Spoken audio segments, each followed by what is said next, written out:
I made some cool art today. I will subject you to it.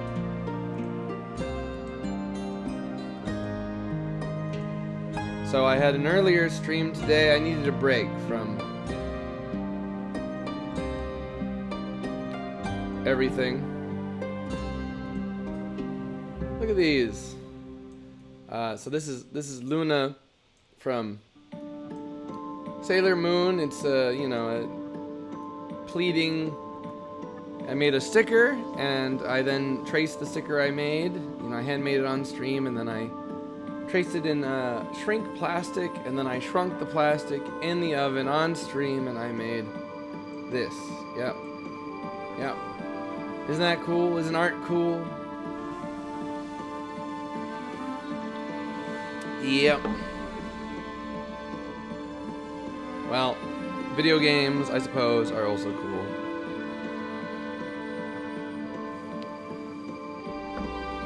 I got a Booba mouse pad today. I got a bunch of VTuber merch from some of my favorite companies, Heaven Wrens. They sent me out some great stuff. Really happy with it. Very cute. Very cute. And yeah. I'll need to add it to my shrine. Yeah.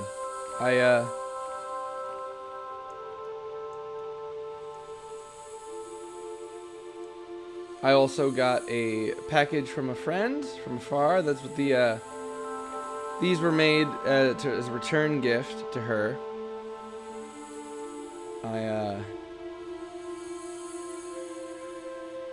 She sent me a pottery slug, a sluggy beast that is actually a container. You take off the slug's back, and you have an inside where you can store your salt.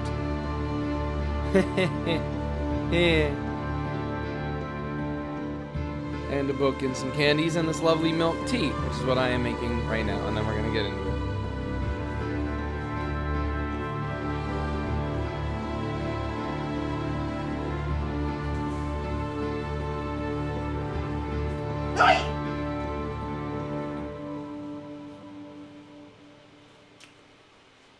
Stepped on a clipboard.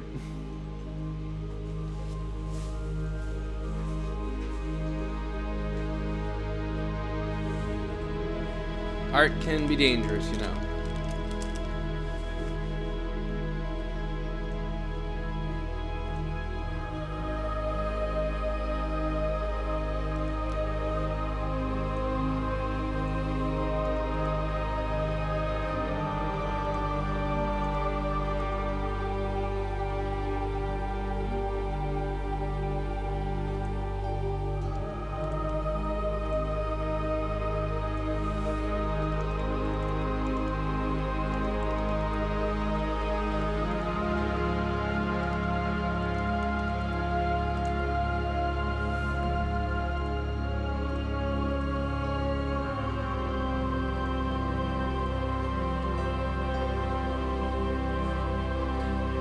Alright, hot water's coming up, so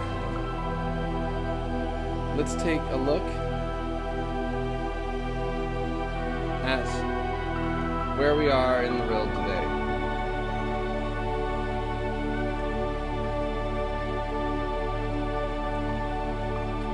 So, we played a game with this nation, a multiplayer game, a couple days ago, when day one post Dominion 6. That's how we measure time now. In years since Dominion 6. Hi, Kotaru. Hi. No, Binya, I'm not going to bed. I don't want to. Okay, I do want to. I want to go to bed, Binya. It's true. It's true, I do. But I also want to finish this game. So last turn, We successfully stormed the fortress of Marion, and we had just previously... And we also claimed the first throne on the map to be claimed. We claimed the throne of the Artificer. We had a difficult battle. Fortunately, we were well geared. We had the right bless on our sacreds. We were able to pull away enough troops while we were in our war with Marion to clear it. And we did that on the same turn that we stormed the fortress of Marion and put an end to them. So we'll watch that epic battle one more time, maybe even 2 more times. And the clock is ticking down. So Marion declared war on us. Their expansion had gone, well, it was strange. They were using their ships to sail around the world. They have all their cool things, like this cool lady right here, their hero, who was a simple peasant girl who witnessed the destruction of her home village at the hands of the Inquisition. Before the blazing flames, she swore to avenge her family. Oh, I suppose I should give Kotaru a shout out, I suppose. Thank you, Kotaru. I hope you were having fun with your art stream, and I'm sure any game you played was totally great, and everyone who played with you was a total gentleman. Yep. I'm sure that was how it went. Kotaru Complex is, well, just Kotaru, honestly. But I suppose that must have been taken, or they wouldn't have a complex about it. They are a cool artist. They also make swords and knives, and they haven't successfully managed to pull that off on stream, but it's still cool that they do that. And they play games sometimes.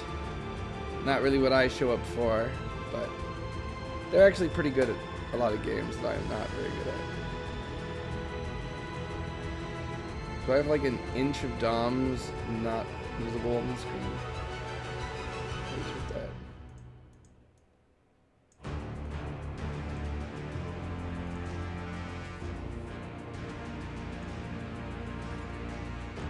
Huh. Okay.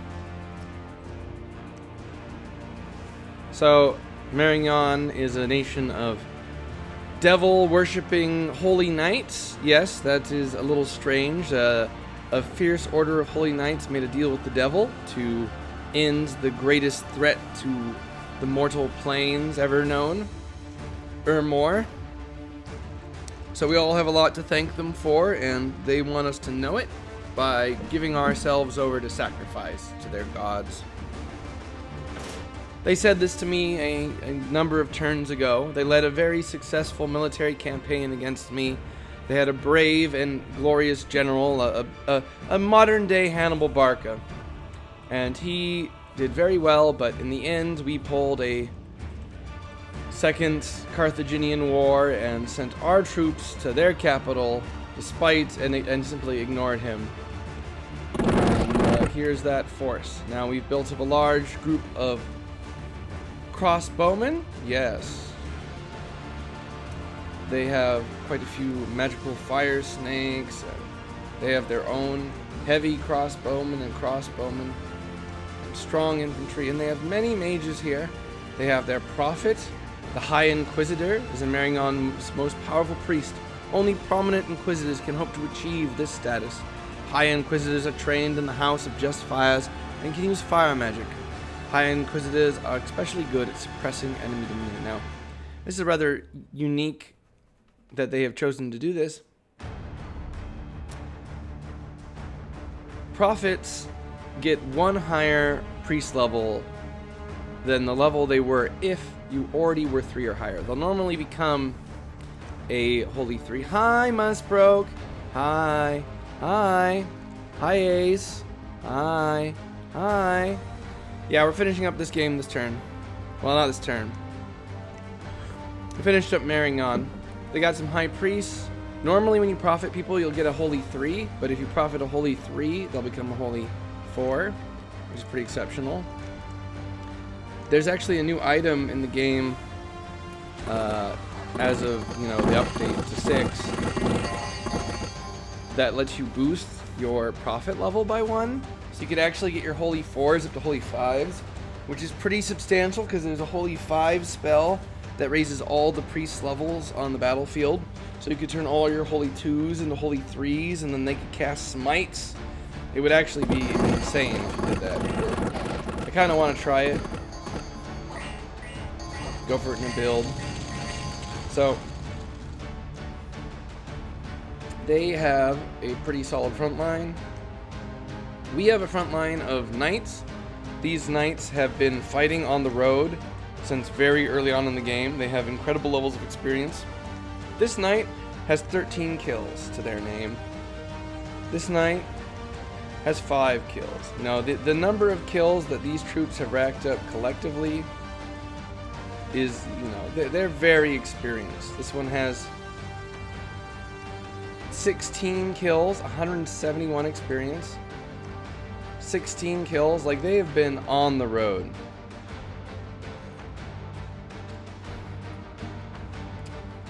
An H2 nation getting fanaticism on their prophet is potentially really important. I mean, just the big boosts. Yeah, fanaticism is obviously huge with fear. Holy 2s can, of course, if you already have a bunch of holy 2s though, they can kind of do it. And the ring's pretty expensive. It's like, it's a 4-path and a 2, so that's like 3 gems, or sometimes they're even more. Okay. We have used our mages, so we're the nation of Feminie. I still don't know how I'm gonna pronounce them. I haven't seen a YouTube creator pronounce them yet. I hope this video, when this goes up as a YouTube video, won't confuse people further and think I know how to correctly pronounce it. We are a nation of female warriors, sorceresses and warrior queens, and veiled ones who are hidden from sight. And we have recruited a bunch of men to do our bidding and wield crossbows for us. And we have a very powerful spell called Hail of Burning Embers, which if you played or watched Dominions 5 content, you'll have known as Flaming Arrows. But Flaming Arrows now is only a small AoE, whereas Hail of Burning Embers is a much larger one. Now it requires 4 fire now. So we've made a flame helmet to get up to fire 3 so that we can cast Phoenix Power and get up to fire 4. So not that easy to cast. We were able to make our flame helmets at a reduced cost though, because we have the steel ovens, which we got on the second turn. Or at least our first expansion, we got the steel ovens. So be jealous, curse your luck. I have gotten that in a multiplayer game, and yes, I did win that one. Very good, fortunate event. Okay, so she's only at fatigue 74 after casting that. So you could do this setup and get 2 big fire. Yeah, welcome in, Whiplash. I really wanted to catch your stream that you did earlier, making a character in the system. I'm gonna have to catch the VOD for that.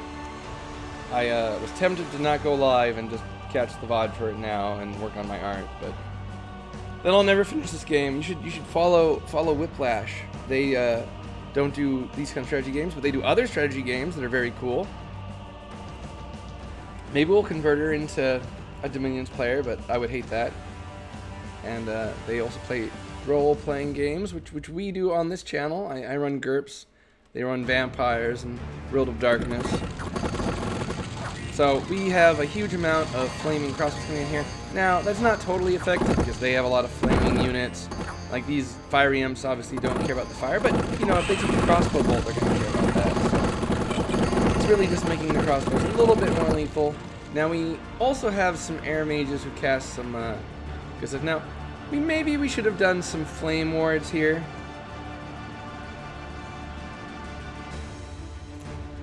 Maybe we should have done some flame wards here, because these guys are getting hit from falling fires. Very powerful AoE. Evocation. Evocations have gotten buffed really big in Dominion 6, so if you're just now finally getting to tune in to, you know what? Falling Fires isn't as completely. Look, 14, 10, 14, 10, 16. This dude, he only got hit for 8. He's like, what are you babies crying about? Hot enough for you? Says this crossbowman who only took 4. Now, the thing is, though, they also... Does he not take fatigue? You don't take fatigue from Falling Fires? That's rather interesting. These guys didn't take any fatigue damage. Giant pillar of flame from the sky. There's no heat.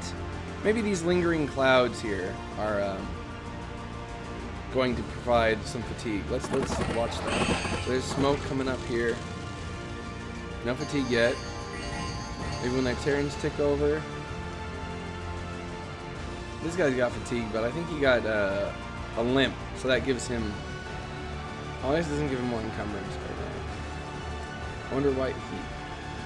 Yeah. So, they took a fair amount of that. They are very powerful. There's a lot of mages, though, so they're throwing spells as Watery Death. They get a Watery Mage? They get a Water Mage? Who the hell is casting Watery Depth?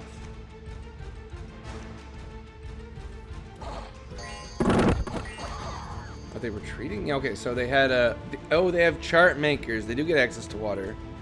So Mariana's kind of the Spanish Inquisition.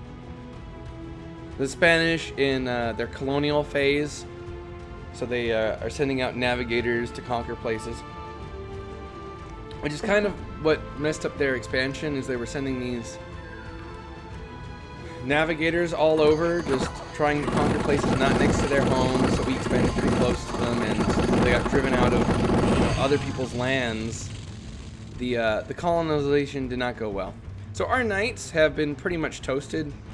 The amount of fire coming down to the spot is a bit too much for even a hardy lady knight on her trusted destroyer.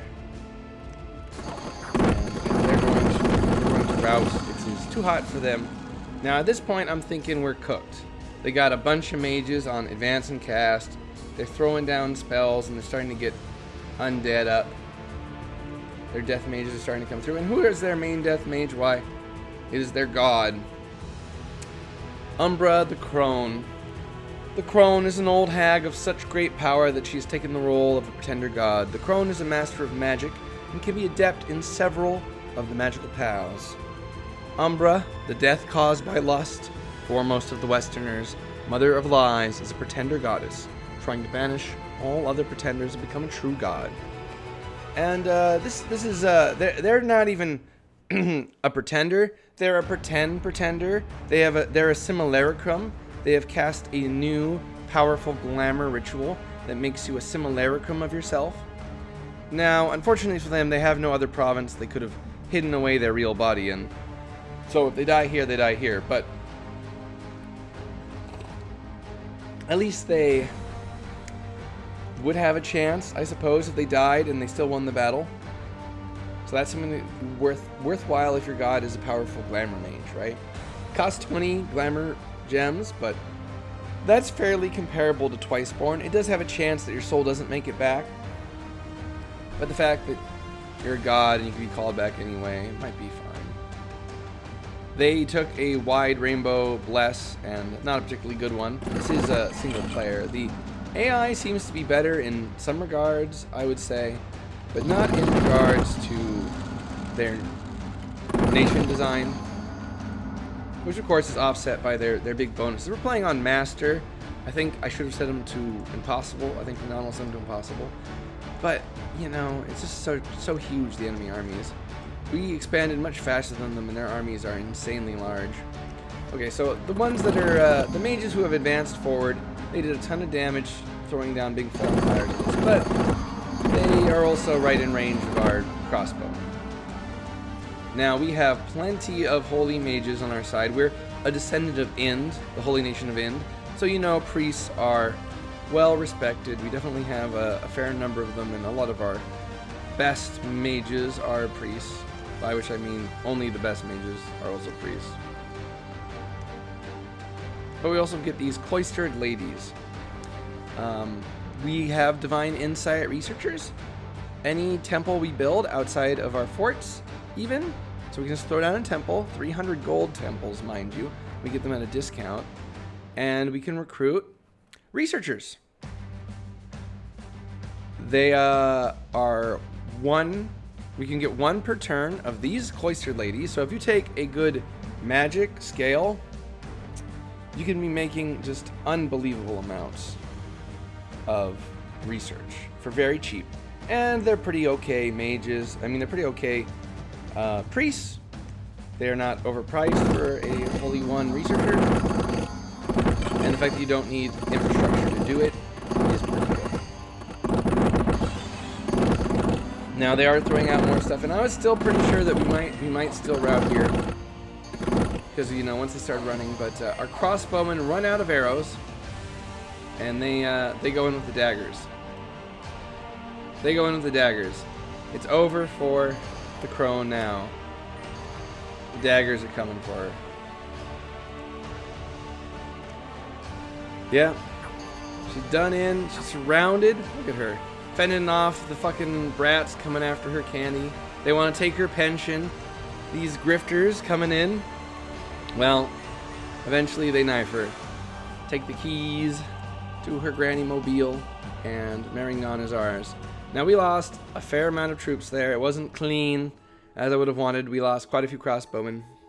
But look at all these mages they had in there.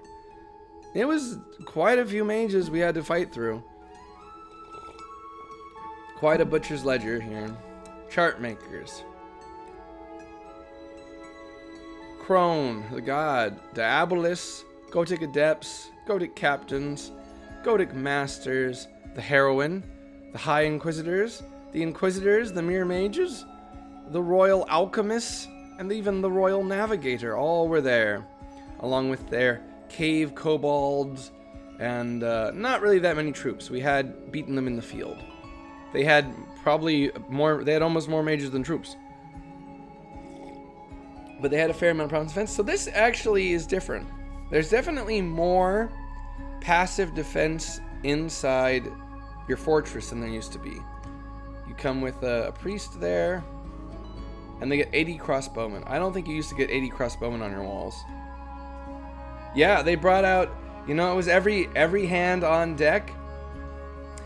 We got the missionaries. They're missing one. They're missing one. They don't have their mason. They sent their mason that they had built with their Hannibal Barca-esque character I was talking about earlier, who fought through me. He led a daring campaign. He outmaneuvered all of my counterplay. I kept moving troops into where I thought he would go, and he'd get around them, and then sometimes I would catch him, but miraculously he'd defeat them.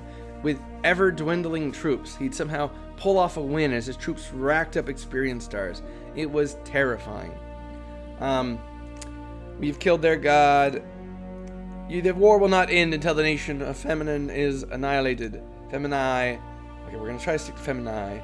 But, of course, that is not how it worked out. We won. Now, this is a rather an interesting situation. So, we got the steel ovens. Excellent. Wonderful thing. Oh, and we have the internal pyre up. So, we're getting 20 fire gems a turn.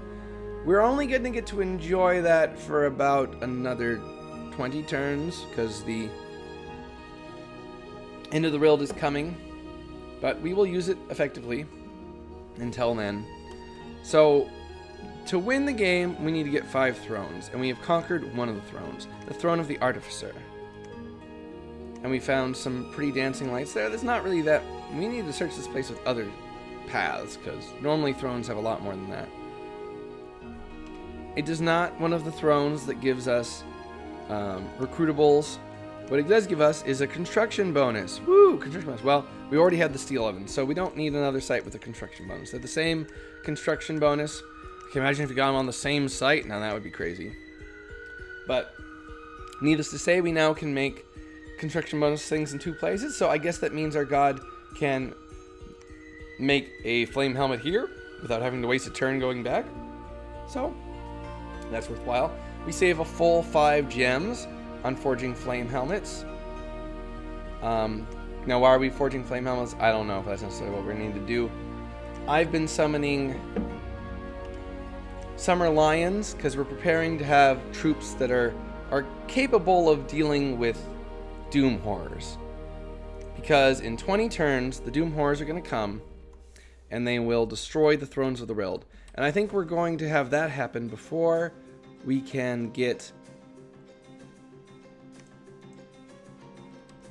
any of the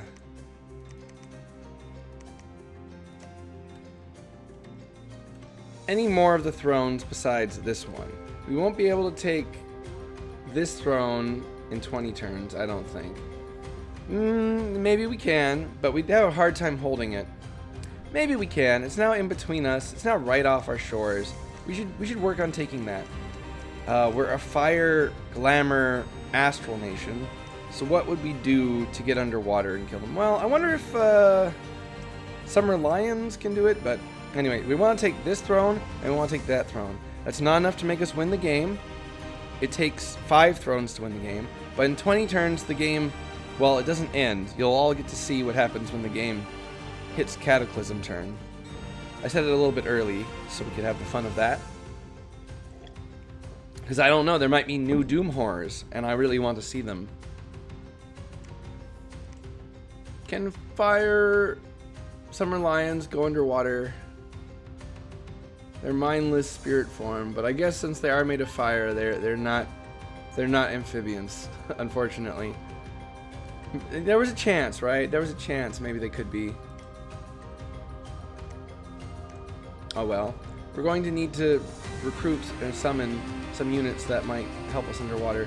We only have 1 water gen production a turn, and we search for water all game. We only have 1 earth production a turn. I think we just got that from House of Justice, Hall of Mirrors. No.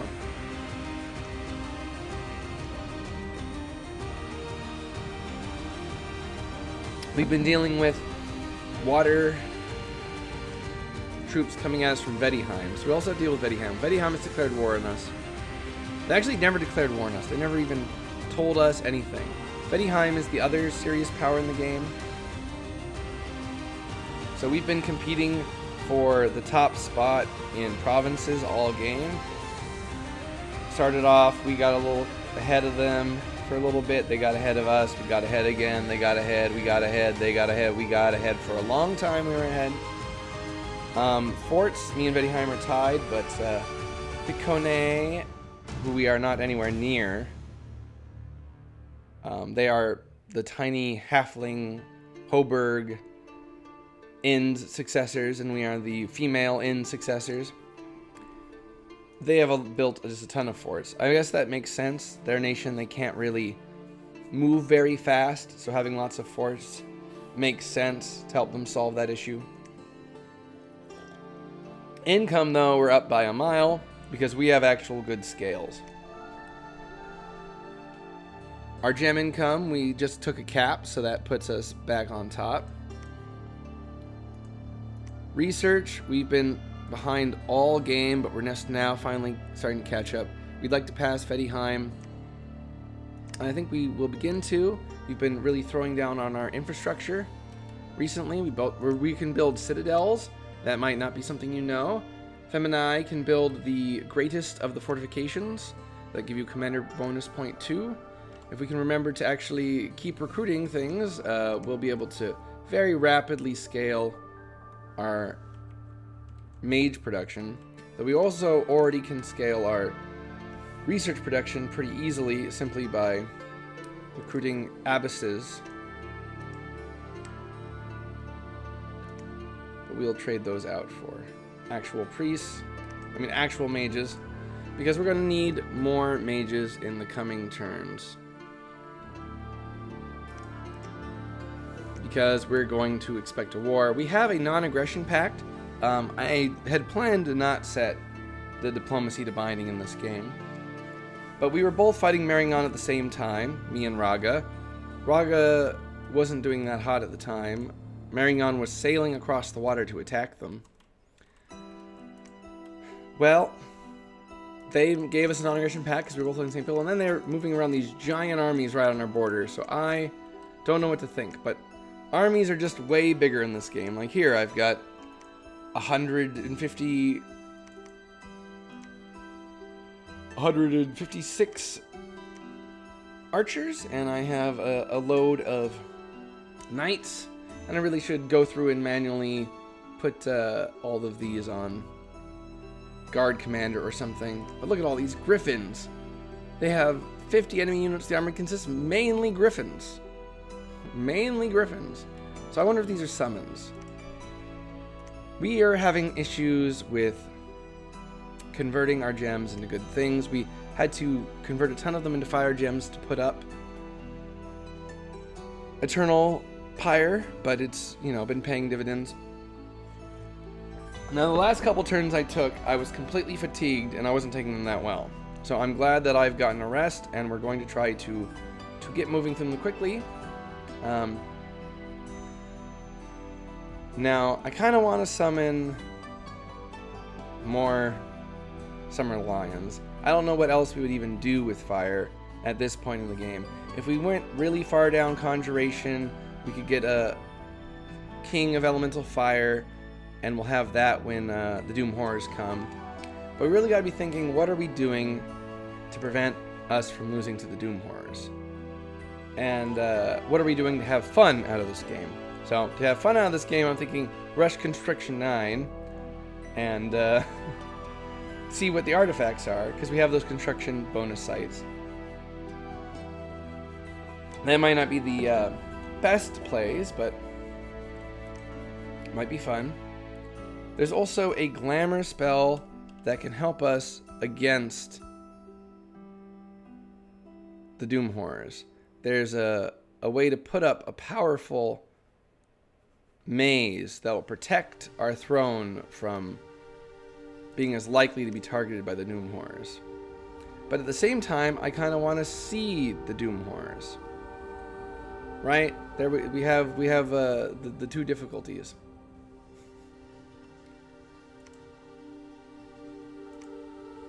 Where is the...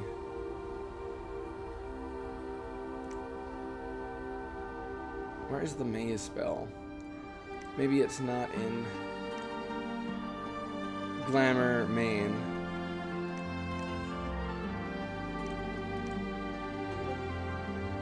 I saw it was in Glamour. It has Glamour. Void Pattern Labyrinth. So here's a spell we want to cast. We're going to need to make some Astral Boosters to get our Astral 3s up here. Or we could take advantage of that Glamour spell. There's a Glamour spell that lets your mages temporarily have one higher path for the next turn. That's right. It's a ritual that you spend your turn to have one higher in all your magic paths the following turn. So if you need just that one more path, you can do it. So, Void Pattern Labyrinth. I think we'll put this up on one of our provinces, and then the other one we'll try to see if we can get a Doom Horror on. Because our goal is to take 3 thrones, hold them when the Doom Horrors come, and when the Doom Horrors come, they destroy thrones, and it reduces the amount of thrones you need to win the game. So hopefully they'll destroy other people's thrones and we'll win the game, but best of all is they destroy all of our thrones and we get to see lots of fun fights with Doom Horrors. A void pattern dome is created over the province that the mage is located in.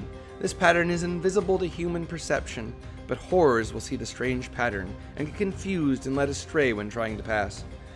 The dome will protect the province from any horrors trying to attack from outside, including against those drawn to horror marks.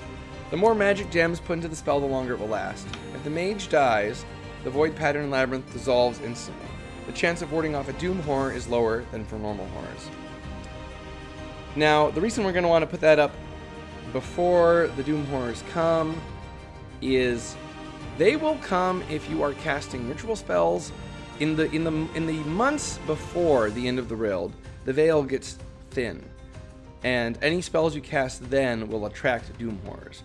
So we're going to want to have this place warded, and we're going to want to have this throne warded, and we're going to want to hopefully have this throne warded as well.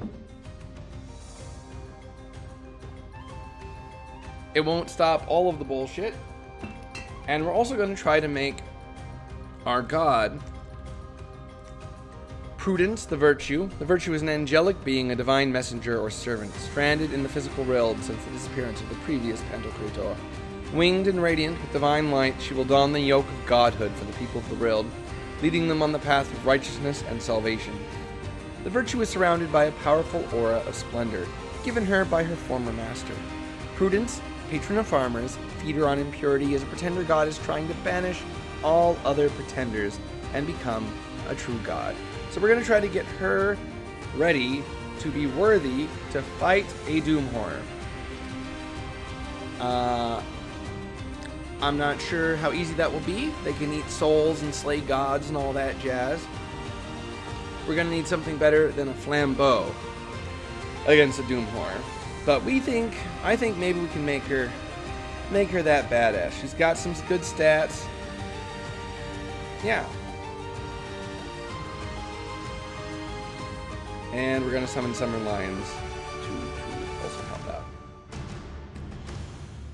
I guess we'll go back to researching with a lot of these mages. We will have her cast a... Oh, we just hit a new level of construction items as well. So we now can put on our Starshine Skull Cap. That will get our mages up enough to cast the maze. Because we have very powerful mages for... Well, we don't have a fort here yet, so we can't recruit him here yet. But we have a very powerful mage that's recruitable. Now, it's only in our capital, but we get a Glamour 3, Astral 3. Slow to recruit, but this thing would not be out of place in the early age as your nation's big mage. That's 7 paths, and you have a very small chance of getting some other paths.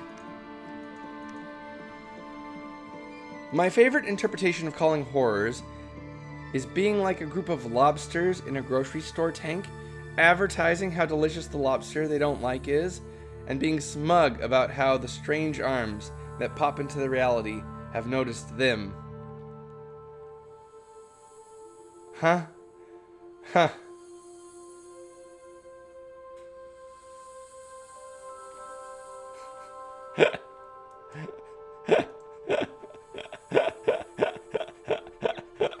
Yeah, yeah, so true, so true. I can't think of, I don't want to think about lobsters right now. If you know, you know. So, we're going to push into Vedheim. Why? I would like to defend here and just kind of focus on my own things. I'm worried about a confrontation. Vedheim is very stealthy. But at the same time, we have an army here. Are we just going to pay their salaries? I think not. I think not. We're not just going to pay their salaries. We do have to build a temple here.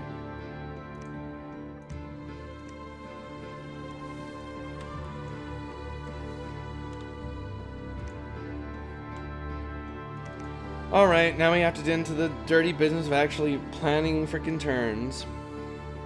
Alright, who's rolling out? We have our mage who's going to cast us some big fire spells. She's going to cast Phoenix Pyre. She's going to cast... See, it's all the way down here in Enchantment 7. Hail of Burning Embers, and it takes 2 fire gems. So if you are a fire 3, you can cast it without the Phoenix Power. Actually, you know what? I think we better do that. It's worth losing the gem. Actually, you know what? We really need a fire in a jar for her. Our god has our only fire in a jar. So we'll send that over. That'll reduce the fire cost. Yeah. So she'll pass out doing that, but it will mean that our crossbowman will have it a turn earlier. Spending time doing buffs to your magic takes away from the efficacy that they have there. Now, our sorceresses have an ability called Veil Army. They will hide a number of their entourage. So we have built-in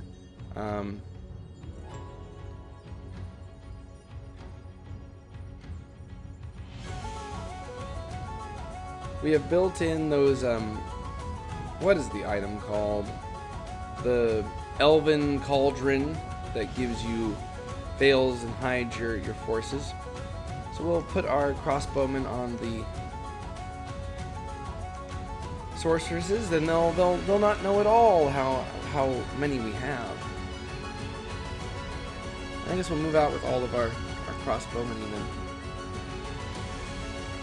Now that does mean putting them on worse units. Oh wait, we don't have to go back to that screen. They've changed the game. Now you can click and move things around that way. Our Lady at Arms will hold the line in front. They are our fairly elite melee unit. We managed to get a lucky event that gave us a bunch of militia. That's really sick. We actually got 103 militia for free. But, I mean, plenty of events give you 1,000 gold, or at least we've gotten plenty of those events this game so far.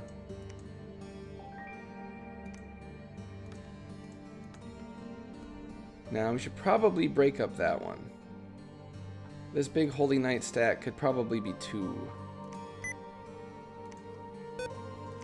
If they were broken up in that last fight, there's a chance that they wouldn't have routed like they did.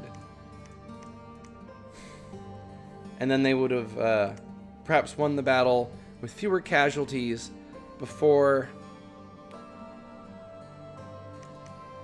the mages had to be killed by crossbowmen with their knives.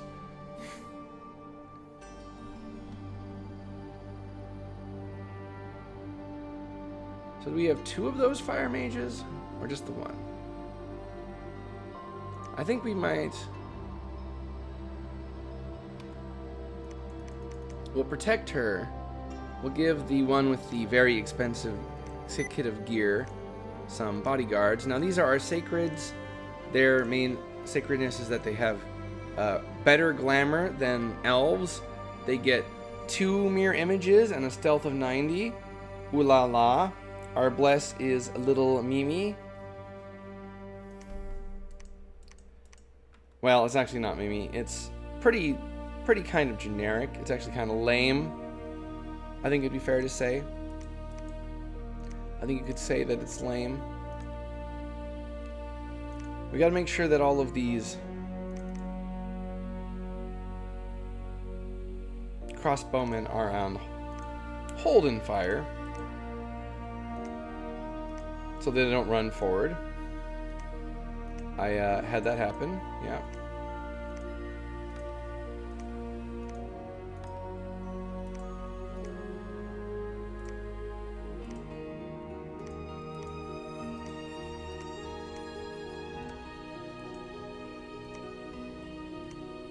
We could forward position them. We could forward position this force. They have enough. That way we'll be able to hit mages on the back lines.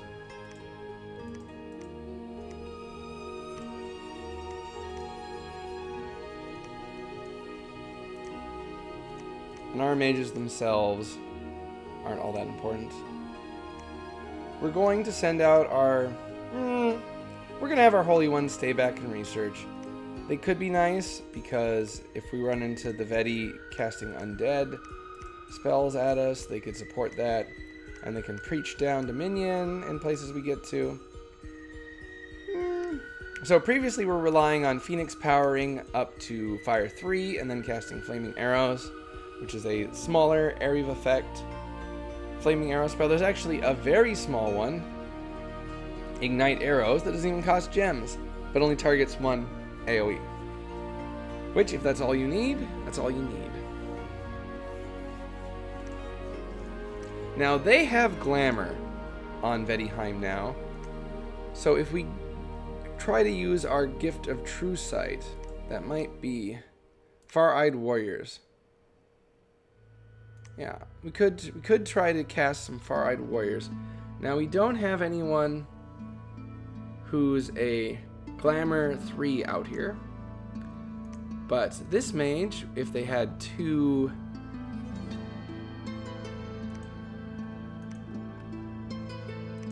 Glamour gems, which we actually do have a fair amount of Glamour gems, they can cast it. And they can cast it onto our militia here, in like more centered focused militia. Or maybe we should turn this one into a box, and then we'll see if she'll cast it onto the Ladies at Arms, them being more useful. Yeah. Or perhaps the Lady Knights deserve it. Yeah, actually, let's do that. We'll give it to these Lady Knights, because if there actually is a very serious issue and we need to have true sight to deal with it. Do I have caps lock on? Yeah, I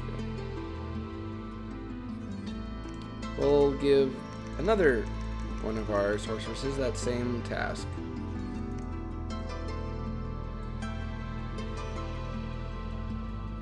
Far-eyed warriors, conservative cameos. And she'll do that on the other Lady Knights. That way, if they try to get us with any little glamoury tricks, we'll be able to deal with it.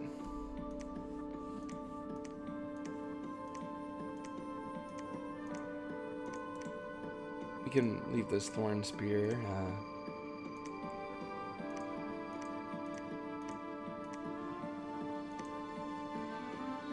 We'll bring along some of the priests. Yeah, there we go. Rolling out an army, backing them up. We'll recruit a horse brother. Can we not recruit horse brothers here anymore? Oh yeah, over here's where we can recruit a horse brother. Horse brother's very good for shepherding stuff around. So we'll recruit one of those guys. So we can resupply that army with gems in the coming turns by rotating our horse brothers in and out. We'll have some of them research. Send out some spies. I had a lot of spies, but they were actually getting patrolled out. The new, larger army sizes mean that patrolling out is a little bit more likely. Or maybe it's simply that it's AI, and so they're more likely to actually... Oh, I can't research here because there's a limit based on the level of your god's dominion. So if you want to go super high... research, made priest researchers, Feminie, then you're going to want to also get a high dominion score. We moved these archers over here to stop a barbarian uprising, and we did so successfully.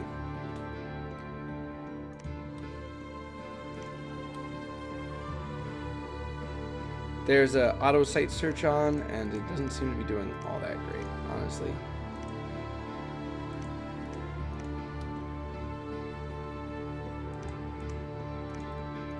We sent a lot of mages out, and there's still lots of site searched land. So what am I doing with my fire gems? I think we're summoning summer lions. I think they're good units.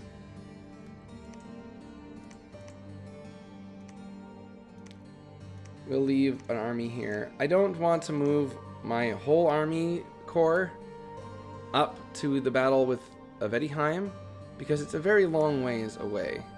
And if we have to do anything against Raga, which there is some form of binding diplomacy. I have no idea what that means. Perhaps they have to give us warning before they break a nap. Maybe they've managed to successfully force the game devs to give in to the nap 3 meta. You're quite early? I'm quite late, Araxis, but welcome, welcome. I hope you're having a good day. Thanks for the raid the other day, and I hope you have had a good one. I was live earlier, and I made these cute little charms.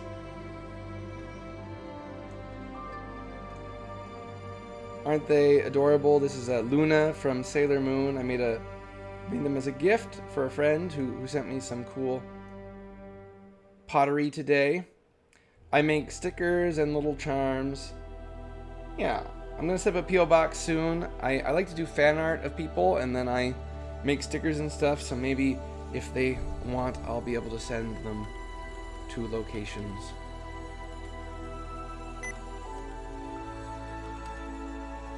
Oh, I'm typing them in chat. Very cool, yes. Smaller one's missing some white in the eyes. Everyone's a critic. The eyes here are hollow, so that because it's a charm, that you'll be able to see through to the other side. I kind of like that look on my eyes on my little keychains. Kind of gives them a lit up effect, and you can see behind them. I don't know. I've taken to starting to do that. I was tempted to actually cut out that section so it was completely empty and cut into the interior eye.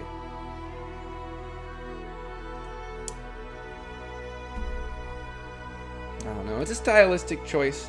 I made it on a few other pieces. Oh, I keep accidentally typing in chat. Alright. We built a fort here, and we built a temple, but we did not... Look at how many, units we can build. We've got city guard, archers, swordsmen. The swordsmen are pretty good, but they're a little bit more expensive.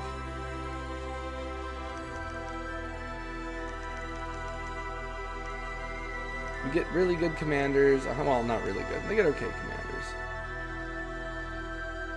I'm just starting to... I need bodies on the field to fend off the pretty light attacks from... I don't know. What is a good unit to fend off against fishmen and their ilk?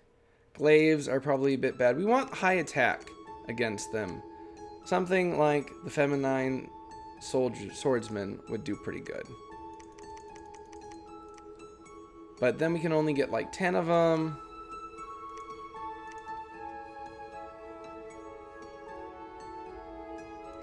We can get even fewer. We can get 10 of the Lady at Arms, and they're going to be even better. So I guess we'll just try to mass that and then defend ourselves that way. We'll roll these guys out. Send them out with a veiled. Maybe we can catch Vedheim by surprise.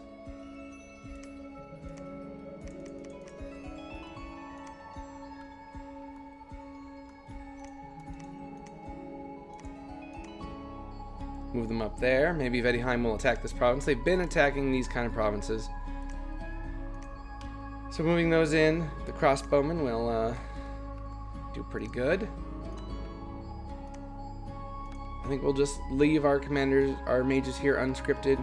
If they send in a thug, they can cast anti-thug stuff. If they don't, hopefully they will just cast army buffs. I wonder if the AI has just generally gotten better.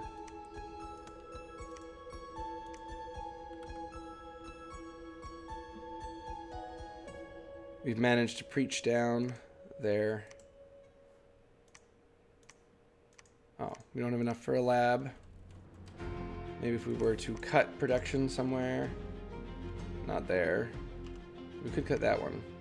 Yes, that one's not generating any value for us this turn. Yeah, we'll build a lab. Okay.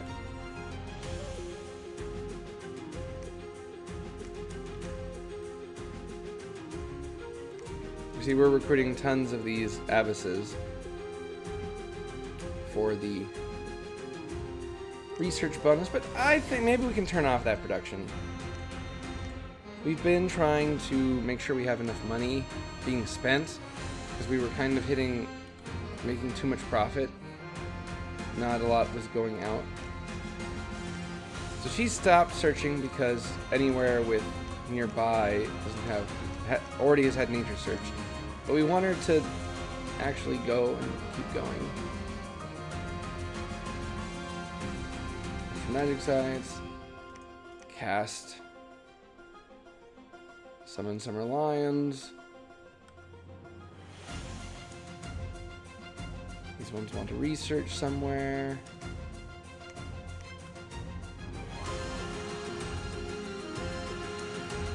Okay. That looks like the turn is pretty well.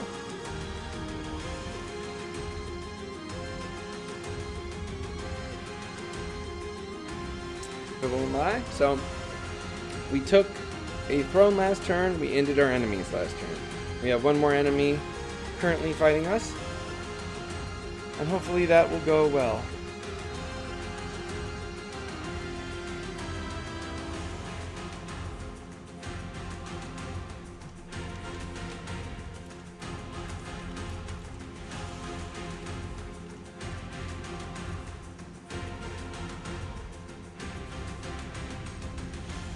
I never made that. No, I did make that milk tea. I just drank it right away. It's very good. It's some kind of Japanese thing. It must be mostly sugar or something. It's like a powder you pour in a cup. I think it's probably got like 1 billion calories. Nothing healthy would taste that good. But the Japanese are very advanced with their snack technology.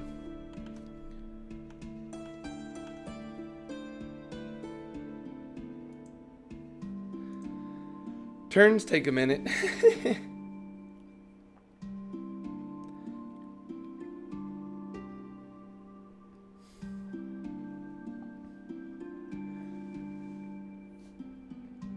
No new magic sides, some reliance. So they did attack us in the unknown marshes. Not where we thought they were gonna go. The AI continues to outsmart me. And we have a mage in this province who wasn't scripted to run, unfortunately, but she will run. There was enough province defense there that when they're defeated, she ran off. And she was at least didn't exhaust herself casting spells. That's always unfortunate. Okay, so this shouldn't trigger our gem use. Yeah, it won't trigger gem use, so we won't have to regen them. We're probably going to take some casualties from our own crossbowmen. Only 2 militia. Only 2 militia. Very good. An unexpected event has occurred in Lovendalan. There are rumors of a hidden site of mystical power. A man claims to have seen a fountain of fire in his dreams. Actually, some fire gems were later found in the belly of a goat who had strayed into the wilderness. Alright. So one of our scouts was discovered because they're patrolling with these vast armies here. I guess this isn't that vast.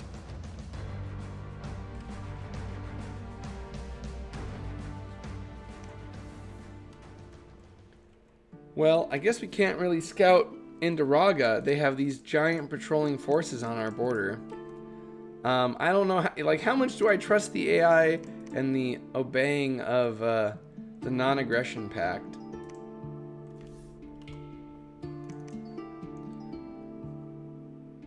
I suppose we will drive off our enemies. Should be able to simply beat them with some blessings on our sacred troops here. But it might also be a fun time to try out some of our flaming lions.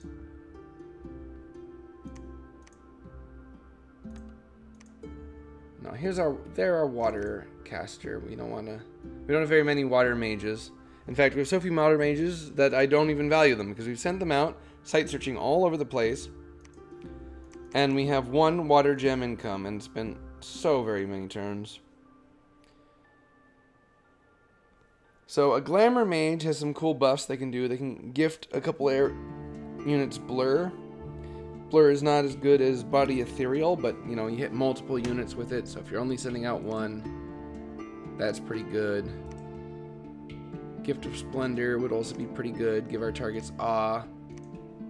Give 1 square awe.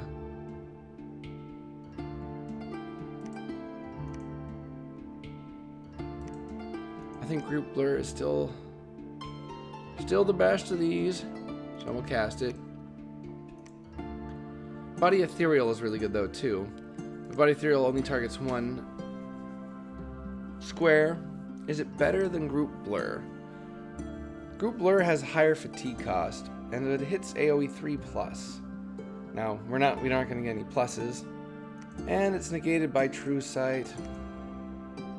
Body ethereal is negated by magic weapons. You know what? I think body ethereal is actually better. A squad with body ethereal is just not going to take any casualties against regular troops. And what are we going to do with these fire summon lions? Summon lions are smart, and they don't shoot out fire or something. They do have flame auras, but our sacreds will have fire resistance when they are blessed.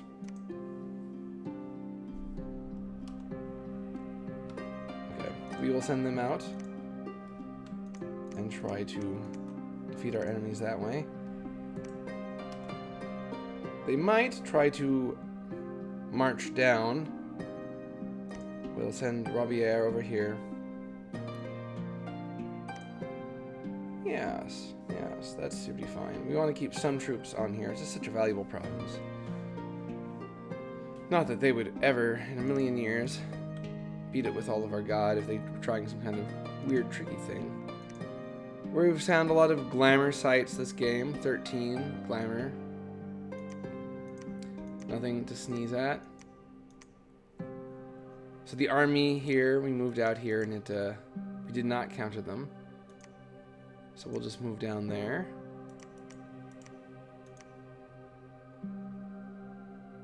They won't know the size of this force. Yeah. We'll actually move her off auto search. Move this horse brother in. We'll get another one going there. Very quick unit. Can be essential in a moment of panic and you need to run a commander out there. There's also a new air spell that lets you send gear and stuff, but so they do not have any sort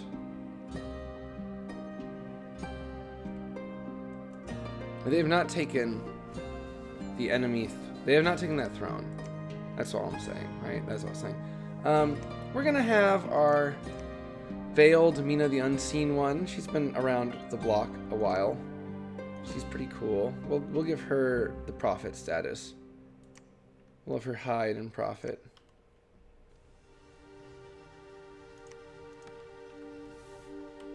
But maybe that can wait. We could take this throne this turn probably. But we're gonna ping it. We're gonna play cautiously. We'll send our scout in with retreat orders. We'll look at what the distribution is. That way we can at least take it with less casualties. For now, we will focus on burning that temple to the ground.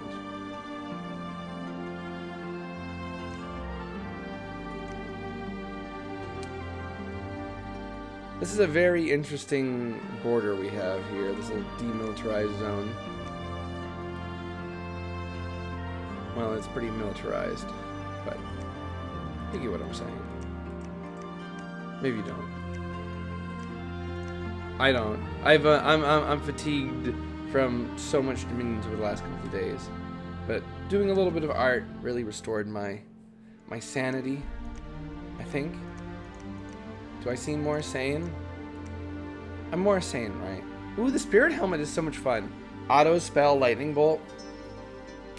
We should think about what we're going to do if there's an arena battle declared, which there has not yet been an arena battle this whole game. So we should start making a kit out. Who would we send? We could send a Simulacrum. Sethanmana, the Sage Queen. She's one of our very rare Nature Mage Sage Queens. Now, how rare is it for us to get a Nature 1? She's Nature 2 because we empowered her. She's not that cool.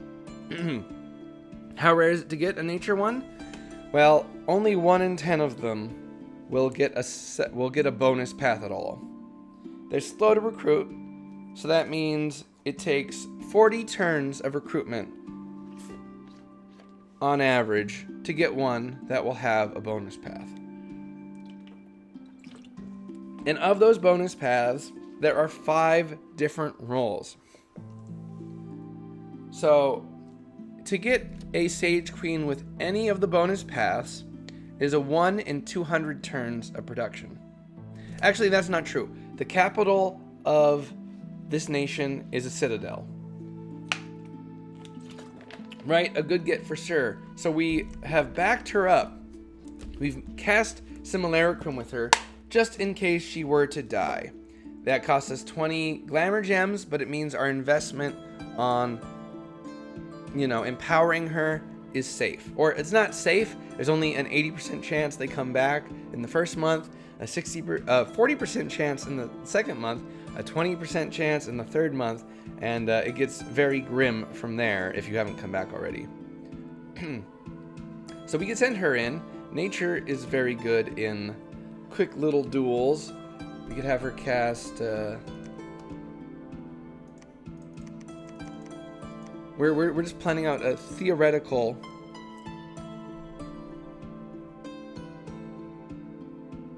Animate tree might be good in the arena, if there are trees in the arena. I've still never seen the arena. They can Gift of Splendor themselves. Or a Splendor. What's that one? Casting area effect 5+. A wreath in a fiery splendor. Attackers are awestruck. So you can give... There's a 5+ awe giving spell. That's pretty cool. We have anti-magic now. We can bring that to our big fights. We should have some mage queens out on the front lines. The reason we don't is... Well, I had to run this one back, who was our frontline one. Because I needed her to become my empowered nature mage so I could have them make me a thistle mace so I can have other nature mages, because I can get nature 1s on another mage. That's as high as I can get though. And yeah, we want to make a thistle mace even if we're not going to get the discount of the 2 gems that it would take for us to run them back to the lab. That's okay. That's okay. 2 gems, we'll spend those 2 gems for mage turns on one of our most valuable unit.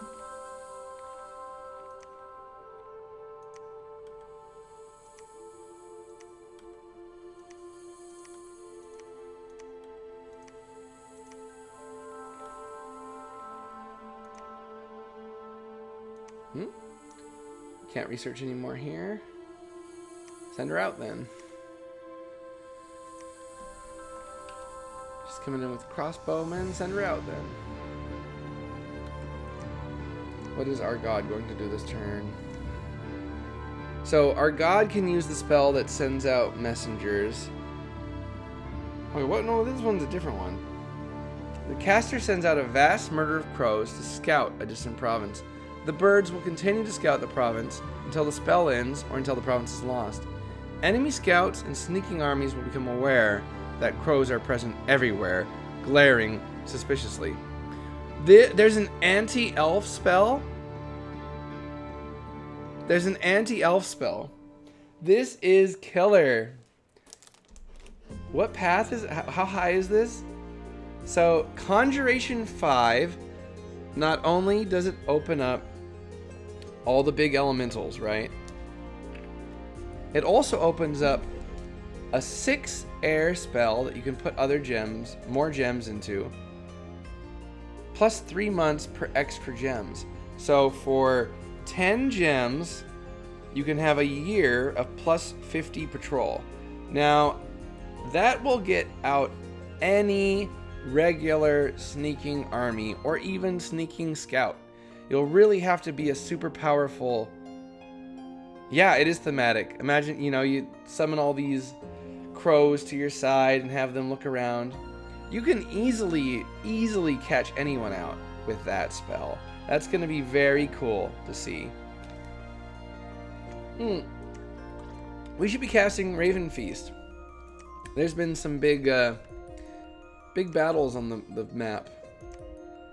Yes, we will send a Raven Feast out. So Raven Feast, you send out a bunch of ravens to eat corpses and turn them into death gems.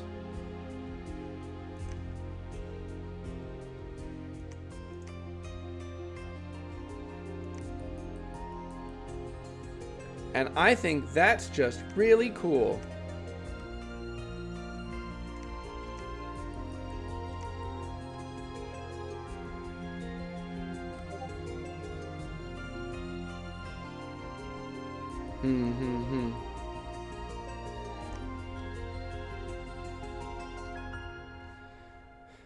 What am I doing with these troops? I guess I could just have them patrol.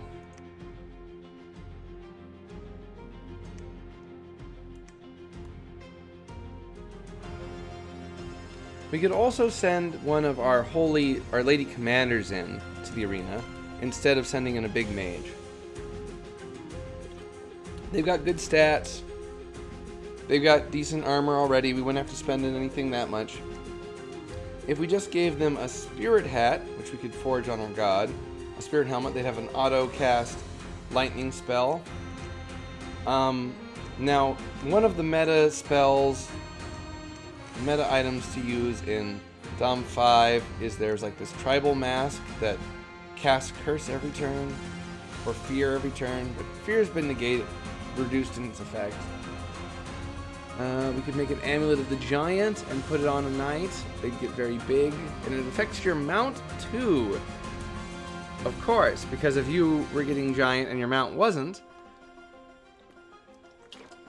that'd be very bad for you. There's the cool bardings that give your mount more armor and hit points. It would be hilarious if it didn't. Yeah.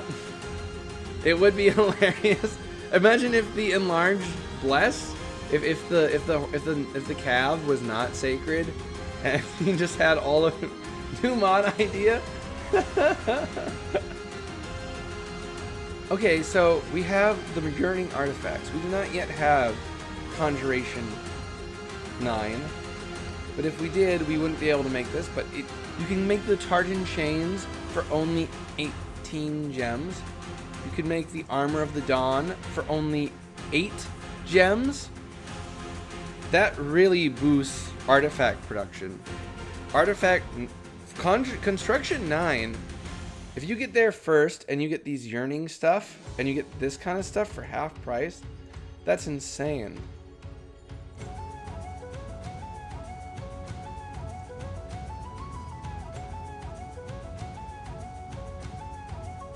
That is really cool. But I mean, it's just gear at the end of the day. Going high construction, spending all your gems on that kind of precludes you getting casting a big game-winning global, right? There's plenty of big game-winning globals you can cast that will get you into cool things.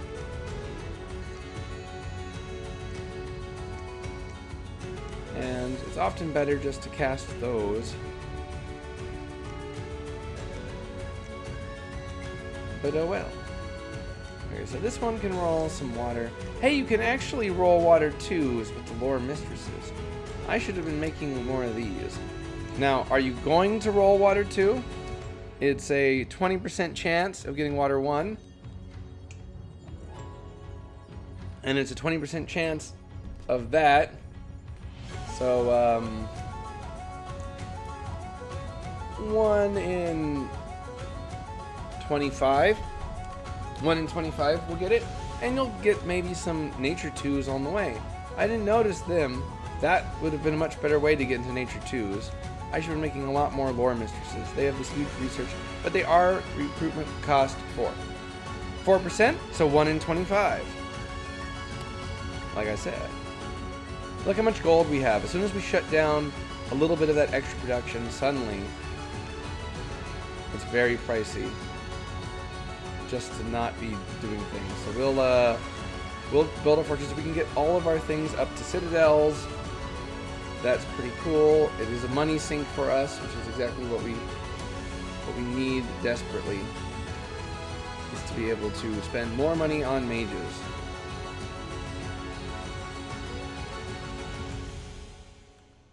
Yeah.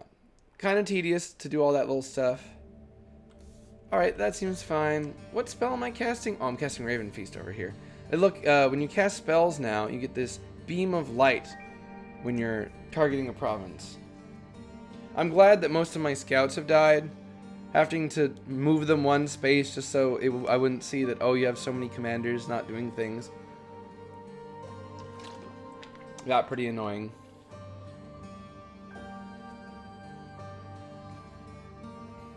So, only like 19, 18 turns to the end of the Rild. I think we're doing pretty good. I do not know if we're doing well enough that we'll be able to fight Doom Horrors, though. Since the Doom Horror counter has been moved up so much. Because normally it'd be like 72. I set it to 60. That's a whole year sooner. One is 5 years and the other is 6 years. That's a lot of time when you could be researching to have more spells available to fight the Doom Horrors, more resources and gems to have stronger units capable of fighting them. But I think we can at least make one site very hard. You know, we're gonna, the one throne that we know we have under lock, we're gonna put everything we can on it and hope it will hold. Found a magic site, the Garden of Frozen Flowers. We've attacked them in 3 places this turn. Very good. Hopefully we can win in each of them. Yeah, this looks like another easy win. This is our, you know, easy win. We overinvested. We sent out multiple mages that all can be researched towards the Doom Horrors.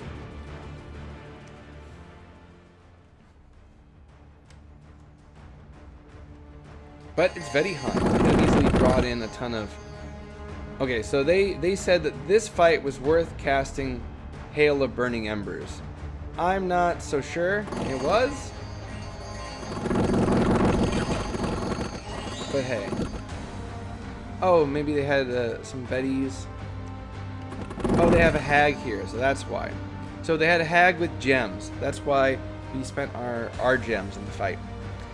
Now in Dominions 5, so I don't know if it's still true in Dominions 6, and there was some adjustments being made to the settings for it. If you had a mage with 4 paths and 4 gems on them, or maybe it's even less gems than that, 4 paths and a certain number of gems, that would guarantee gem triggering use.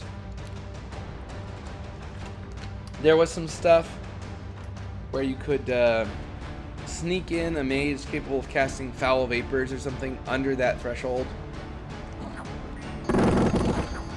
Oi, please don't shoot my own troops with the flaming bolts.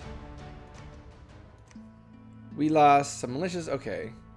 One of the Lady Knights. What did they have here? They had a goad and they had a Gaija. So I see why they thought to cast their gems. And it looks like we'll drive them out here as well. They do have a Gaija here. Ooh, they have... Ooh, maybe we won't take it. Maybe we won't win. They have the Star of Thraldom. Those close to where this morning star strikes may find themselves magically shackled. The shackles are illusions that can be resisted. All morning stars have increased value against targets with shields. So there's it's a glamour weapon that has an extra effect, false fetters. That is interesting. That would go well with Divine Shield at really locking down all the units around you, I suppose, and those kind of plays.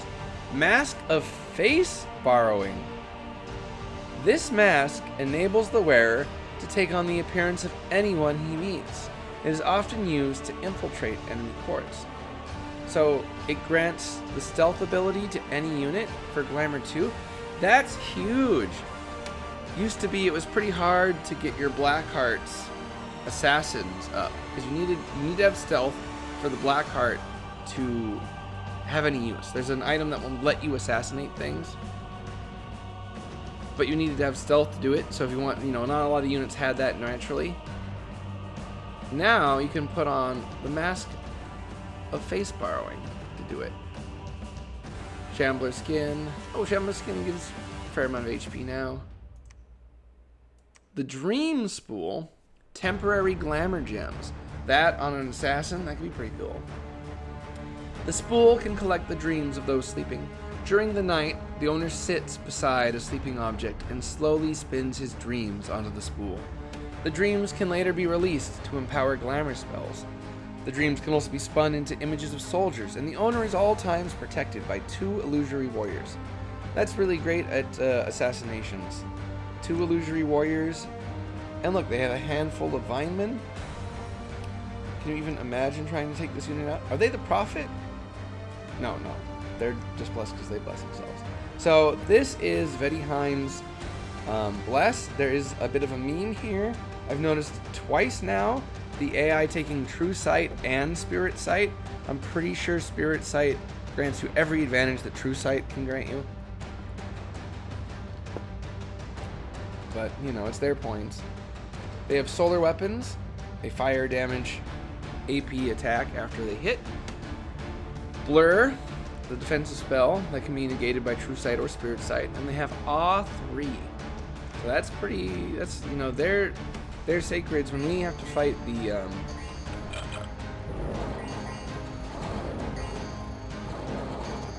what are they called? The Glacier. Oh, here are our Summer Lion. Oh, we got a hit with a never healing wound. Just some weak units. We got hit. Well, that one have any defense. These units have fire resistance, so they won't be rusty equipment. Why is all our shit rusty? Did they cast spells to make it rusty? We weren't in the water. Get them, lions. Were they able to kill them? No, I don't think we killed them. They will retreat and die. Oh wait, we did kill them, so we got some of that gear. Very nice. We got the Star of Thraldom. We got the Shambler skin armor. That might help us get underwater. And a handful of... You know who could probably survive underwater? Our god. We could send our Virtue in. Wear a Shambler skin. They have 25 invulnerability. They could probably beat some province defense. I mean, not some indies. Independents are trying to seize control of one of our forts. And they will succeed, probably. We only have no units here. Please get out of there, man! Get out of there! Get out of there, sorceress! No, I think that was one of my site searching ones.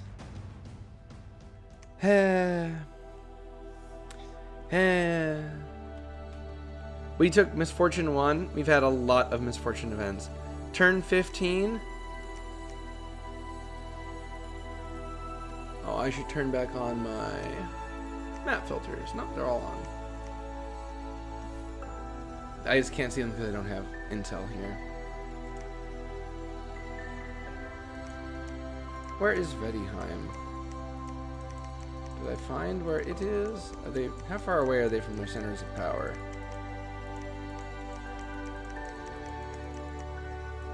Oh, I can't even see. Temple. They've really got this place templed up. This guy was supposed to attack here, and I had him sneak in. Classic. We can throw up a temple. Our temples are cheap. We want to start shifting the Dom score. We want this area to have our dominion in it when the Doom Horrors come.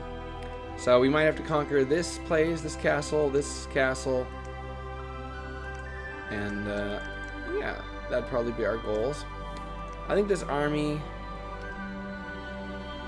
siege strength 473, they should be able to beat one of these places, but we don't know how many units are actually in here, because a lot of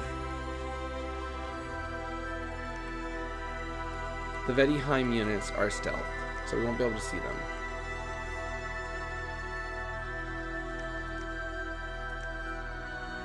Let's see, we've used up some of our gems. We could put some of them on this horse brother. We'll have him come up. They might attack that province, though. We can give him orders to retreat, should they do so.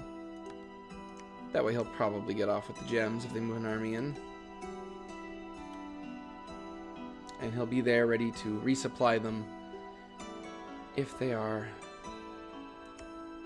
on the throne. Now we do want to get some stealth going here, but we could make one of those masks, and then we could make a horseman very stealthy. We could even actually take advantage of some of those artifacts that we hardly ever use that make units stealthier.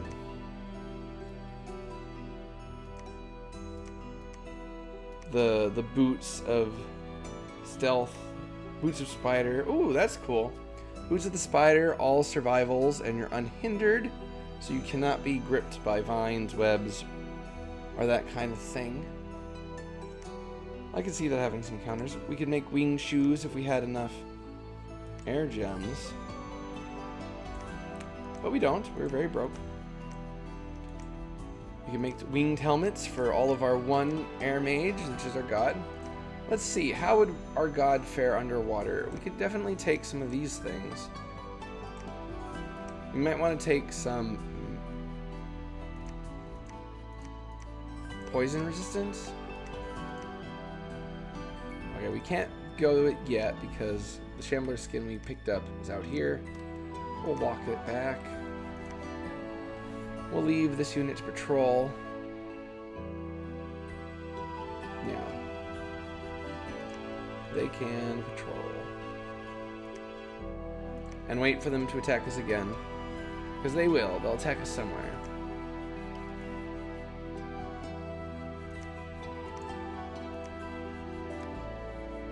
We'll patrol here as well. And we will make this coast not a very easy target.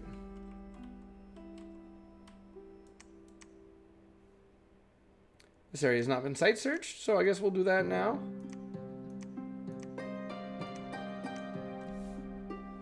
This spot is now a vulnerability. It's probably likely... It's likely they'll take one of our provinces if maybe they'll come up with some clever ruse. I've been surprised by the AI at this game. Obviously, they're not winning any fights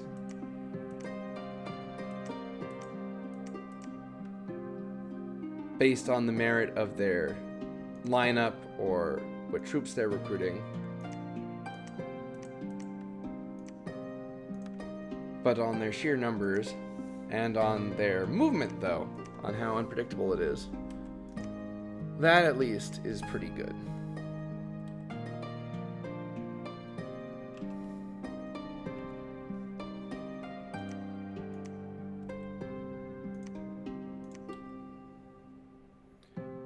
Alright, we've made a Thistle Mace, so now we have an N3. What can we do with that? An N3 can summon us winged monkeys. Fetch a commander from recent land. You know what? This is actually probably pretty good against Vedheim. Now, it's very expensive, right? 10 nature gems to snag a commander. But if they break stealth to siege a place, well, they're you know, they're little elite small squad raiding squads. You could pick them off with winged monkeys. Now, 10 nature gems is probably not a reasonable price. There's probably better things you could do.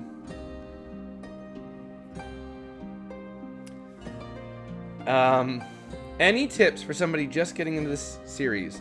Common mistakes. Just started my first game playing as Ulm. So, yeah, there's a lot of mistakes. There's a lot of tips. If you want to hang out and chat, I will answer every question you ask while I'm playing my game. I would say the first thing to get into your mind is that you're going to want to expand and take provinces quickly. And you do not want to have to wait for big doom stacks to build up to do that. Expect to lose a lot of the time. Most people will practice their expansion a bunch when they're very skilled at the game just to try to get it down, and no one's really skilled at their expansions just yet. So it's fine if your expansions are a little slow compared to Dominions 5, which of course you're not related to at all at this point. Cheaper units in terms of resources and recruitment points that let you make more troops that are good enough will help you take provinces quicker. And while you may lose troops, and the troops definitely cost you money and resources to make, if you take those provinces faster, they will get you back the gold and the resources very quickly. The maps now have very high incomes, and you can find provinces with 100, 200 income, and that's going to replace, 10 or 20 troops a turn after you take it. So taking it a turn early is better than taking it a turn early with 20 casualties is often better than taking it next turn with no casualties. Because you have it and you can see it, and you might roll events there, and maybe there's magic gems there. That's number one. Your capital turns are important in the beginning of the game. And you're going to want to make mages, and you're going to want to research things. You should find a research target that you're aiming for that will give you something to do. So like in this game, my first research target was Alteration 3. And the reason for that is I have a lot of Astral Mages. I was recruiting these Astral Mages here. Alteration 3 gives me Ethereal Body, and my Astral 1 can throw up a buff that is pretty strong on one of my units. So that was a target. And then I had planned my god around a target that's high in enchantment. It lets me make my archers have flaming arrows. And there's a series of different spells along that path that each gave me access to better and better uses of that flaming arrows. And now I have the highest one. Let's save the game and let's pull up. I hope nobody minds, because I would love to. So which age of Ulm are you? Because Ulm plays very differently between EA, MA, and LA. I think he might have gone EA. Oh, middle age. Monolith. Well, Monolith has there's a lot of incentive is your Monolith imprisoned, or is it awake? Probably not awake, but maybe you took it awake. Awake. Monolith awake. Yeah, so as Ace is saying, when you take a territory next to a fortress, depending on that fortress's administration value, it's going to take resources and recruitment points from the nearby provinces. So all of the local, peasantry will want to move to the city and get jobs as infantry of Ulm. Ulm gets some unique evocation spells, which are definitely worth considering. Right? Don't they get... So MA Ulm gets Iron Darts. That's only from directly adjacent provinces. And then, so when you have expanded past your cap circle, you can then build more forts who will exploit the area around that.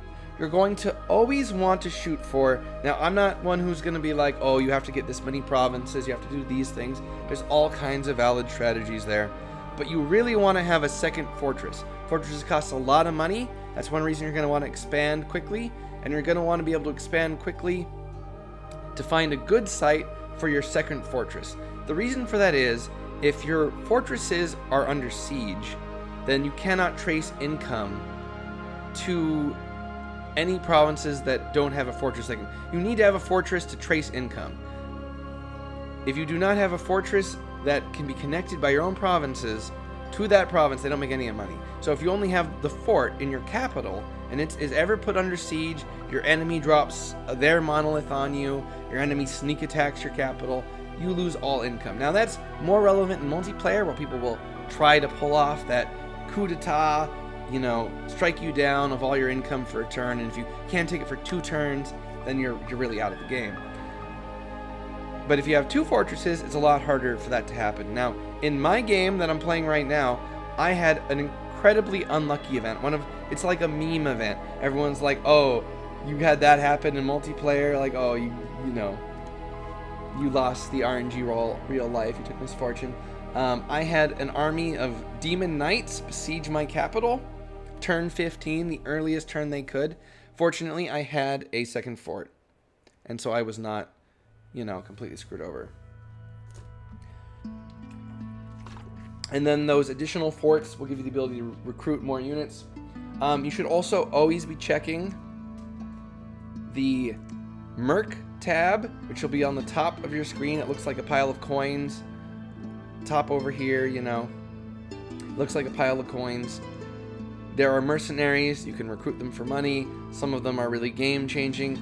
Now, against the AI will probably bid a lot. I mean, if you're playing multiplayer, a lot of people forget to look there.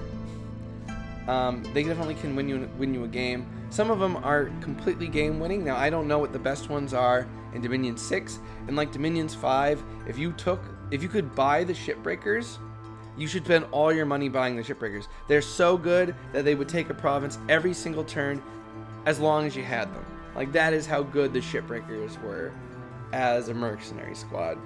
You know, buying them was buying a whole army.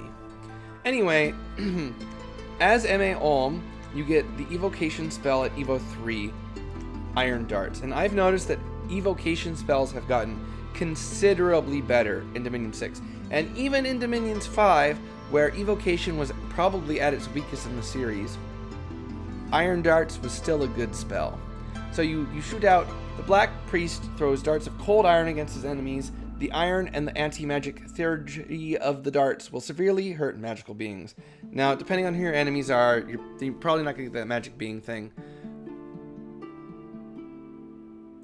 Ulm's whole thing that they hate mages, but your iron darts are a holy earth spell, and they do not hate the magic of the smiths.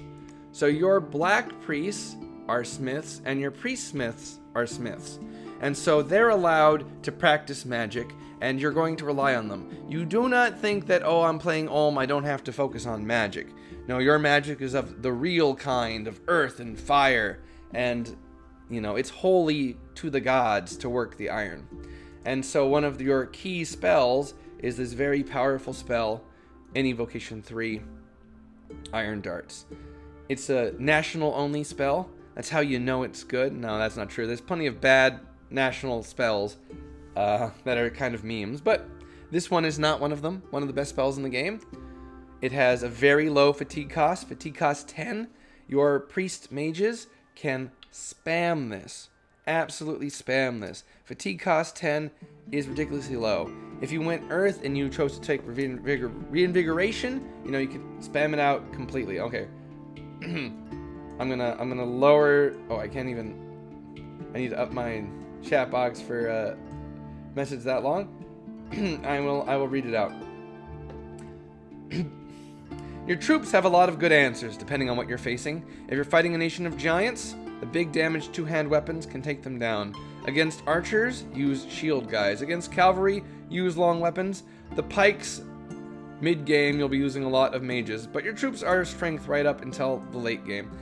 Yeah, you have some good timings. Ulm has some really good timings with their priests, their mage priests, that they are pretty good at evocations. I think that it's going to be a change from Dominions 5, is that I think Ulm's priests will stay good even into the later game because of the nerfs to battlefield magics and, you know, the buffs to Magery, to evocation. Like, look at this. Iron Darts gets +2 for every extra level the caster is. So these ones, if they're cast by your Black Priest, right? Your Black Priest is an Earth 1, and he's Priest.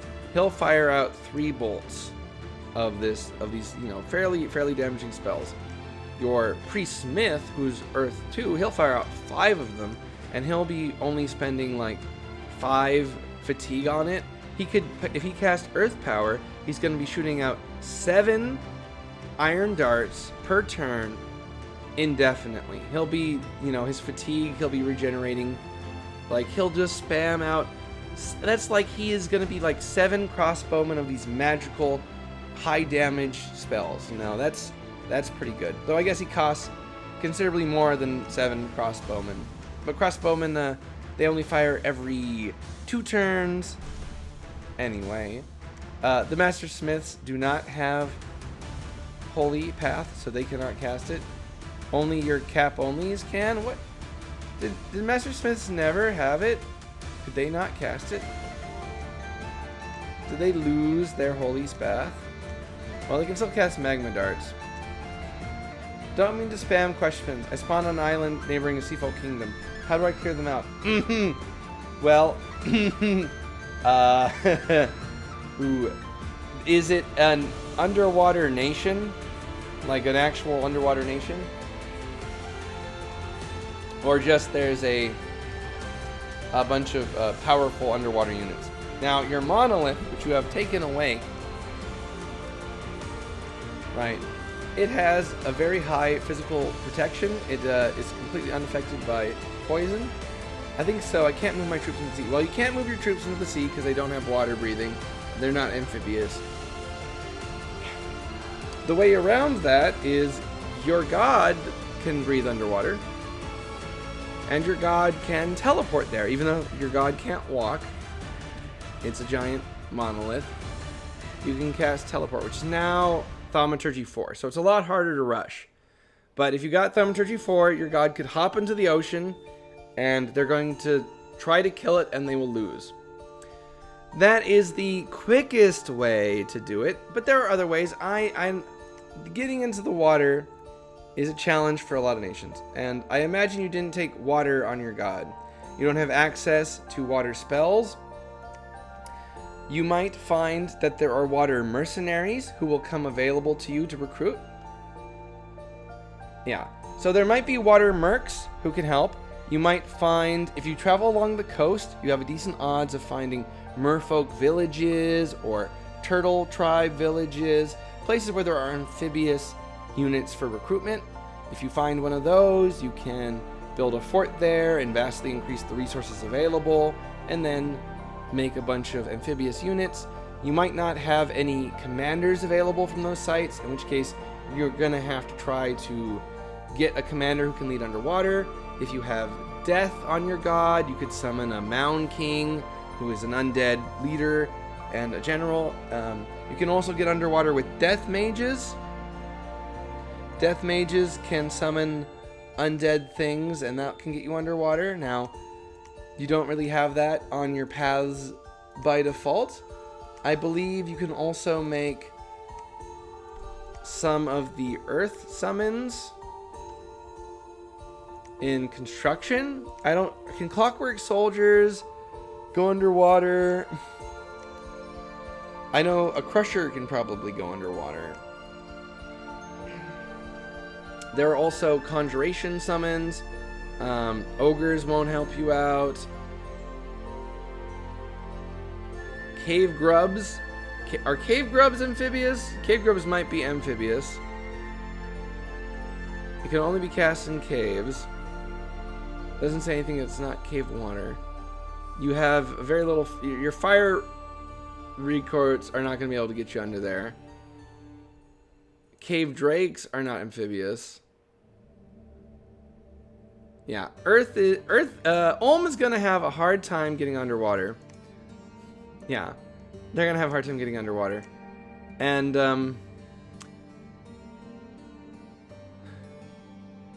will magic armor avoid the saltwater rusting?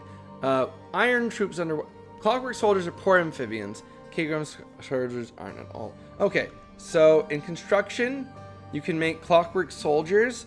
A bunch of clockwork soldiers led by a commander who can go underwater and has magic leadership might be hard to come by, but if you can get that can do it and get you underwater. And you should prioritize accomplishing these tasks, because getting underwater will help you. It will for one, it will get you more resources in your cap. And for two, it'll keep someone else from being there. And feel free to ask questions. You may find that there's a reason why people play on maps where you're not likely to have your own nation start surrounded by water. But their gear is iron and will rust. Well, you gotta do what you gotta do. You can occasionally find death mages for recruitment on the overworld. Various tribal kingdoms have the ability to recruit death mages as a like low chance. I have not been noticing much indie mages. Okay, so look, here's a place along a coast, and in this spot, I can recruit Ictid shamans who are water mages, and I can get their Ictid soldiers. And why on earth did I not notice I could do that? I should have had a fort here. I should have been doing that for ages. I'm so bad at this game, and I can't even recruit from them right now because without a fort there, I can't build anything because I have. Okay, so here's something to watch out for. Like I was saying, where the forts draw resources from places around them. If you have too many forts around a spot, they won't be able to recruit anything there, not even mages. And here I was thinking it would be an easy thing. This is not an easy game. I preach against this game. I'd say get a refund, uninstall, pretend you never saw this game. I would say that to anyone. I'd say that to myself if I could go back in time. The underwater nations have trouble getting onto land too. Not so much in the Middle Age. Well, kind of in the Middle Age. The Middle Age is the most dominated by amphibious nations and water nations. It's the highest water era. It's the high tide, if you will. And that's one reason I tend to not like it as much. I'm not a water hater. I just don't like how water is usually set up on maps. Like, you know, here's fine. This is a great use of water. 4 water provinces in the middle of a big donut. That's cool. Now, is this a good use of water? Giant bodies that can't be, you know, broken up? You know, it's actually kind of okay because it's narrow here. But, you know, it's a huge body of water. If there was like some land breaking this up, so the water was a donut and the land had some other things going for it. Yeah, I don't know. I just don't like how water is often a big continuous mass, when I feel like it probably shouldn't be, obviously, or else I would say it's great that it's a big continuous mass.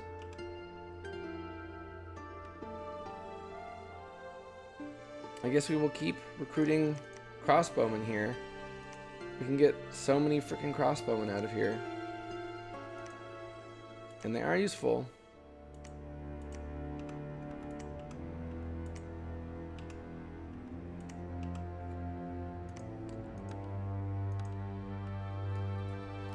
So we only have 2 forts drawing from this province, but it has no resources because the forts that are drawing from it are citadels. Citadels have a really high administration score. This one has 60. This one's not yet a citadel, but it's a castle, so it's 45, which equals 100 administration. So 100 of the resources here are taken, and 100 of the resources here are taken. Yeah. Alright, our god is free. We haven't done that yet. Okay, we're trying to think about how we're going to get in order. You notice how I'm a giant nation? It's turn 42. I have the most provinces and income in the game. I have not gotten underwater yet. So, it can be difficult. I could have if I was focusing more on it. But this nation does not have the best access to it. We're about to use an item we took off a dead body to get us down there. Maybe a thunder whip would be good underwater. A chain lightning attack could help break our enemies.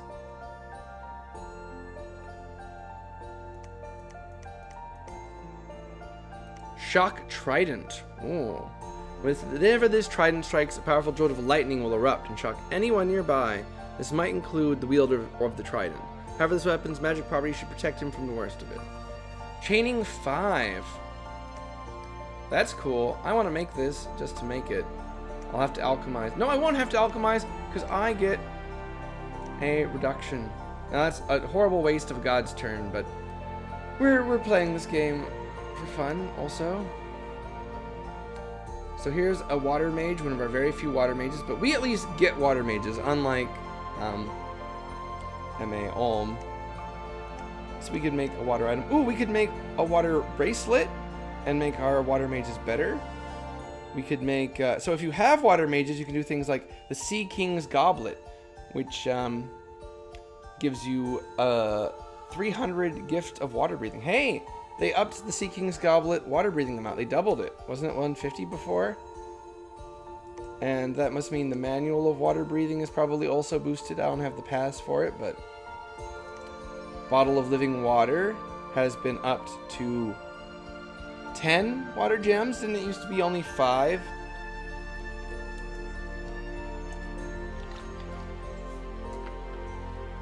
So, in combat, you can Alright, this is a hard one. This is a hard one to explain very simply. Do I have any big fights currently cast? No. None of those ones had a big scripting. I'll demonstrate with my god in just a second. I will just quickly get through this turn.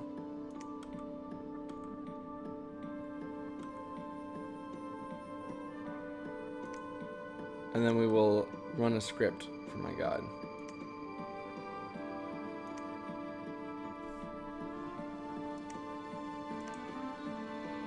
Summons a woodland spirit. Oh, I know what that one does. Actually, let's see if the woodland spirits have changed. I will I'll cast that just to see it. Okay. Okay. You don't... your own god... You talk about your own god as a god, right? Your god is not a pretender. Your god is the god. You've got to have that winner attitude. The other ones are pretenders. All the other ones are pretenders. When you talk about your tender, you're talking about your god. You got to have that right attitude. You're the gold medalist. Turn 1, you gotta have that on the line. You know, it's like when countries negotiate with each other over you know, border disputes, all that stuff. You never say that you're not legitimate. You can't be out here saying, "Oh, have you heard the word of our god? Your god? No, well, he's really a pretender. Once we get enough of these things, and really, there's like 20 other guys, and if you're wrong, they're gonna really fuck you up." No, you say God's word. So we'll look at all of that in a second. I'm just gonna script my god here. So we're gonna send our god underwater. He's gonna have some gear. She's gonna have some gear. Okay, we're the goddess nation. So we're going to go underwater. So the spells that are available to us are different underwater than on land. I wonder if we can filter by underwater only. Why is that not one of the filters?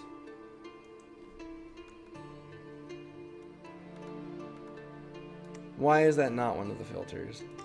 That is so dumb that is not one of the filters.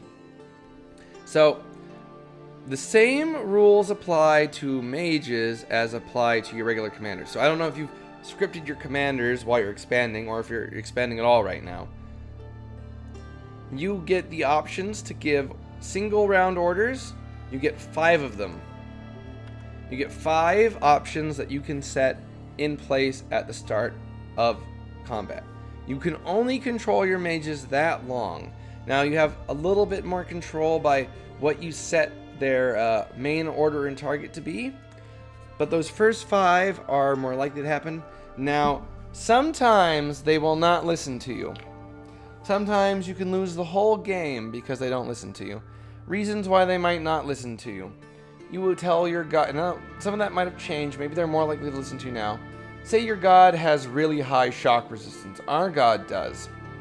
Our god has 20 shock resistance. Now I had to take up throne. The thrones are the, things you need to claim to ascend, right?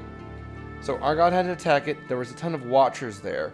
Watchers are a statue that has been enchanted to watch over the land with their true vision and their far sight, and to rain lightning strikes on you. Now, our god had 20 lightning resistance, but that's how much damage they do. They do 20. But if I told my god, cast lightning resistance on yourself, it might not do it. It might say, I've got 20, boss. You know, well, not boss, they're the god, but, you know, we're the one giving orders here. They got 20, so they're not going to listen to me. They might say, I'm not going to cast it on myself. I'm going to do something else that's very productive. I will give a nice big buff to these other units. I'll do something good like that. I assigned my god to cast Lightning Ward, which also targeted them and gave a lesser lightning buff to the unit that they were standing nearby. So they got hit with it collaterally, and they got up to 25. And that was enough that they survived the fight, but it was touch and go. Another bad roll, one way or the other, and we would have lost our god in that fight. That's how close it comes down to.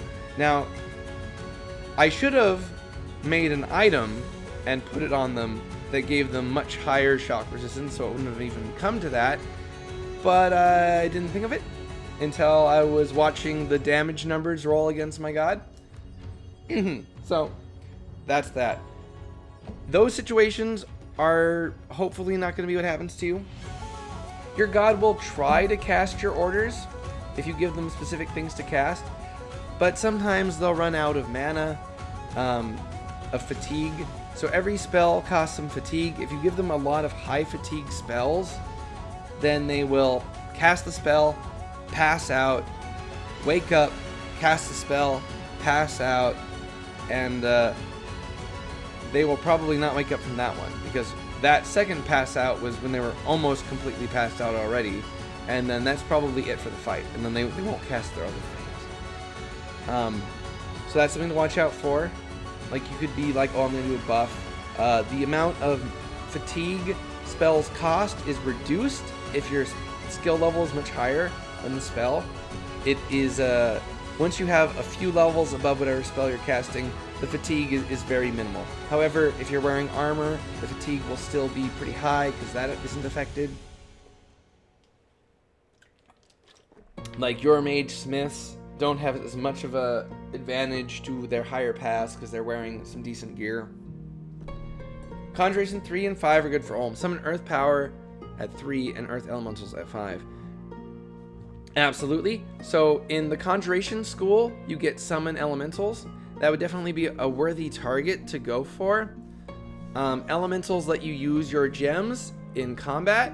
Yeah, while we're looking at it, Elementals, you use your gems in combat. And it's also a good case with the Earth Power. So let's mention Earth Power. So my god here, it can go Phoenix Power, but it can't be cast underwater, so we're not going to use that in battle. That will raise our fire path up. We get, there's a variety of these spells that are kind of self-buffing. They give you more magical paths, so then you can cast things that you couldn't otherwise. They'll be grayed out if you can't cast them. So like, over here we have Yana. And say Yana was the only mage in town, the enemies are coming at the gates. What we really need from Yana is to cast one fire elemental, right? It's a big spell. It's Conjuration 5. It takes Fire 5. She, yeah, well, you're going to want to recruit mages. I know one common, very common mistake with new players is not recruiting mages. You need to get mages because you need mages to research spells, and you need spells to deal with other people's spells. You don't need magic to beat units. Your units can beat other units, but when they come along and they start throwing stuff out there, you're going to have issues. And if you haven't prepared in advance, you're going to have more issues. Now, some people will say you have to recruit a mage every single turn from turn 1.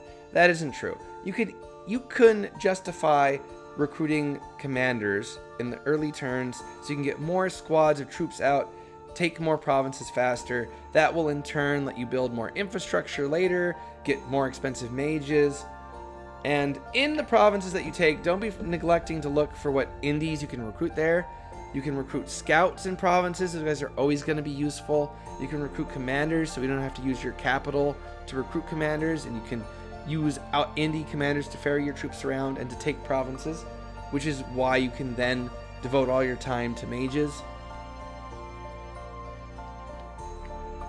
You're going to need at least a little bit of priests to build temples for you when you're building new forts. You can get all that in one mage. You know, you got your priest smith can go out there.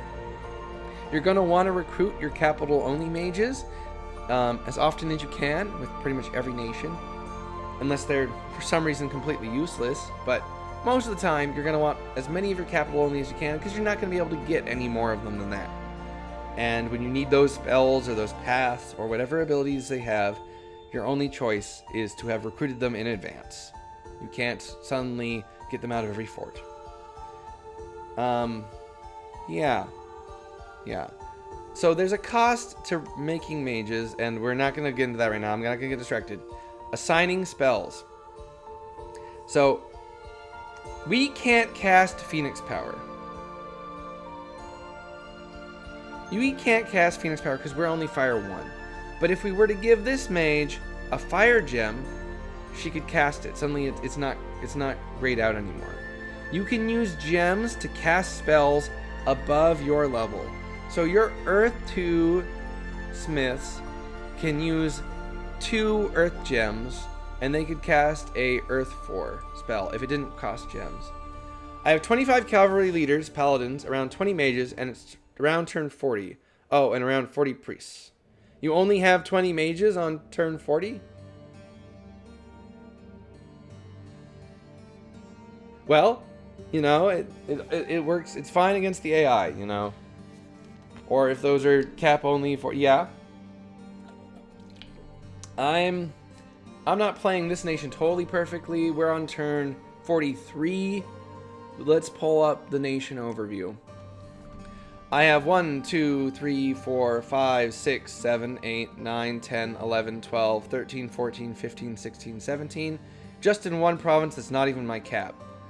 18, 19, 20, 21, 22, 23, 24, 25, 26, 27, 28, 29, 30, 31, 32, 33, 34, 35, 36, 37, 38, 39, 40, 41, 42, 43, 44, 45, 46, 47, 48, 49, 50, 51, 52, 53, 54, 55, 56, 57, 58, 59, 60, 61, 62, 63, 64, 65, 66, 67, 68, 69, 70, 71, 72, 73, 74, 75, 76, 77, 78, 79, 80, 81, 82, 83, 84, 84. So if our nations were going to war, right, I have twice the magical resources at my disposal who can be casting spells on the battlefield. And I'm going to have much higher research, so the spells I'm going to be casting are going to be, you know, magnitudes higher. If you have much better spells, your mages are also much more effective. Like, I can use one mage to cast my tier 7. Oh, it looks like I've won this fight. So let's look at this fight right now, because we haven't looked at the fights for this turn yet. Cavalry leaders are real good. That's so true. And, you know, we have cavalry leaders too. Our mages actually can lead cavalry. So we actually don't even need to bring commanders, and we can get commanders outside the places that aren't our fort. She's casting Body Ethereal? Is she off script? She's not even going to cast it. She's not even going to cast. She's not even going to use gems this fight. Well, I guess I don't consider it. So, this is a mage-supported army. This mage has 25... His mage has 30 gems worth of gear and has gems on them. She's a Fire 2 mage, but this booster boosts that up. Since we have more mages recruiting, we're able to get the research levels needed to forge these items. Since we have more mages in the field, we can find more magical sites, which we can use to get more magical gems to make these items to support the army. Because our magic paths are higher, this one mage can do the job that normally we would have taken a lot of mages and a lot of gems to do, which is in a big combat, she can cast a spell that gives all of our archers here fire damage, which will counter enemy armies that have a lot of defense. So like say you were playing Ulm, you've got all your thick armored guys and they're coming to fight me, my crossman bowmen will shred them because they have that magical support. Now the counter to that is on your side, you can throw up spells that ward your guys against fire, but if you don't have the mages and you don't have the research, you're not going to be able to do it. If your research is lower, because you don't have enough mages researching, you're going to have to rely on the lower tier fire warding spells. And that means that you're going to have to use more mages to supply your army. And you're already down mages. So instead of it being doable with one really big mage who's using some items and casting some stuff, who could then support your whole army, you're going to need to spend out 4 or 5 mages. And you're going to have to risk them, and they're going to cost you a lot more gold. And it ends up costing you troops that you could have had, because you're going to have to spend more on mages in the field when you actually need them in the battle. You know, that's kind of how to think about, you know, using the mages in a grand strategy sense. Is you need mages. And, you know, I've lost a lot of them too. I've lost a lot of mages. There's more to do than just research. So let's go back to the nation overview screen. Sorry if people are totally into advancing the plot line here. These are important things for new players, and I want more people in the community. So over here on your nation overview, you can see the searches that your province have had, and so your mages, you're gonna want to have your mages go around and site search for you. So what site searching means, and we'll give an order.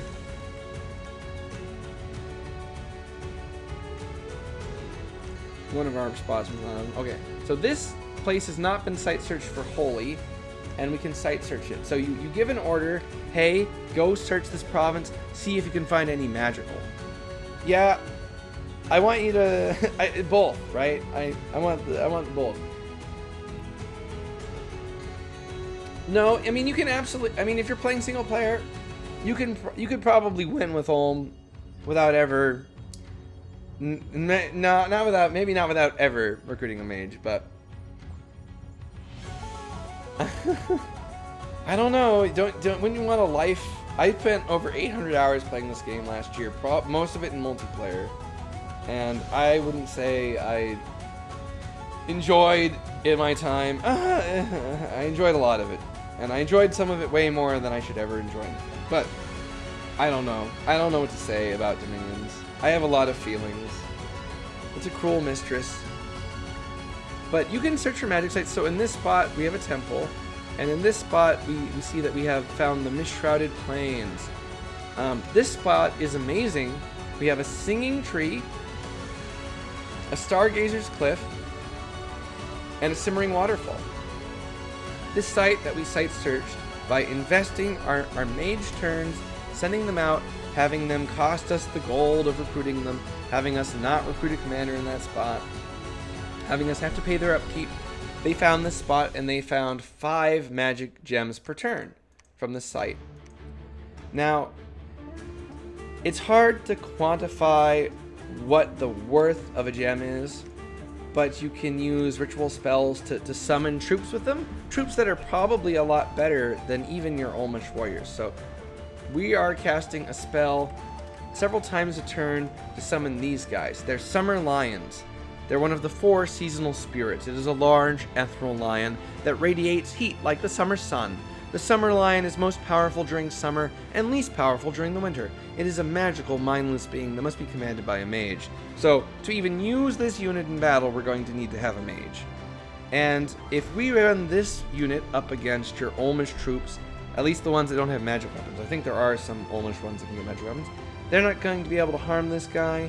He's going to only take damage 1 in 4 hits, and even if they do hit him, he's got lots of HP. He's got magic claws and bites, so even if your guys have some magical defenses, he's going to, be able to get through that a little bit easier. He hits for enough that he can be doing damage. He's got really high attacks. He's mindless. He'll never route. So your guys might route. He'll never route. He's going to stay there, and he'll fight you down. I've been playing since you had to get the dev to mail you a physical CD. Yeah? Well, that explains why you're able to answer my questions, Ace. I summon fire drakes at the moment, 1 per turn. I really want to do... Okay, this is again, there's a big detour here. There is a build I really want to run. It'll probably be our next single player campaign. So once I finish this one, we're gonna run MA Pythium. We're gonna run an MA Pythium game, and the reason is this guy right here, Hydra Tamer. So an MA Pythium gets Tight Rain on their Hydra Tamers. Now I don't know how many units get this ability. I haven't seen it on anyone else. It's a new ability in Dominion 6. This commander is exceptionally good at leading unruly subjects. Undisciplined units under his command are not restricted to skirmish formations and can be given specific battle orders. So Tight Rain lets you command units in battle and actually give them orders. What does that mean? It means that we can command drakes that we summon, we can command hydras, and they won't just run ahead blind and get into battle. So the fire drakes that you're summoning are very good units. I like fire drakes a lot. And I also like water drakes, and I think the ice drakes are going to be a little bit easier for our nation to cast because we have water magic on our own nation. So by playing this nation with an edge towards casting ice drakes and then commanding them, I think that gives us a very valuable troop and a good way to spend water gems. Finding ways to spend your gems, because say you didn't recruit any mage at all, you're getting at least 4 or 5 gems out of your capital every turn, and you're just not going to use that on anything. You can use it to make magical weapons for your soldiers. Even if you're fully committed to not casting spells, you can at least make gear. Like, you know, you're an earth mage, you can make the Great Sword of Sharpness. This is one of the premier items in the game. One of the best items you can ever make, and it's one of the reasons why earth gems are valuable. There's a lot of value in earth gems. It's very hard competition, but the Great Sword of Sharpness is worth making. A large sword with exceptionally sharp edges. This blade will cut through most armor. So it's armor piercing. So if your opponents are sending a heavily magic boosted unit at you who's hard to kill, so think you don't have any mages. You are relying entirely on human troops. Your enemies can use their magic to clad a warrior in powerful magical gear, and that warrior clad in powerful magical gear can cast spells upon himself or have spells cast on him that will make him into a solid slab of steel that's regenerating health. And all of your troops, they could never get through that. And he's got an aura around him, so they're dying as they try to kill him. Well, one of your commanders wielding a Great Sword of Sharpness can run up and split him in twain, because it is a very powerful, very accurate, high defense, magical, armor-piercing sword. Right? So it can help you get around stuff. Yeah, the Hydras are fun. Have you tried them in 6? I kind of want to play with... I kind of want to go for this item right here. Construction 5, the Dragon Crown, gives you Dragon Mastery. So that would let you summon 2 a turn for 7 gems. So that is very effective. When you're using your mages, you also have to consider how effective you're being with your mages. Mage turn efficiency is very important. Say there was a spell that was really good. It cost no gems at all. 1 mage turn, you summon some wolves. Now, there are spells that summon wolves and they cost you gems, but this one won't summon as many wolves, and it doesn't cost any gems. Well, it's costing you a mage turn, and that means research that you could be putting towards other things. So even if you could do stuff like that, which you can, L.A. Olm gets the wolf herd who can summon wolves as a passive ability. That is effectively a mage with a very limited ritual that they can cast. And it's a good thing, and you'd want to do it. And there's like Reanimator Priests who can also summon troops very easily. Right, so we were talking about that earlier on giving commands. You can cast spells with gems that you couldn't otherwise cast. The limit to that is how high your magic path is. If you have a magic path of 1, then you can only spend 1 gem. Now that's enough to get you up to 2 though, and at 2 there's a lot of boosters. So with a fire gem, a fire 1 can become a fire 2, and a fire 2 can cast Phoenix Power and become a fire 3. Well, unfortunately, that 1 gem you use to cast the Phoenix Power isn't going to keep working. You're doing some resin work. I do some resin work. I do it on charms, and maybe you're doing it on actual things like boats or important stuff. But level 1 mages can only use 1 gem. Level 2 mages can use 2 gems. So if you're a level 1 mage, you can use a gem to cast a level 2 spell, which will make you a level 2 mage. And then from there, you can now use 2 gems. And so you can use those 2 gems to cast a spell that costs 1 gem, but is level 3. Does that make sense? Am I explaining it correctly? So Conjuration 5, Summon Fire Elemental. It takes level 3, and it takes a gem. Dice casting, interesting.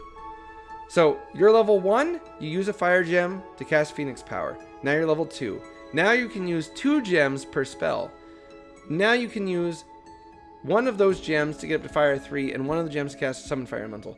That is an incredibly strong thing that you're going to want in your tool belt as a whole. Because fire elementals are this large ethereal flame that is alive, and to attack it, it is going to lash out at you with its flames, and it's hard to hit because it's ethereal. Great thing to have. It costs you a ton of fire gems, though. If you were a nation that had stronger fire mages, they would not have to use as many fire gems to cast it. If they were already fire 3, they can just cast it right away. Or they can use Phoenix Power to make themselves even stronger, and then cast them at a reduced fatigue cost. And if you're, different nations also get access to certain national-only spells that you're not going to want to miss out on. Like, this nation can summon the Angel of the Host, and you can get some divine angels on your side. You can summon the Lar, unique commanders that can get mages that way. Mages can get you mages by casting big spells. Like Contact the Harbinger. A heavenly harbinger is a powerful angelic being, and it's skilled with air magic. And so you can get into air with your astral mages. Giant Strength Warriors, Weapons of Sharpness, and Champs 5 Architectural. Yes. So if we're talking Ulm, and construction, which construction can give you, because they've changed Strength of Warriors and Weapons of Sharpness in Dominion 6. At Construction 2, you can get Temper Armors, which will give an Area Effect 5, 3 protection to all armor points. That means if you use this with a mage, with one of your Earth Mages, you can turn 5 tiles of your soldiers to have +3 protection, which if they were already only taking a little bit of damage because they have very high protection, now they're taking almost none, and they can hold up against troops a lot longer. One mage can cast this multiple times because the fatigue cost is 30, and you have your troops hold and attack. You position them behind the mage. He can cast it, he casts it, they run forward, he casts it again, he passes out, but they're now much more powerful. And, depending on how expensive the mage is, that can be worth it. If the mage is able to do that at a reasonable cost, then you don't have to buy more troops to take the same province to win the same fight. At Construction Level 4, you get a bigger AoE one, but it takes a higher magic path, but it can cover 20 units. So now, because you have had more mages researching, and now you're at a higher research level, you do not have to field as many mages to cover much more. Because this is now 20, where the previous one was 5. And where previously you could cast that one 3 times before you pass out, you'll be able to cast this one twice for 40. So you go from 15 to 40 tiles covered. Now it's a higher path, but you'll have also researched conjuration, and you'll have gotten summon earth power, so now you can cast it, and you'll pop out of your, fainting quite a bit earlier, because summon earth power will give you reinvigoration to your fatigue. You'll wake up, you'll be able to cast one more big spell, perhaps a grip of earth, right? Is that an alteration? The earth meld. You could cast an earth meld, which will trap some of your enemy units. The ground sucks them in, and then your units can kill them. If they were very hard to hit units, then suddenly the horses are dragged into the ground, and your units will be able to cut their horses down and have a much easier time. If you were facing some units like elves who have very high defense, that might be your best way to beat them. Anyway, so that's kind of how it goes. There are spells to look for. Enchantment, you can do Gift of Giant Strength. This used to be a much better spell. It must be a much better spell, which is what Aces is talking about. But it now is only AoE 3, so it's again going to be a small squad, just like with the Temper Steel one that gives +3 protection to an area. At enchantment level 5, you get one that is AoE 20 and it requires an Earth Gem. This did not used to require an Earth Gem for this spell, and it was I think at a lower path, but it might have been here. But it applies it to a much bigger area. So just the same as with the other situation is now you do not need to have as many mages to cover a larger area. And you also get Weapons of Sharpness. And Weapons of Sharpness does not take... This is one of the key spells you're going to want if you run into units who your guys just don't kill in one hit. A few friendly units are gifted with weapons so sharp that they can cut through armor and flesh with equal ease. The enchantment does not work on blunt or missile weapons. Have you seen how nerfed this is, Ace? It now only applies to one tile for 40 fatigue. It used to be like an AoE 5, or it was like a bigger AoE, and it would let you have a whole bunch of units have armor piercing, so they could like ignore armor. Yeah, that's pretty substantial. That's a huge nerf to Ulm. That's like changes your game. Now, here's probably the one we remember, and now it's an Earth 4. Steel Slice Warriors. Yeah, okay. Area Effect 20. This is what the old one used to be, and the old one used to not cast gems, and it used to be considerably easier to get to. So this is that same effect, but is over a much larger area, and its fatigue cost is 60 more than the old one that did the same thing and was much easier to research. So now you need a lot more mages to get here to cast spells that are going to let you counter your enemies. But okay, to be fair, Ace, they are not going to be able to throw up the things that you really need that against nearly as easily. Like, they can't get out Marble Warriors, right? Marble Warriors. Marble is an alteration. Yeah. Alteration. Turn your guys into marble. That's altering. Army of Gold, Army of Lead, Army of Bronze. These are all now level 9 and must be individually researched. They are a big, huge... They cover the whole battlefield. All your troops become made of metal and incredibly powerful. So before, if you were fighting Ulm, right, you could cast this, and Ulm, their normal troops wouldn't be able to punch through your armor if you had like decent armor. If you are Ulm and you cast this, well, your troops are now incredibly hard to hurt. They are, through their huge armor. Alder seems to be taking a big old nerf as a school. Well, Body Ethereal is alt 3 now, so not everyone, not every spell, not every path. Astral Chad say, have you seen this? I haven't seen this. Army of Gold now takes a fire cross path, and Army of Lead now takes an astral cross path. And now they have Army of Bronze, which is inferior to the other ones, but doesn't require the cross path. And I mean they are level 9s. But that really changes the game. I'm sure there's some like horrible balance. Ooh, Eternal Twilight. I haven't seen this spell. We are a single player game. I should get back to. The entire world is stuck in between the day and the night. This would have been a great spell to use. Okay, I'm gonna write this down. I'm gonna make a guide of the nation I'm currently playing in the single player game after I'm done with it. And this is something to definitely go for. So there's a new battlefield-wide enchantment called Twilight. Twilight gives all glamour mages a boost. So this probably affects that. The entire world is stuck in between the day and the night. An eternal twilight. Vision is hampered and it is difficult to discern details. That which is small seems large, and that which is close seems far away. Appearances are deceiving, and it is difficult to separate dreams from reality. The caster's dominion will protect friendly provinces from any adverse effects, but outside people will struggle in their daily labor.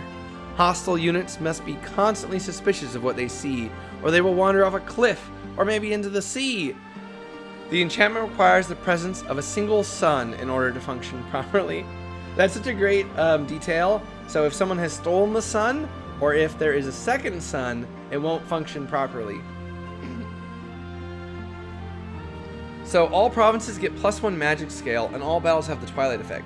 So they don't say what the Twilight effect here is, but it's like darkness, but it's not quite darkness. It's not as dark as darkness. It's like partial darkness, like with the Eclipse spell, right? Eclipse is -2, not -3, like real darkness.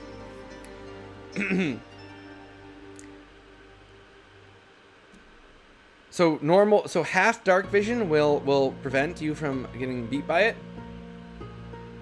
There's also the goat sun, which wherever tile they're in counts as a sun. So that could be, you could have 2 suns that way. But glamour has another effect. It's not just solar eclipse. It gives all glamour mages +1 in their path. So if you're the nation I'm playing, which is incredibly rich, that almost all the units have glamour, right? They have a +1 to their path in all those spells. Having Twilight as constant means you can directly cast a darkness spell to go to full darkness. Can you not directly go to full darkness with a darkness spell? I haven't looked at darkness yet since the new path. There's a Nightfall, which is a glamour spell that turns Twilight into darkness. But darkness doesn't do it? Well, that's a huge nerf to darkness. Oh, and wait, no, what? Lands that are hostile or outside the Dominion get -10 income and 20% resources. Hostile units risk getting tricked and die.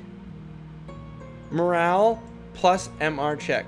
The risk is lower in densely populated your enemy units can just die while this is up. By falling off a cliff or something. By going to shave with their dagger. This is a kill on sight global. Okay, this is a game-winning global. We're going to put that in game-winning category. It's not quite as good as something like Arcane Nexus, but it's not even in 9. It's only in 8. You get this, you jump a ton of glamour gems into it. Your glamour mages are like, you definitely have to kill on sight this dude. For sure. They say hostile units though, so it's not commanders. You're not going to be losing your mages to it, but you will just have your low morale, low MR mage troops die. Certain nations can probably ignore that okay if all their troops are high morale or whatever.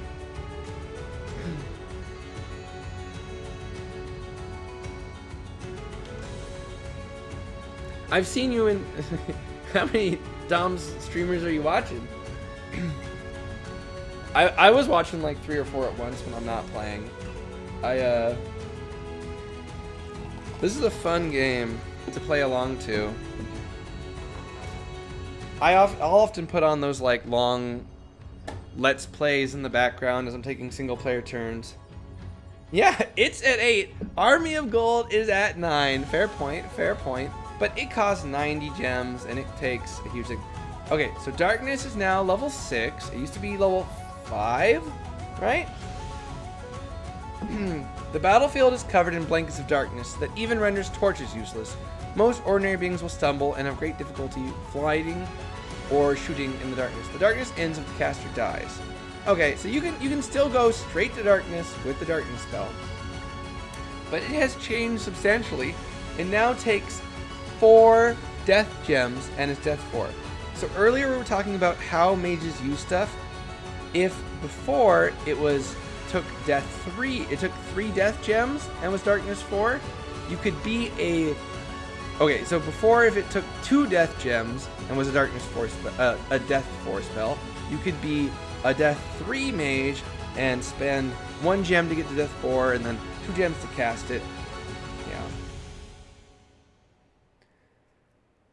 Yes, there's numerical values to darkness. So there's the -6 darkness, there's a -3 darkness, there's a -2 darkness. I don't know if there's other ones, but there's like different tiers. Yeah. Abulin, I don't know what that means. We gotta get back to my freaking game, okay? I don't want to stop streaming until I finish the game tonight. But yeah, there's a lot of things to target. You can still cast Darkness. Darkness will get rid of Glamour. So if you're fighting the dude with Eternal Twilight, perhaps consider it. I'm gonna put my little guys. I'm gonna put them behind me here.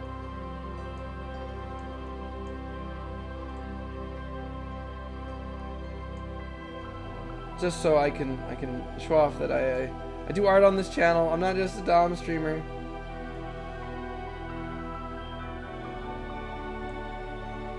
Yep, they're watching you.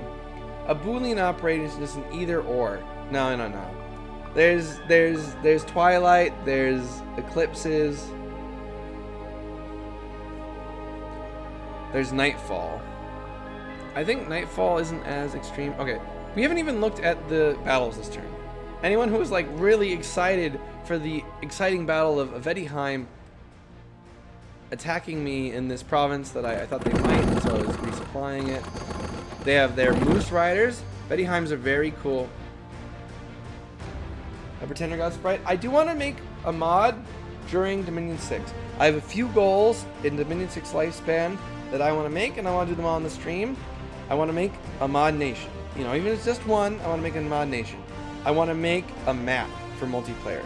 I want to make my ideal map, because I have a lot of thoughts on what a multiplayer map should do. Yeah, they're a nation of goblins. It's basically Canada. And they ride moose. Since they first allied themselves with the Gaiges of Jotunheim, the Vati has used mooses as mounts. In this age, the Moose Rider is equipped with a crossbow and wears a chain cuirass, while his co-rider uses a bow and wears simple leather armor. Moose Riders are fast and can quickly travel long distances, even through dense forests. If archers are needed in a Veti raiding party, Moose Riders are sure to be included. So these guys are stealthy. You don't even notice they're there. You're just like, there's been a lot of moose around lately. You know, they get there's 3 units in one of the tiles. There's the moose. He's got a kick. He's got antlers.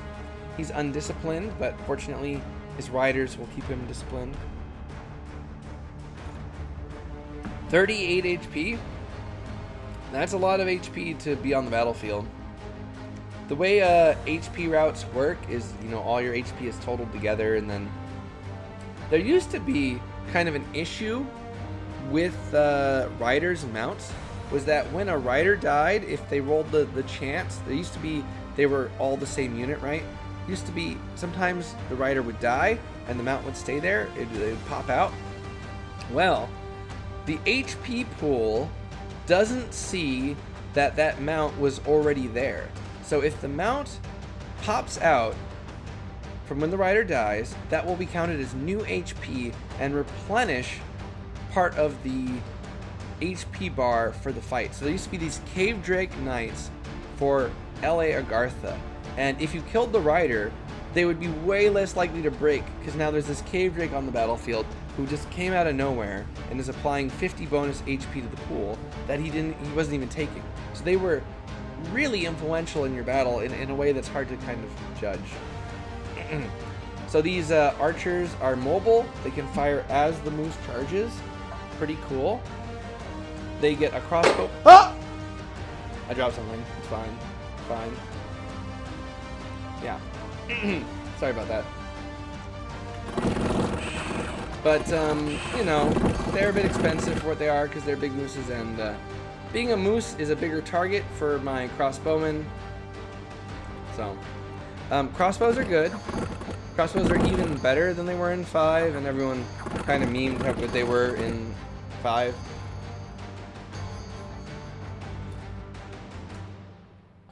I think seriously considering a god that can get you the air ward spells, which are all a lot worse. The arrow fend spells now cover only like a fair amount of troops, and you have to go up pretty high to get the one that covers the whole battlefield.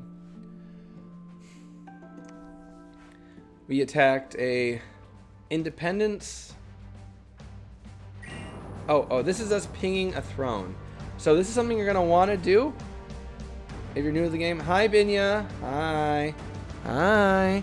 Hi. Welcome in. So this is something you're gonna want to do if you're taking a throne. Is you send a scout, you have them attack the province, and you have them retreat. That way you get a truly accurate battle report. Now, if you're fighting AIs or other players, the troops will not always be positioned the same, but independent provinces will always stay the same. Well, Mist is still around, and Mist will still do a pretty big job. Ace says, probably a good change. Having half the nations be able to just turn off your archers by mid-game was kind of lame. Ja. True. These guys got Mist Form, very powerful self buff. Or this isn't even self Mist Form, it's gonna Mist Form some units. So when you attack a throne, there's things like this with wizards. They could be, a variety of paths. So if you see what paths they are, you can kind of predict what they're gonna cast. Like these ethereal ones are casting body ethereal on their own bodyguards instead of the troops that are running at you. So that's great. That's 1,400 fire gems. That's 1,400 fire gems to have 200 fire drakes.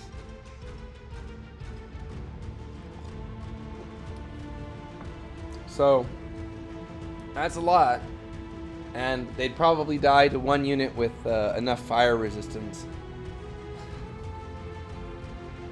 Or some battlefield wipe spells. Or a Murdering Winter, which is a province attack spell. Don't worry about Murdering Winter yet. Let Murdering Winter be a fun surprise when you discover it. When someone uses it on you, let it be a fun surprise. So we now know not what they're going to do when they feel like they need to use their gems. So they won't trigger gem use just because you send them a scout. You'll have to send in some mages, some dudes with gear. In Dominions 5, a mage with 4 paths total and 4 gems on them would always trigger gem usage.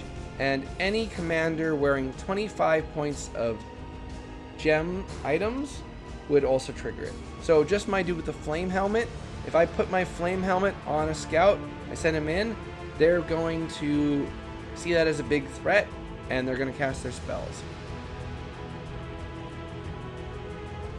Now, that was Dominion 5, so... And maybe they recognize that the flame helmet doesn't do anything on a scout. I don't know. We saw the battle in Sabor Era.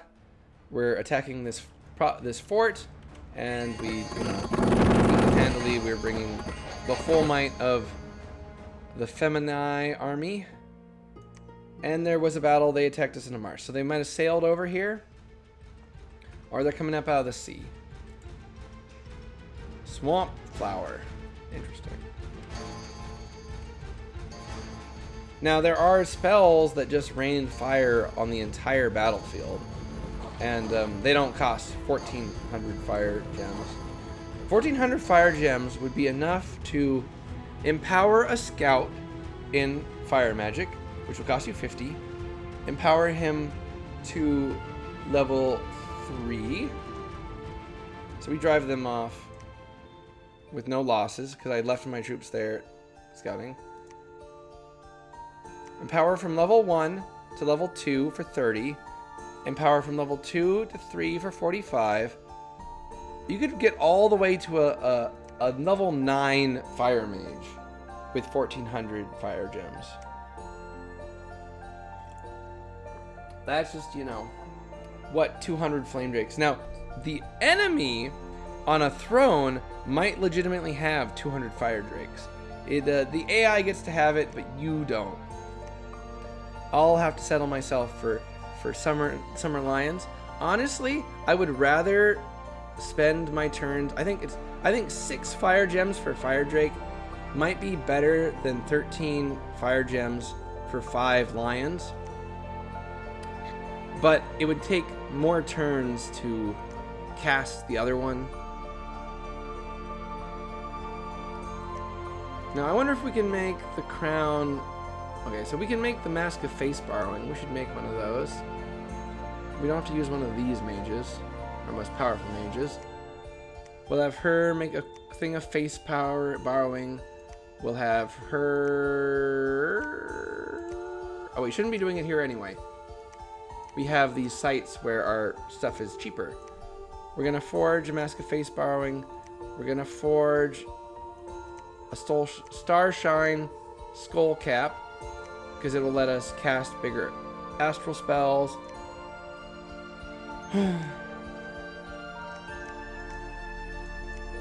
We could make this Shroud of the Battle Saint. This is a important one for people who haven't seen this before.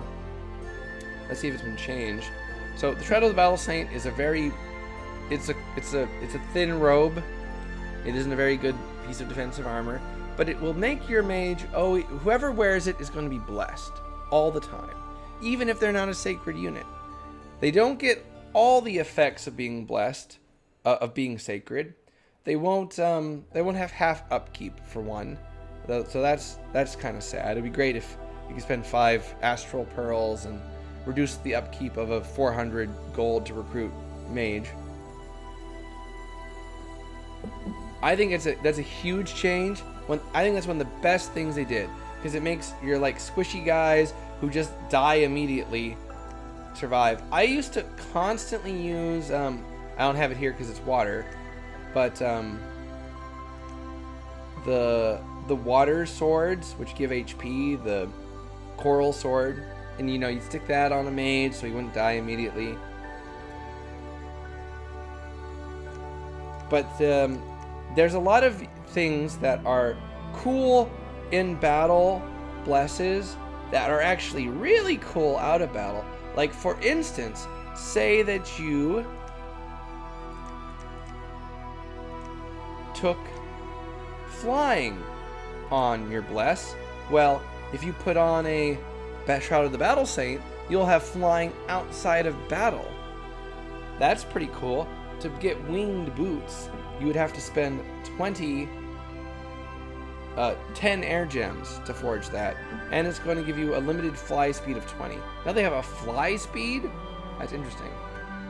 So you could use the Shroud of the Battle Saint to give flying on units that don't have feet.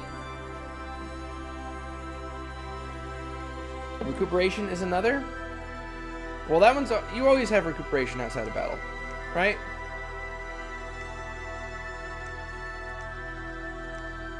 Because it doesn't do anything in battle. Regeneration is one, though, that would keep you from... That would give you a reduced chance of suffering an injury if you were hit by a Seeking Arrow or something, though that would probably not be too relevant. Oh, a regeneration would let your mages who had disease never die outside of battle. Actually, I don't know if that's true. I don't know if regeneration will trigger outside of battle. But we're looking for stuff to help our god go underwater. I mean, yeah. Yeah. If you have recuperation, I was like, ones that work exceptionally well outside of battle. But recuperation on your bless, which is going to help all your sacred units, you can then put the shroud on units who are not your sacred units, and they can heal their diseases or their afflictions. Now that's really helpful if you're a nation who has non-sacred old age mages or units that come crippled. Like I don't think Femoria gets their crippled units as recruitable commanders, but maybe they do. There's some units that will have afflictions and you'd love to cure them, and having that only cost you 5 astral gems is a reasonable cost. Now we're going to script our mage for going under the water. They're going to wear the Shambler's skin, which I'll have to take off this mage. And what else are they going to do? So the Shambler's skin does not give them very much defense, but they fortunately have a very high invulnerability to mundane weapons. Now we can give them the Shock Trident we just made.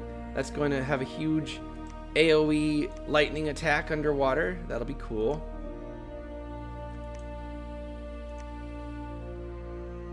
Have you seen that the range slot is different than the other slots? You can just put a ranged item in addition to the other one. I wonder if the Mirage Bola fires underwater. A lot of things kind of have issue firing underwater, but Mirages, that kind of makes sense. We're not gonna equip it to the god. I think there's a chance to mess things up. Boot of the Messenger, we'll throw that on. Boot of the Messenger is one of the best uses of 5 nature gems. It gives you increased map move, which is very helpful. You can slap these on your mages to get them between provinces faster. So say you have to move a mage 2 places. If they can get places quicker, then that's going to give you more research, let you have to have recruited less mages, spend less money on mages, so that this 5 nature gems become quite useful. And when that mage who had to move gets to a lab, they can then take the boots off, send them through your lab system, and then another person can take them and use them. They also give, very importantly, 3 reinvigoration. Reinvigoration helps you overcome the fatigue that you get from casting spells. That's pretty good. What else would we want on our god going underwater? Now, one of the things you might encounter underwater that might be dangerous is poison. Our god would not go down to that easy, but it does exist. You might also encounter things with mind slimes or frozen heart casters. Let's think about that. We'll build a caster to frozen heart, because that's going to be a common anti-thug attack.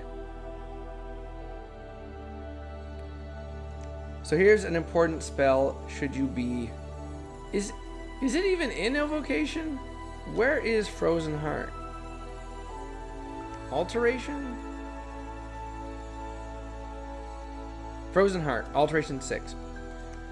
1 water, 25 plus casting range, normal casting times. So this was another thing I wanted to bring up when we were talking about scripting things, is that some things have longer casting times.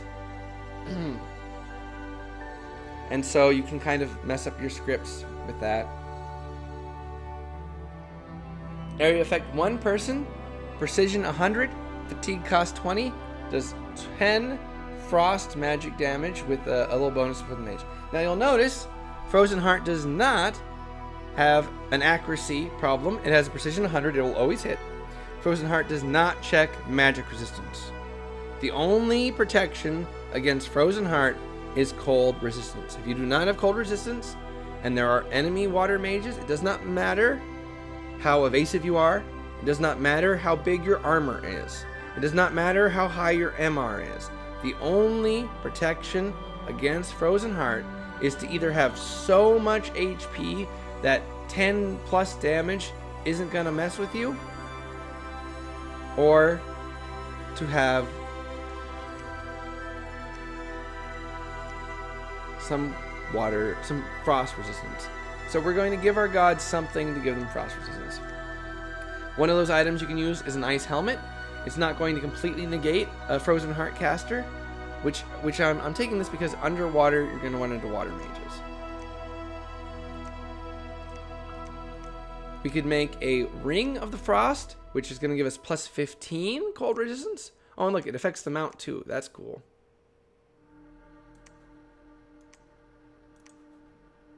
A never-ending keg of mead. These false supply items are so weird. They don't actually prevent you from starving, but they keep you from being unhappy and having the huge morale penalty that what starving would give you.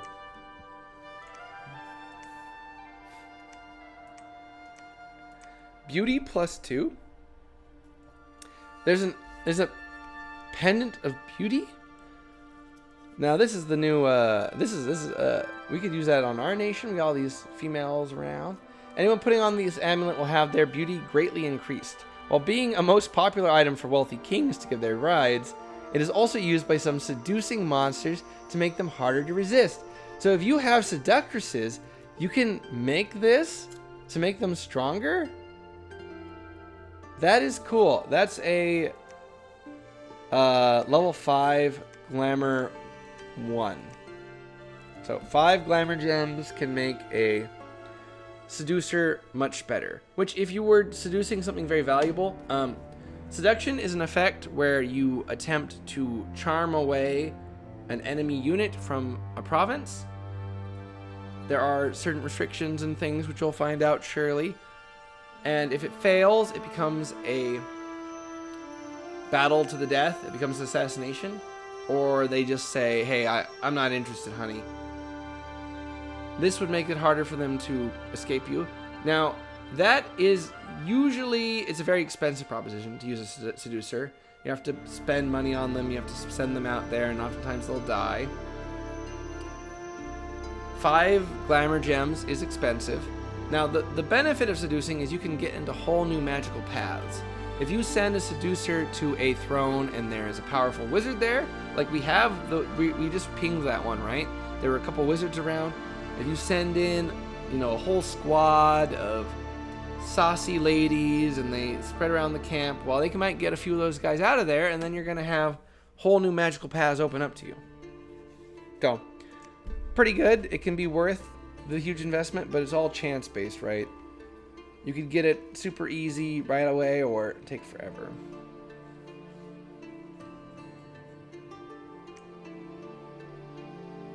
Water lens does not give us frost resistance. High levels of water magic give you frost resistance, so that's something. Ooh, we could start making lightless lanterns with our fire mages. Ooh, we have all that fire gem income from the Eternal Pyre. We can make a bunch of lightless lanterns, but it's going to taint all these people, and then when the horrors come very soon, they're all going to die. Though it does give you dark vision. Interesting. So I think what we're going to make is a Ring of Frost, because it will be good to have a Ring of Frost around. So we'll make a Ring of Frost. That's going to go in one of these slots. We can use our fire helmet in the head slot. That gives us one more slot to throw stuff in.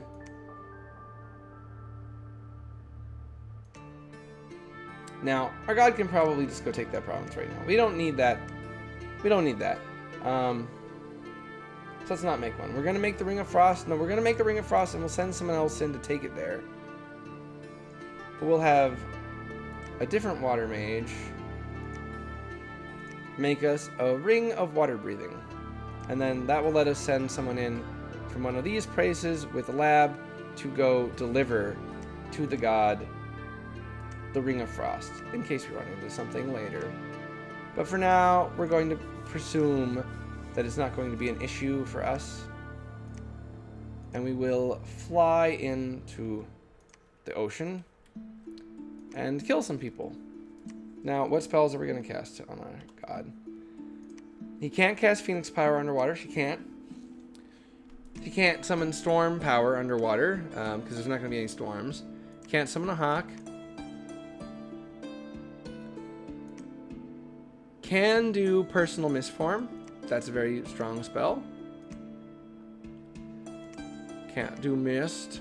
Could do Cold Resistance. So we're going to put Cold Resistance in the script, because we don't have that item. Once we have that item, we can take that out of the script. Now, Shockwave works underwater, and I think that's probably, you know, what we're gonna do. We're just gonna kill them with Shockwave. Yeah. Yeah. I think we'll just have them advance and cast, and if they get in melee and we have to strike them, we'll cut them down with our sword.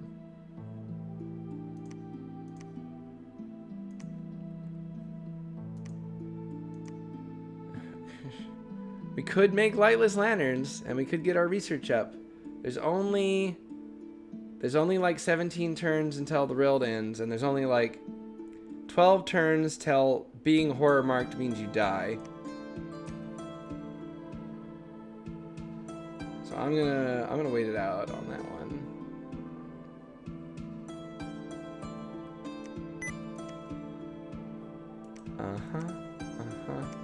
Move this troop up here. We'll move this army out here. We'll move this army up here. We'll move this army with all of its mages over here. And we'll move this army over here. We know what this place is doing. Okay, let's go back and look at that. Because it's important to know what you're getting into on a throne. Because you can like really directly counter it. Like I bet our god could counter this. Could just come here and take this by themselves. We know what they're going to cast. They don't have anything. The fire damage isn't going to kill us. Their lightning damage isn't going to kill us. Astral stuff, they're probably not going to shut us down. Our MR's hide enough. Air mage, get some of the air elemental. It's not going to be enough. So our god could probably come in here and kill them in their armor. But the risk is that Vedheim attacks it in the same turn we attack it, because we don't have visibility over there. And on that turn when they attack it, we end up fighting their whole army. That's the risk.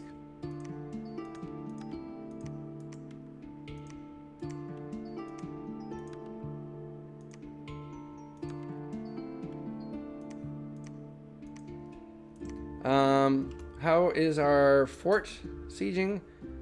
Oh, our troops are starving. We've started to destroy the fort in Saboria. The walls are moderately damaged and more time is required to break them. We have enough troops here that we are starving, and yet we cannot. Look, you can give horse riders boots now. Look at that. You know what? I was mocking those fake food items, but we're gonna make some. We're gonna make some.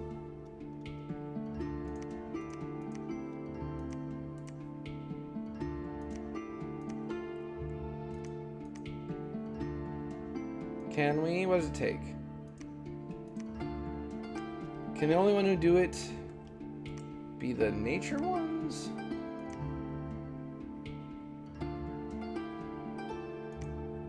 Okay, we need to get her.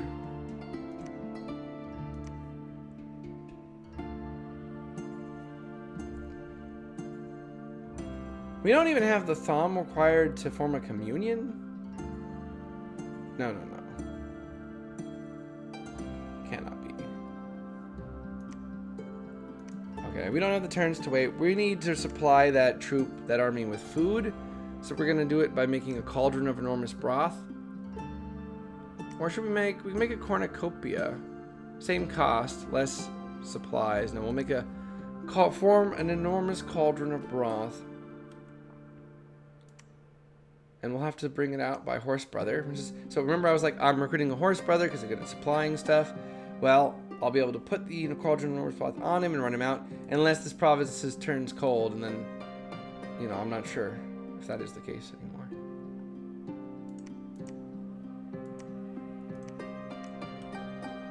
Now, if this was against a player nation, right?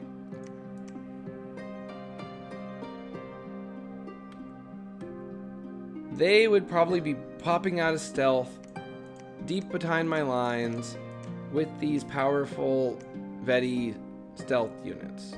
And then we'd be, you know, having to fight a total war on way more levels than the war we're fighting right now. Yeah. Okay, we sent our god out.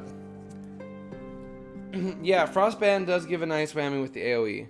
We're using fun. Yeah, the Shroud is fun for some super combatants and thugs. It's the reason why the Shroud is good for super combatants and thugs is not that it's like the best in slot gear, right? There's some really great armor you can throw on people. But for 5 gems, it can turn a guy into a thug who otherwise it would cost a fortune. If you have like a really good bless, you know, 5 gems will get you there. Oh, yeah. That's what we were talking about. Okay, put this one on for size ace, okay? You take Precision Bless. You take a Precision Bless, you take an Archery Bless. You take a Bless all around archers with the increased range. And then you slap a Shroud on just any old commander and you give them some of the like crazy bows. Just use that as like a strategy, a way to spend your gems. If only air gems weren't so valuable for some of those bows. Antonia, Queen of the Waves, Goddess of Hunting, Princess of Nature, Lord of Gluttony, has claimed the Throne of the Moon. So someone else has finally claimed the throne. Alright, we're attacking Independence in the Sea of Plenty. Personal Misform, Cold Resistance. They're just some bros. Casting some lightning bolts. They get up on us. We hit with the chain lightning spear. Boom, shockwave, yeah. So if you have a god who can kill underwater, then all you need is a Shambler's Skin or a Ring of Water Breathing. Which we could have made forever ago. I'm just not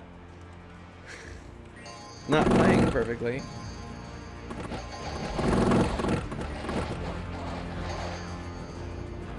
So we bounced off. So they were moving an army in. On the turn we were going with a small raiding party. That's definitely an important thing to learn, and it's harder to do against AI than it is real players. So big armies beat medium armies and small armies, yeah? But if a big army is spending its turns attacking small armies, then it's not doing all that much. Whereas if a big army could be 3 or 4 medium armies, they might take a bunch of small armies and take a lot of ground. Now a medium army will beat a small army, and so if you break up not into small armies but into big medium armies, then you can beat those. And effectively that just means that for a little commitment you can beat provinces. And if you take a province, then you win, right? So you don't have to spend too much to win a province. If they send a medium force or they bump up their PD, then you need to send a large force to have won there. Getting that mind game right is difficult. And it's much easier if you have a bunch of scouts. An unexpected event. Fallen leaves and magic gems have been found in a badger's den. We stole that badger's gem horn. Some barbarian scouts have been caught and interrogated. They seem to be preparing for a large-scale attack. Alright, that's a fort. Should be fine. Should be fine to ignore it. What are the odds that anything bad happens with that? We completed a fortress. We completed a citadel. We completed a palisades.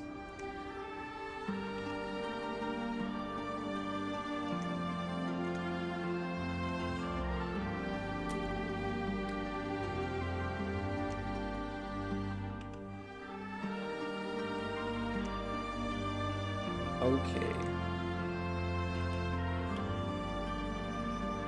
Lack of supplies, diseases are afflicting our people. So we're starting to starve. And we're also going to have horrible morales. So we're going to fall back. We'll put our mage gems where they matter. And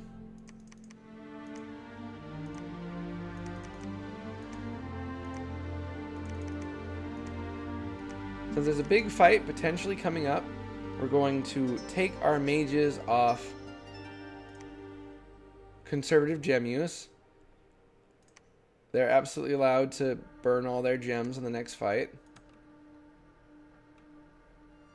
And we will leave this horse brother here sieging it down. So what is your impression of Glamour as a major tool of your nation? I played a multiplayer game with them, and I was using certain Glamour spells a ton. Like if you, the evocation one, I think you were here, Ace. But maybe you were watching like 10 people at once or something, but in Conjuration or in Evocation, which I thought there's actually a ton of great Evocation Glamour spells, which I haven't even used this game because I used them so much the last game. I was looking at other parts of the toolkit, right? So Project Self, 5 gems, it's like a teleport, but you're not really there, you're just projecting yourself, and you're able to cast spells in that province. It's so versatile. Glamour has so many versatility. It's like how air always has versatility, right? In all kinds of other ways than combat. They got the quills, they got, you know, false impression type gear. They have flying items. They have good summons outside of combat. Glamour has a lot of that. And it also has a lot of cool things. It has some great buffs. It has summons you wouldn't expect, like the kobolds, the ability to sail, which I think is water primary, but it's still... No, it's Glamour primary. The water kobolds, like, you can sail with Glamour. That is how interesting Glamour is. I don't know. That's a hard one. What do I think of it as a tool? Well, watch the guide vid. I should probably have thoughts on it. This is basically me attempting to figure out how Glamour works. Alright, we're bringing up another huge army. We have now the Cauldron of Broth that we have made. We'll walk the Cauldron of Broth out to meet our starving forces. And we'll set it on the back and we'll go hold, and retreat if things get scary. Or no, we won't have to give them the order to retreat. We'll just give them fire and keep distance. They won't run forward. And if we have this place bumped up enough, yeah. If enough troops die that the horse will die, then they'll run. Because if you have like magic gems and you're ferrying them around, you want to do everything you can to keep them from just dying accidentally. Okay, so now we're underwater. Once you do get underwater, it's easier to continue on being underwater because you can recruit units from that place.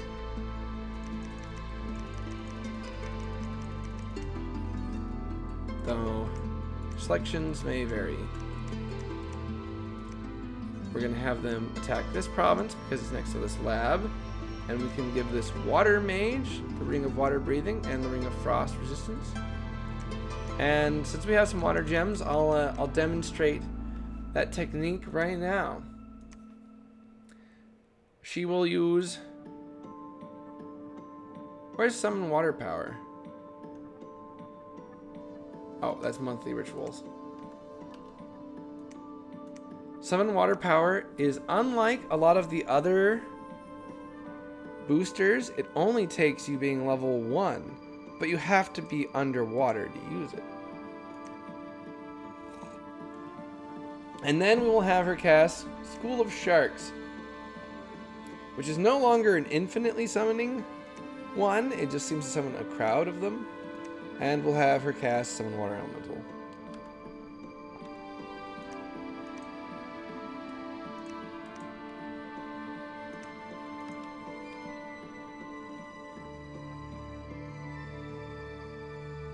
The fact that we do get water mages means we could have been in the water a fairly long time ago if we had gotten decent water production. Or if we just...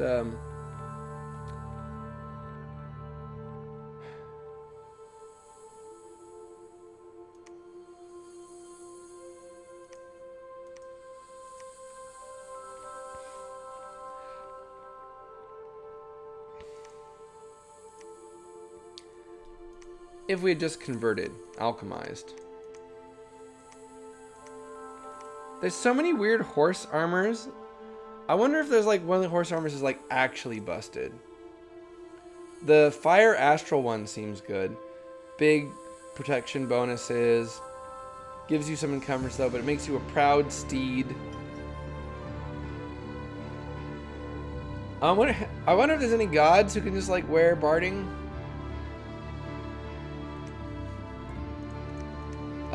Sleipnir, right? Odin's horse?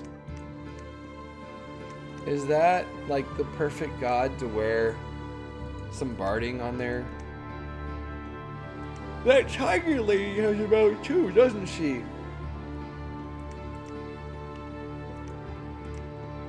Right? The tiger lady? You know what I'm talking about? The tiger lady?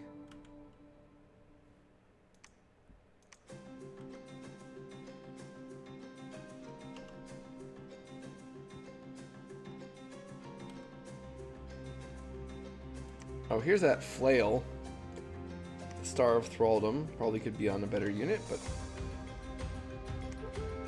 we'll just control the provinces.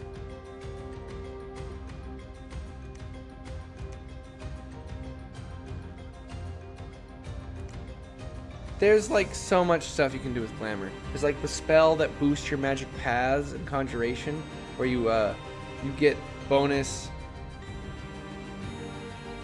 levels for your next turn.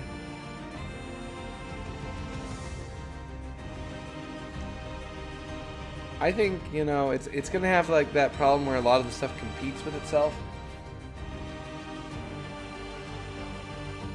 Equip them with different riders. That would be that would be so weird. A horse nation, it'd be from Gulliver's Travels. He lands on an island. He lands in a place where the horses were intelligent and the men were beasts.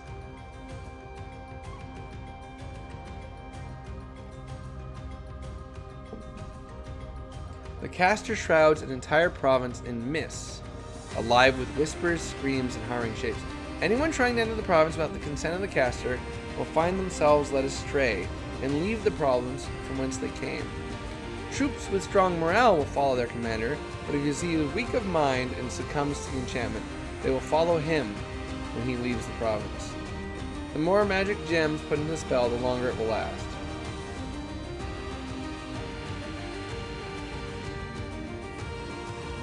So you can put up a dome that actually counters troops coming in.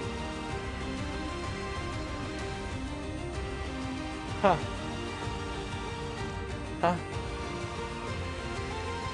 It's expensive. Land of the Ever Young. With this enchantment in place, everyone in the province will go old much slower than usual, only aging 1 year in 4 winters. It is a very sought after enchantment for old mages who have much magic research left to do, but not enough time to do it. You can put up a spell to deal with your old age. Or to protect yourselves against Burden of Time. It's level 7 in ritual though. It's just interesting, I reckon. I don't know what you would do with it.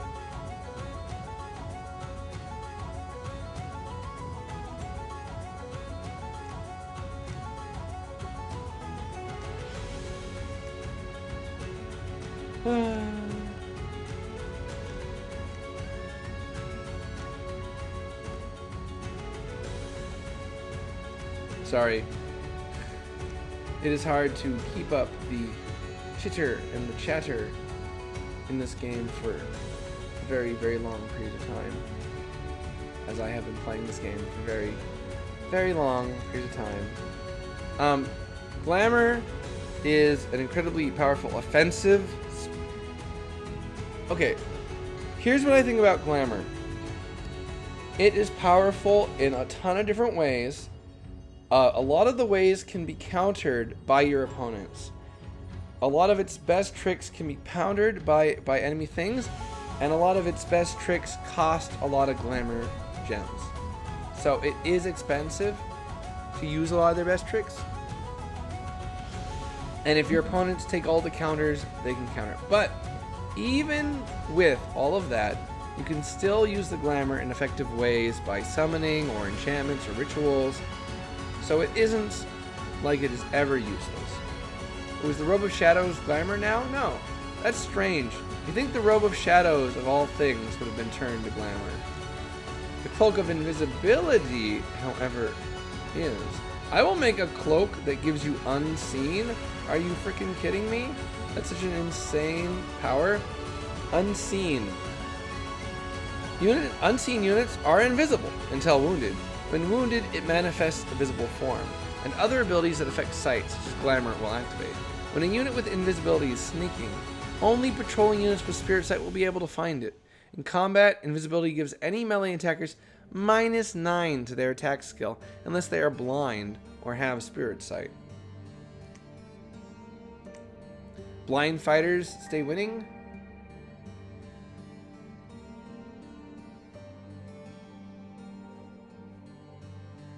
Yeah, right, it's an expensive spell. I mean, obviously that one's like totally situational, but maybe if your nation has old age units you would like to use and you rushed it or something, I don't know. Maybe if they're not actually old age, but they're kind of get close to old age. I think it's like a counter, you just happen to have all the things and then someone casts Burden of Time.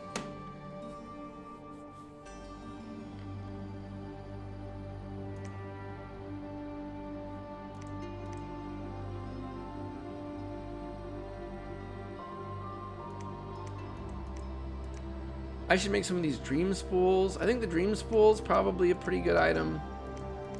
Save you glamour, magic, and spells. Auto spell entrancement. The strange weapon will start to sing its otherworldly song as soon as any enemies come near. Unless they manage to resist it, the enemies will become bewildered by the strangely beautiful song and become unable to act for a short while.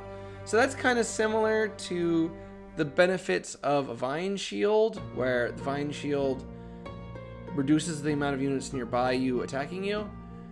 If you have a singing sword and a Vine Shield, which we can't move on this unit, that would be pretty good.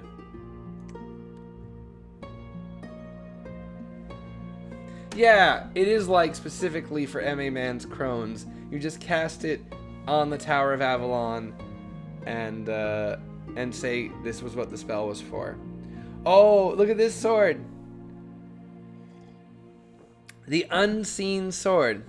This sword is invisible. Even seasoned warriors would have a hard time defending against the wielder of such a blade. Beings with true sight or spirit sight can see the sword and will defend normally. The sword is commonly given to assassins, as it might allow them to get close enough to launch a surprise attack. Assassin Patience +2.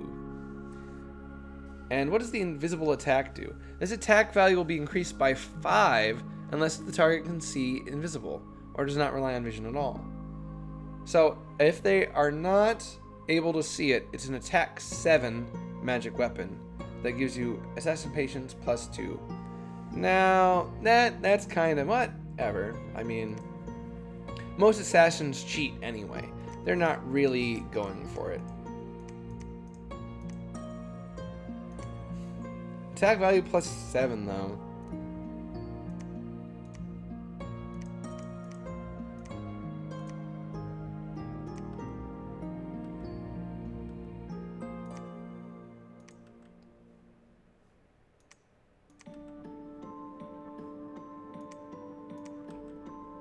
I could definitely be managing this war better.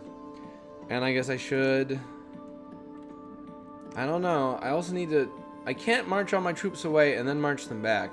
There is only 10 turns till the horrors start coming. So if I go 1, 2, 3, 4, 5, 6, 7, 8, 9, 10, 11, 12, then, you know, we might not have them when we need them.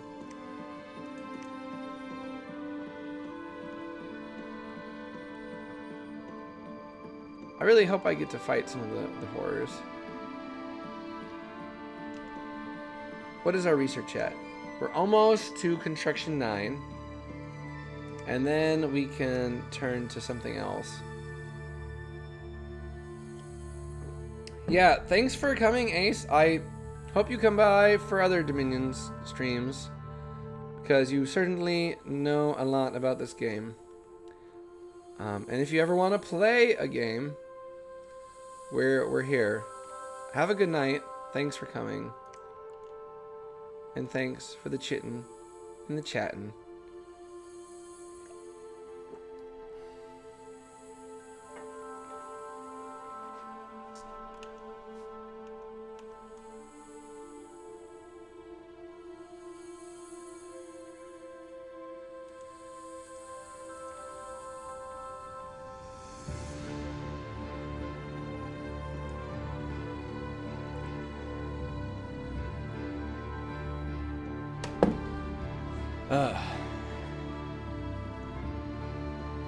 In the early age, you only know the name of the neighboring provinces. In late age, the province names are known from 3 provinces away.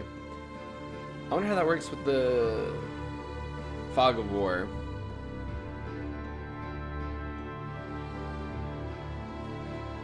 I should be drawing when the turns load. I gotta min-max my own life just as much as I should be min-maxing my troops. Summer lines. There was a battle in the Sea of Woe. It looks like they didn't attack us with that army that had advanced. They backed off. Maybe they didn't know we were starving. Hi, Binya. Or bye, Binya. Whatever that dog is conveying to me. Oh, that mage died. What was I thinking? Of course they would die. Legitimately, what was I thinking? Of course they would die. Did we pick up anything? We picked up the Ring of Water Breathing. So we didn't get the one we were after. An unexpected event has occurred in the Sea of Plenty. There are an unusual amount of Kraken in the area. Don't you just hate that when there's just an unusually large amount of Kraken today? We did recruit some troops here, so maybe they'll be able to overcome the Kraken. Kraken seem not that good because they're size 8 and only 1 per top. We lost to the Kraken, but they routed all but one. It was the Kraken commander, probably. It's weird that there are Kraken commanders. Okay, so they backed up their forces, and at least our forces are no longer starving. They now we have the Cauldron of Broth here, so they are no longer starving. We're going to move the Cauldron of Broth over onto my Veiled Commander because she is stealthy and she'll be able to not actually participate in the fight because she doesn't actually provide that much might. So just holding the pot of food, keeping it safe. Good enough. Now, we need to get on this throne. I think we just ignore them, move on the throne with our army. We can take it. We know what they got there. Move on the throne with our army. Actually, we can bring up this larger squad, right? Okay, we have a lot more troops we can bring to the battlefield if we wait one turn. So we will patrol here.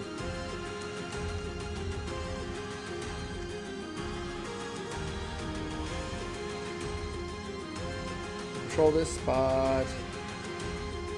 Actually, we'll have this unit become our prophet. Stealthy one. we'll, it's already in our domain. We can preach.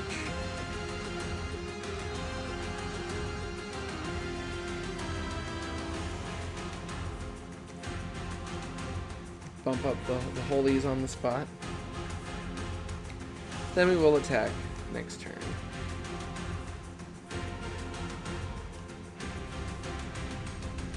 We should probably be recruiting in this spot, way over here on the side. And we should probably be recruiting in our throne, where we're going to be defending against the horrors. The absolute horrors. I don't know what is going to be of any use against a horror, though. These units don't have the magic resistance. They'd all just be fodder for the fights to come. We don't have a use for any of them.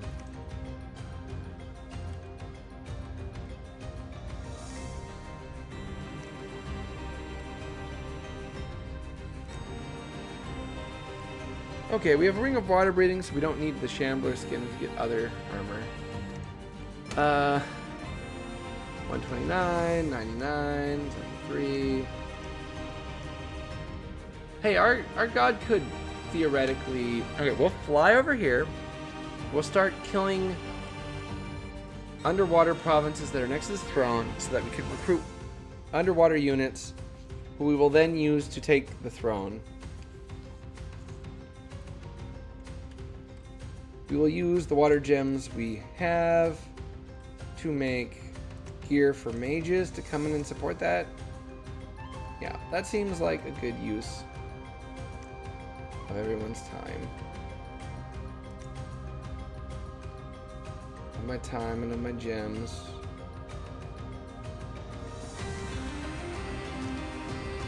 Now, should we make Shambler skins or should we make rings of water breathing? That's the question.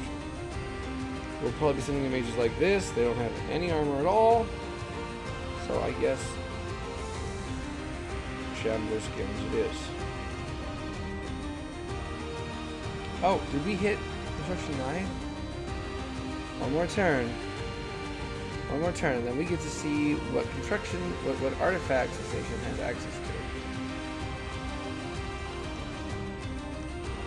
We will not summon fire guns.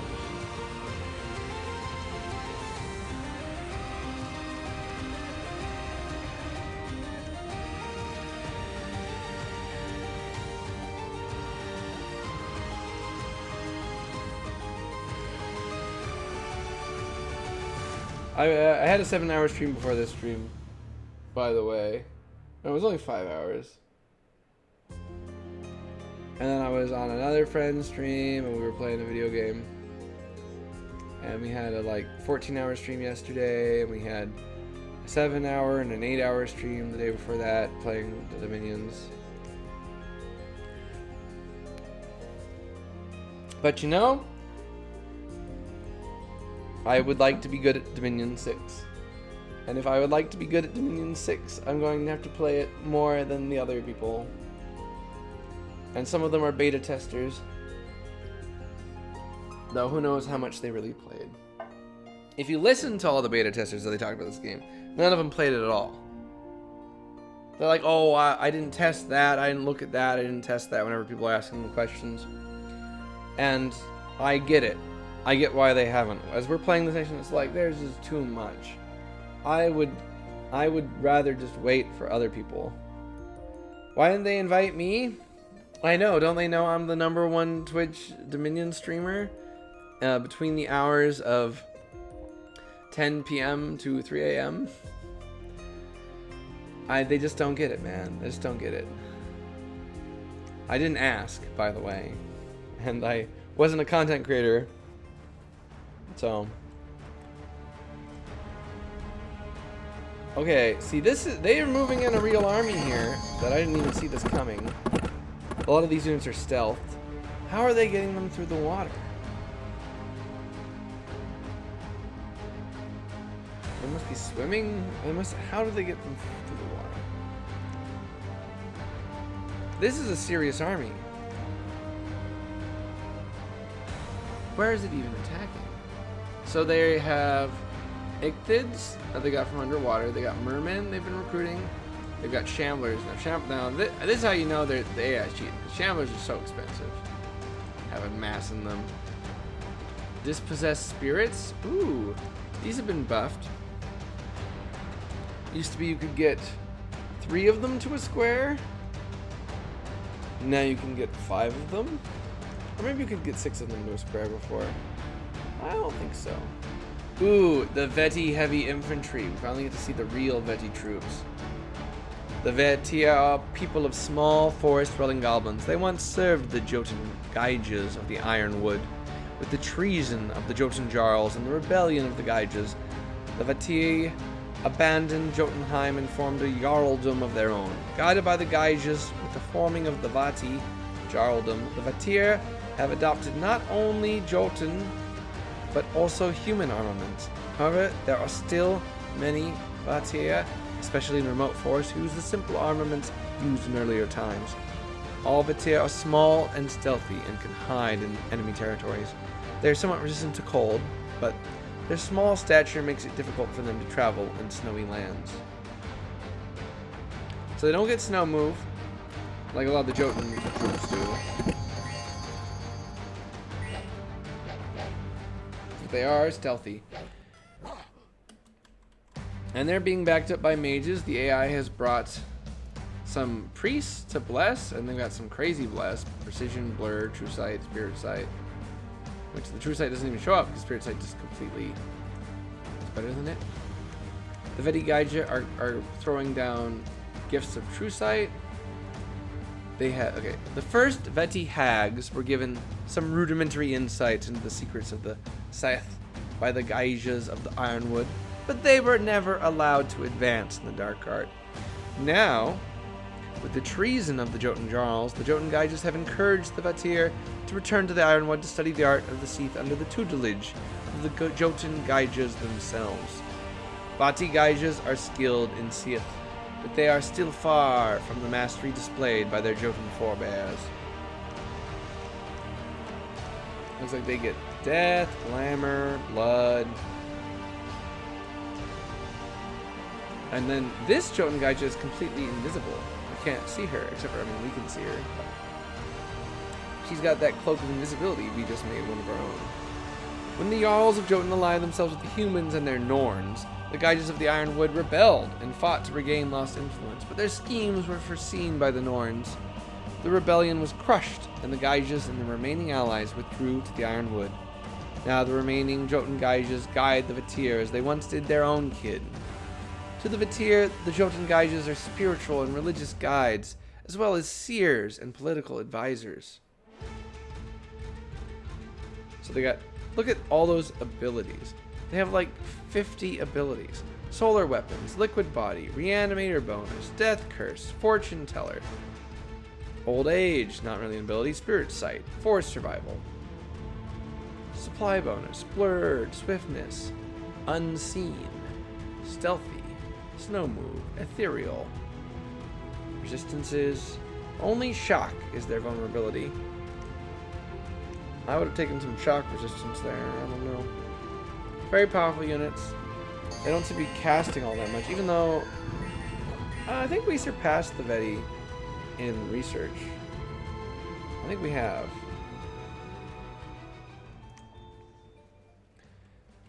We continue to expand underwater. Yeah, this should be absolutely trivial.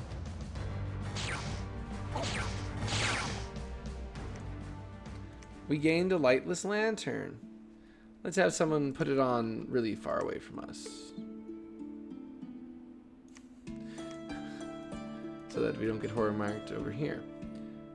Okay, we need to put up that spell that's gonna help us protect ourselves from the horrors. We need to put that up.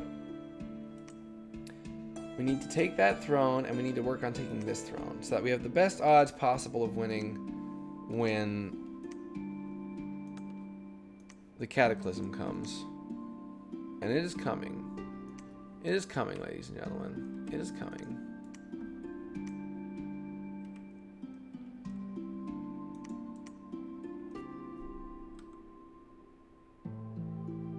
now have a profit. Okay, so where they were attacking was they moved all their troops out of the sea and some troops out of here. 600 enemy units? 450 enemy units?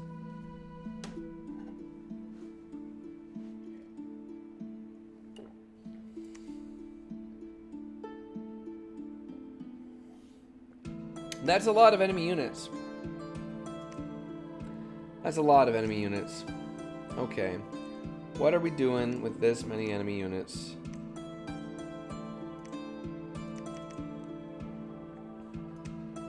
We need to take that throne. If we back off now,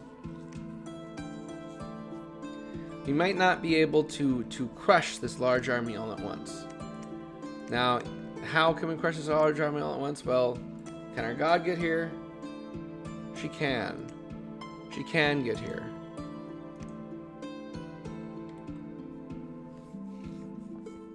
I wonder what happens if we use project self, but we can't use it because we don't have it researched. Oh well. We've reached construction 9. We can now make artifacts. Let's see what our nation can build in the artifact categories. And I should take notes.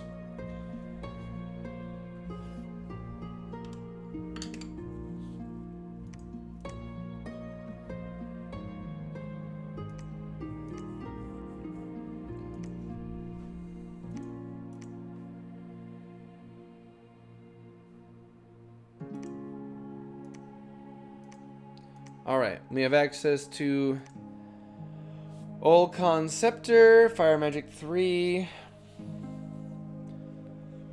The Scepter was created long ago for a powerful Abyssin Warlord. Makes it possible to command more men, hurl fireballs. Nothing truly exceptional. Nothing stand out worth making if you can. The Unquenched Sword. If our god was on our throne, we could make it this turn for cheap. Fire Magic level 5. Berserker +1. Start of the battle, Heat from Hell. So at the start of every battlefield, it will make the entire board hot. It is not something you can craft natively in the nation, though. Our god can do it, but I wouldn't say it was also good for our nation. We're not going to want that most of the time. Dream Wild Legion. Okay, so here's a new one, and it's a glamour sword. We're not going to get to 6 in glamour, but who knows? Start of the battle, Dream Wild Legion. Dream Wild Legion. Area of effect, the entire battlefield. Glamour gems required 4. Damage special doesn't affect undead, inanimate, or enemy units. The caster conjures the memories and dreams of the battles of the Dreamwild, where soldiers never die, and merges them with the reality of the physical world. Dreamwild Legion grants an entire army unnatural luck in battle. So every unit on the battlefield becomes lucky. So that's why Glamour has luck. It's moving you into the Fey world a little bit, where units don't actually die. Huh.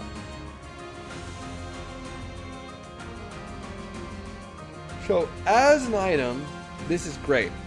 The start of the battle, you get luck on all your units. 60 glamour gems, though. The sword was made for a Jotun hero by Skuld, the Norna of future fates. It gives its wielder's companions luck in battle, but curses anyone who touches it. It makes you cursed.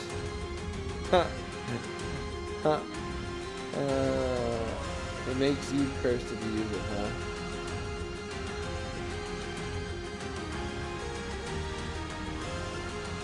Well, this would be very good against certain types of enemies, people using Gifts of Heaven. The Sharpest Tooth. We can get Nature and Astral. The Sharpest Tooth is the most venomous worm ever to have known to have lived. It is empowered with runes, and it will kill anything totally. Deadliest poison. The deadliest poison instead of deadly poison. Damage 75. So there's pretty much no way to negate the poison. The base of the tooth is wrapped in angel skin. Yeah. It is so enormous, it will affect even poison immune creatures. So yeah, even if you're a rock, it will kill you. Like, even if you're a rock, it's that poisonous. Dimensional Rod is something you can make. We can make the Dimensional Rod, and we should. We should definitely make the Dimensional Rod. We're going to put that down on our list of things you can do. The Dimensional Rod is a Astral 3 item. Costs you 15 Astral Gems. It gives you +1 Astral Magic, which there are other items that give you +1 Astral Magic for cheaper, but it is in a slot where none of those items are, in a hand slot. So you can stack it with all the other ones to help you break into higher things. So, for instance, we can recruit Astral 3s. That's as high as they go. We can make a Star Sign Skull Cap. If we had access to Earth, we could make a Crystal Coin, but we can't. Now, you might take that on your god to offset that. That would be a useful thing for this nation. If your god had Earth access, you could get a lot of those Earth buffs that we don't have access to. You could make Crystal Coins, and then you could get these guys to Astral 5. You can use the Dimensional Rod to get to Astral 6. And in Astral 6, you can make the Ring of Sorcery, which would get you to Astral 7, where you can make the Ring of Wizardry, which would have to replace a coin slot, so you can't get higher than that on the same guy. But Astral 7 is, casting all the craziest things.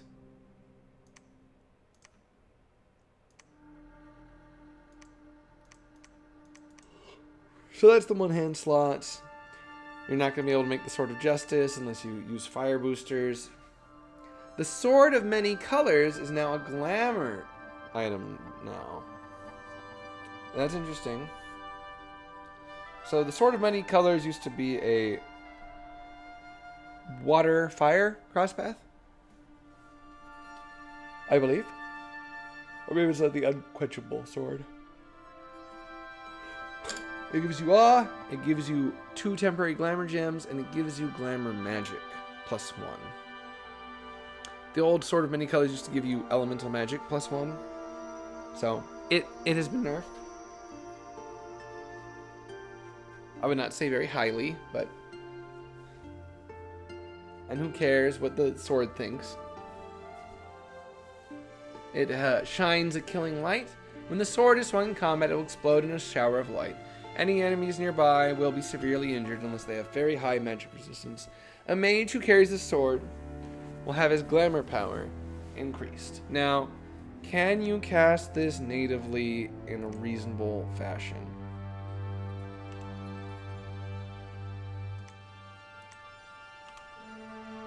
Our Sage Queens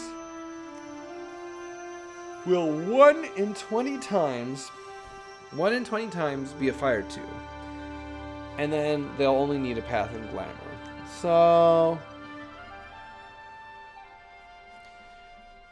that's not the most useful that a thing could be, but it's there.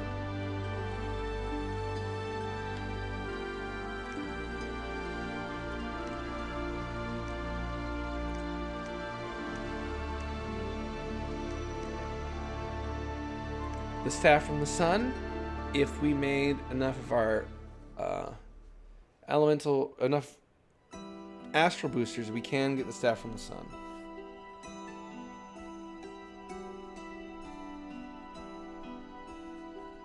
The Staff from the Sun gives you +1 fire magic, so it helps you get into higher fire magic. For instance, we could do that to help boost our fire mage to make the other item we just were looking at is it takes actual 5 though, so we'd have to have made the crown, the Starshine skull cap and the dimensional rod. If we did that, we could then make the staff from the sun, and then with the staff from the sun, we would just simply have had to have found a way to boost the glamour of a unit to then be able to make the Sword of Many Colors, which could boost our glamour further. I'm going to take a quick break and go to the bathroom.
Good morning.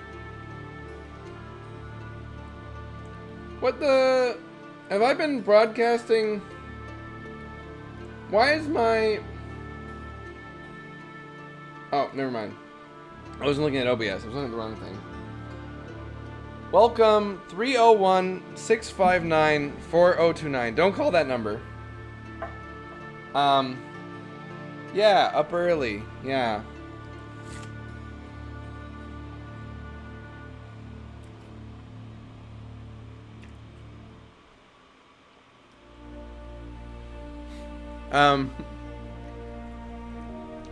Glamour?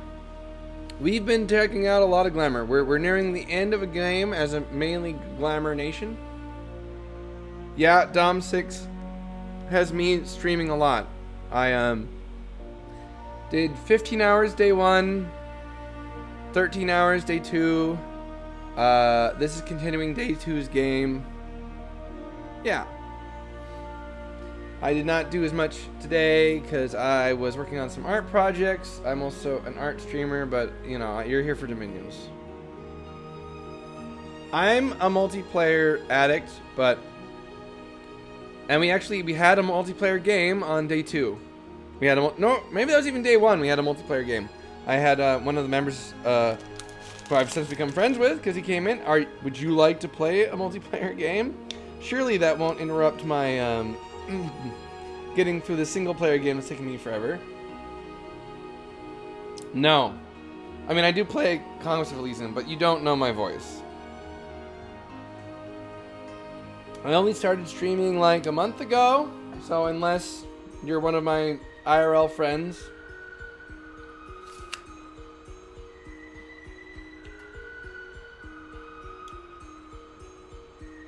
I've certainly never streamed Conquest of Elysium. I don't play no Discord DOMs games. If you ain't using the in-game chat, no.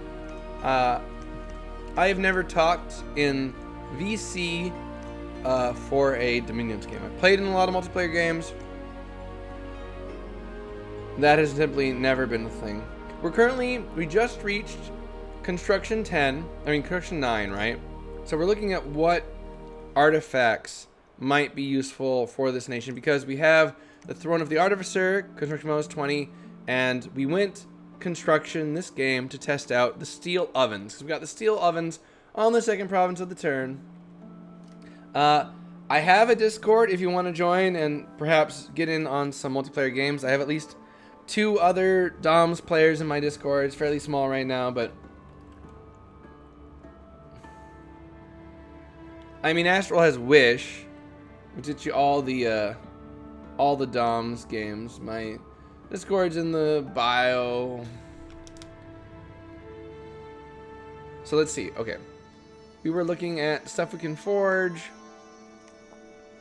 We went through. Okay, so here is how your nation can get some cool swords. So you make a Starshine skull cap.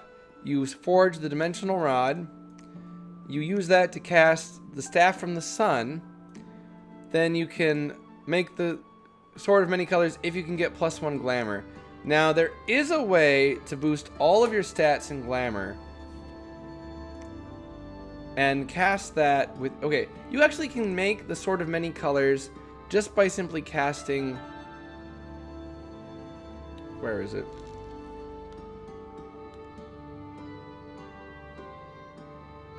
Some blue cap. No. Lore of Legends. So at Conjuration 7, you can cast Lore of Legends. The caster taps into the dream wild to unearth long forgotten lore. For 1 month, the caster's magic skills become legendary, and his skills in all magical paths are increased. After a month has passed, the powers fade, and the caster is once more bound by the restrictions of the world. So you can just simply cast that, and then you could forge the Sword of Many Colors. Maybe we'll try that. Okay, this mage here. Oh, we don't have Conjuration 7. Maybe we'll go for it. We'll go for Conjuration 7. We can get that before the end of the Rild. So the end of the Rild is coming. It's we're in 7 turns. All magic casting is going to get a lot harder because we'll have to deal with Doom Horrors. So we need to get a few spells up. I mean, I'm still building up research because I need mages to fight the Doom Horrors. But my strategy... Okay, so where we're at with the single player game is I'm trying to use my army. I'm fighting against, AI with insanely large stacks of things. And AoE battlefield-wide stuff is a lot harder to come by in this game. So they have 1,000 units here. I'm going to try to set up some kind of defense here this next turn. I've got 350 units there. I'll bring up 253. I'll dump a bunch of PD, and we'll try to see if we have the juice with our mages and our research and, human setup. But they're bringing way more troops, but, Ichthids, and we got all these crossbowmen, and we have the new flaming arrows. I don't know if you're aware of what has happened to flaming arrows. I am learning so much playing this game. I think single player is a great way to learn the new stuff. So you switch to combo comments. This nation... Okay, so... sorry to everyone in chat who's had to listen to this 30 times today. At level 2 enchantment, you get ignite arrows. You can make 1 AoE have flaming arrows. At level 5, you get a spell named Flaming Arrows, but it only affects 20 plus 1. 20 plus 1 for each level of the caster. So that's not the whole battlefield. 20 tiles is a fairly deep squad of archers, but that's like, it's like one guy's thing. If you want to get all of your dudes with the flaming archers, you need Hail of Burning Embers, which is a 4 fire enchantment level 7 spell. So much deeper in the paint. Wind Guide is still entire battlefield. It's a little bit deeper, and it's 6. Yeah. Mass Flight is now not battlefield wide. It's only 20 plus. If you want your whole army, you're gonna need Soaring Army. A lot of stuff like that, like Gifts of Giant Strength, Swords of Sharpness. Oh boy, oh boy, Swords of Sharpness.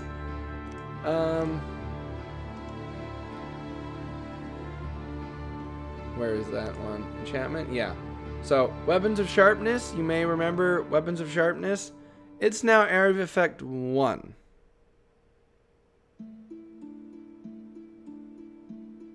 I mean, it matters a lot in this game.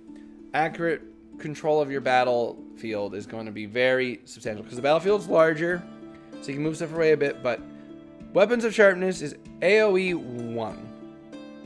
It's not getting a squad and making them have armor piercing. It's getting 1 tile. At Enchantment 7, you can get Steel Slice Warriors, which it takes a gem and it's what used to be Weapons of Sharpness.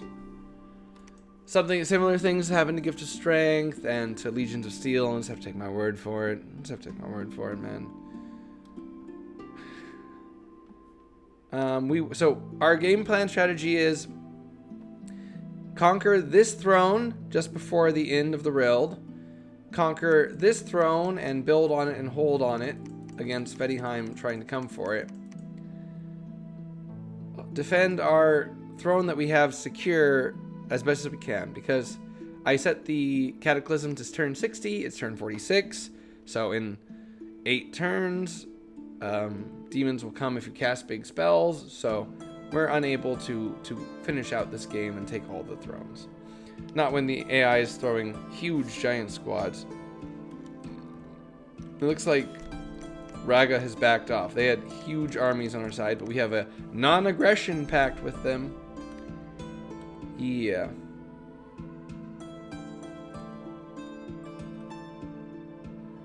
I was going over... My brain has played so much Dominions these last couple days. Please forgive me if I space just a little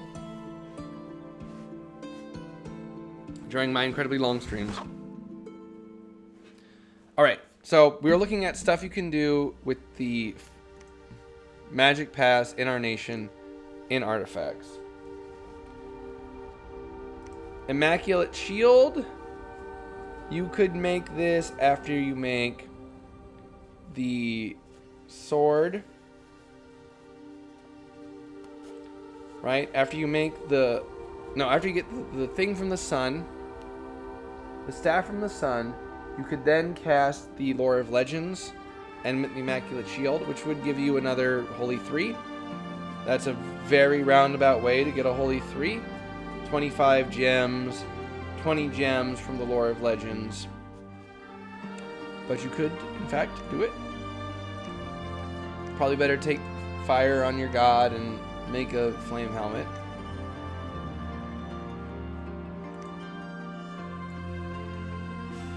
Amonhotep gives you mummification for 65 gold. I don't know what I'm looking at here. That does not seem worth it. Ritual summons a mummy commander. Cannot be cast underwater. Yeah, but for 65 gems, that's a global. That's a global. So, magic resistance plus 5 though. Okay, magic resistance plus 5. That can get your guy up to actually unkillable. Now, I am trying to get my god up to the point where he can go mano a mano versus a Doom Horror. So if we had that, that would certainly help meet the requirements. The Awe isn't going to do anything. The Invulnerable isn't going to do anything. But 5 magic resistance, that's a hell of a lot better than a Crown of Lead. No. No. Invulnerability is a lot better than that, and a lot worse. We have it on our god. So, I can show you its effects by showing you a battle with it this turn. So, invulnerability is sort of styled on, oh, the magical warrior is dipped in the blood of the whatever and he's invulnerable, or, you know, physical weapons dare not harm him.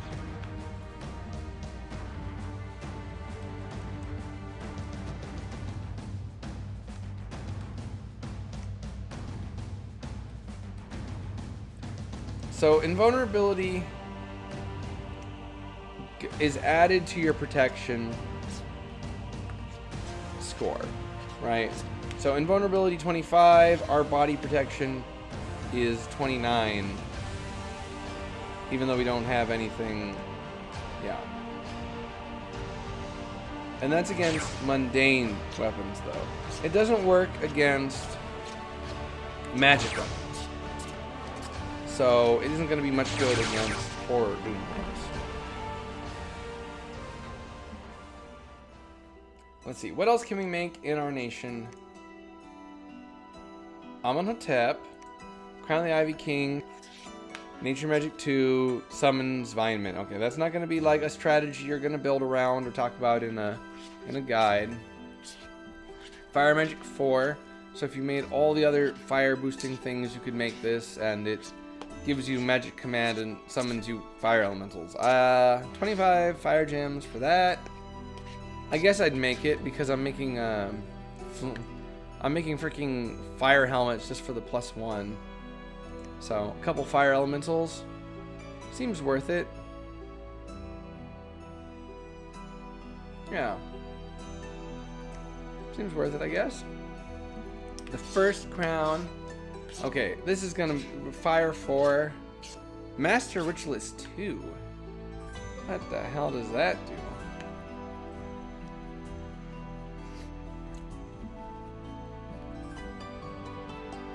It may be that there were other crowns made before this one, but they were certainly nowhere near as perfectly crafted. The crown is made from the finest gold and set with the very best gems. In fact, the crown is so perfect that all the great smiths claim that only one of their lineage could have made something this great. Some say it was crafted by the gods, and some say the Pantocrator conquered it in a fight on another plane. Its true origin is unknown, but wise mages say that its construction has been heavily influenced by horrors, and that only the wisest of the wise would be able to wear this crown without being destroyed. It is tainted and cannot be removed. Well, since the Doom Horrors are coming, it seems kind of iffy. Yeah. Bonus to ritual spells. That opens up so much. It'd be very hard to cast this, though. You do have a slight chance of getting Fire 2 Astral 3s. If you use the Lore of Legends, you could boost that up enough to cast this with 1 Fire Booster. And like we talked about, you could use Lore of Legends to make... Now, you know, you could summon the sword, right? You can get the Staff from the Sun, right? You make the Staff from the Sun. You put that on your Fire 2. We use 1 in a 20 chance. 1 in a 20 chance of getting Fire 2. So let's not blow ourselves away here. 1 chance of getting Fire 22. And then you spend another 50 gems.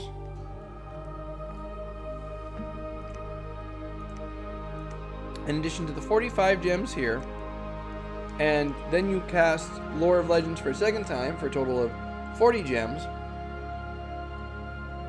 So for like 160 gems, you could have ritual spells be easier. And you could cast some crazy rituals. which by the point that you're then casting that ritual, I'm going to say that it'll be very worth it for your enemies to dispel it. Let's say that. I would not advise that as a strategy. So what else can you do? I wonder what nation can make that pretty easy. Fire, astral. You can take it on your god to get it.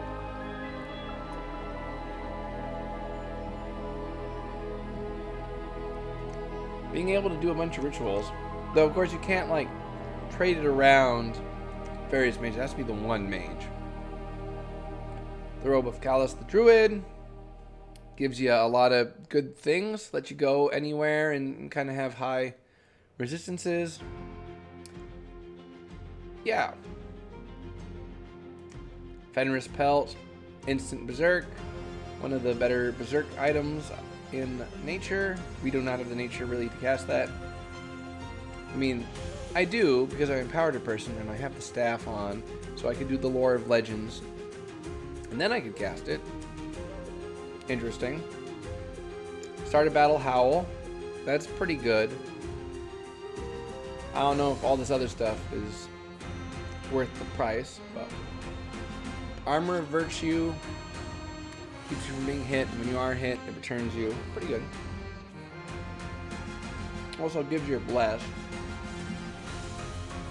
So it's a lot better than the Shroud of the Battle Saint.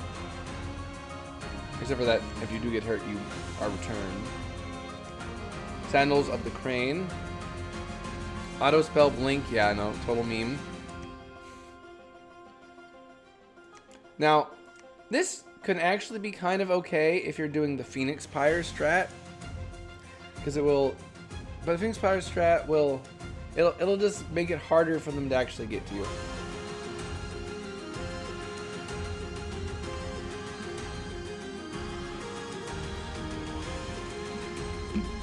Boots of the Plains. Ethereal Tainted. You can teleport. With the spell, the mage can transport himself to almost any province in the realm. Yeah. Okay. Callus the Druid. The high mat move. The high reinvigoration 10 is pretty insane. But alright, now we're to the trinkets. These are the things that are going to be the most likely. The Eye of the Oracle, a Glamour 4. So this is right up our alley. Anthondamus was once the greatest oracle and foreteller of a vast kingdom. He managed to foresee and prevent every major problem that arose in the kingdom, and was liked by the king for a long time.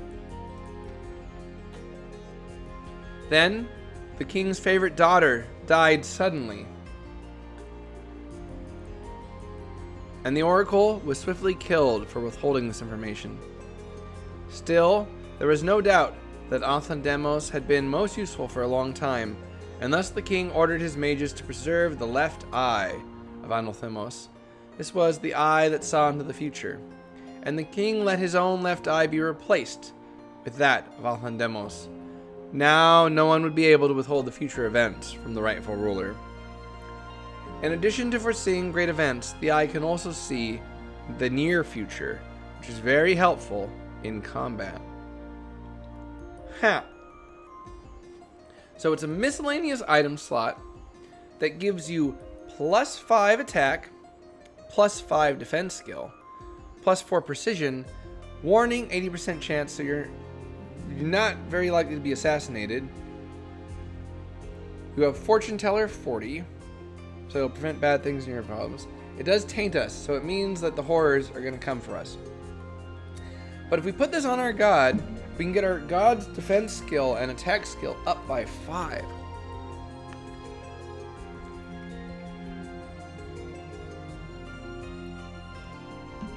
That's going to go a long way to our goal of making our god be able to fight off the Doom Horrors.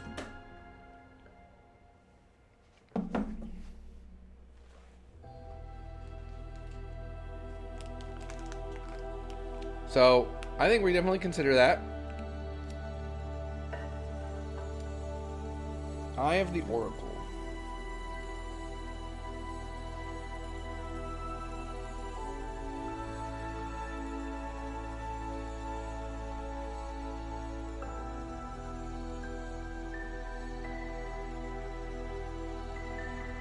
Okay, so that's pretty easy to get if only we actually could get glamour 4s. I still need to find a way to boost glamour. Is there any glamour booster at all?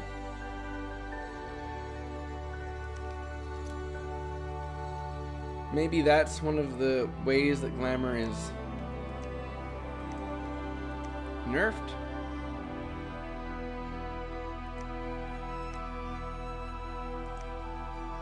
Maybe it's not in their paths. Alright, let's save game and quit. We'll be right back in. Let's go to the Pretender God menu, blah, blah, blah. I'm gonna make a Pythium. I was talking about Pythium earlier, is I want to do a Drake run where we specifically go in to summon Drakes. Maybe we even take a dragon as our god for the bonus, but I don't know. It's a lot of points to pay for plus 7 gems a turn.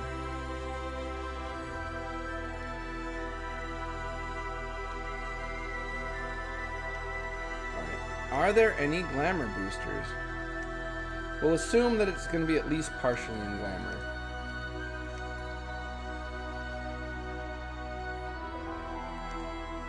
Alright, well here's one that we definitely want.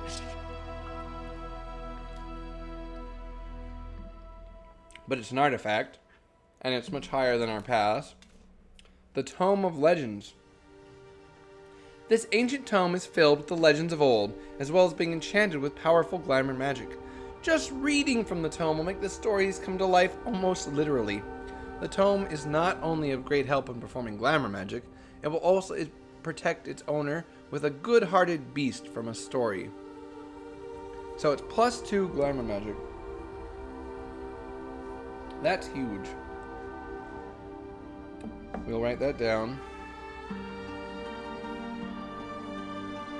I'm gonna make a guide on this nation, Feminie, after I finish up this game, and I'll have all that experience to talk on. I know I'll just be talking out my ass.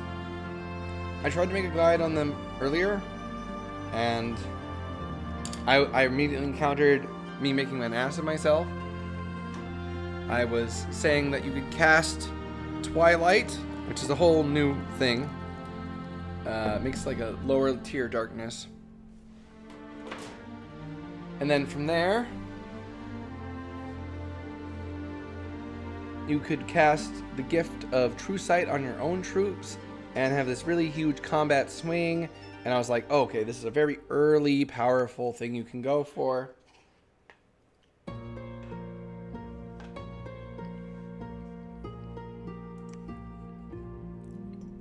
But no.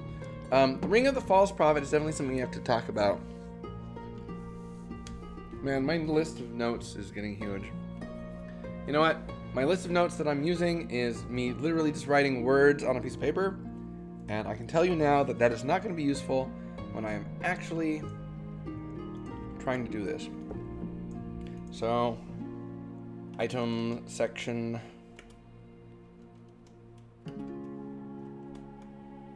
Ring of the False Prophet allows easy holy 3s.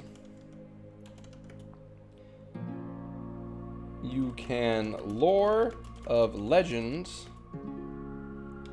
and make it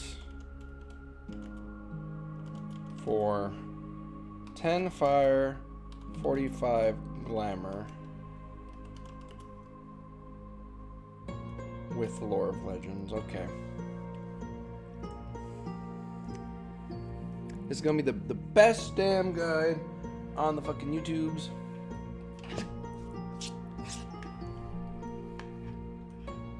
Ring of Invisibility.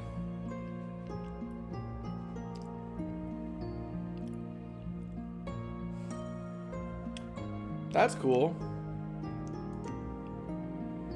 Okay, here we go. Here's a glamour boosting item. Here we go. This is okay. Going in the this is going in the guide. Well, let's see. I'll make a section on boosters. boosters. Mirage, Crystal, Tier. I think this is 7. Yeah, 7. Con 7.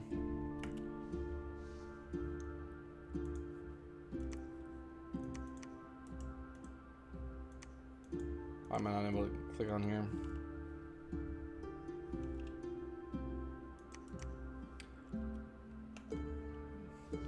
G3, E2, +1. It also has Veil Army. That's not important, right? Who cares? So there is a Glamour booster. Good to know.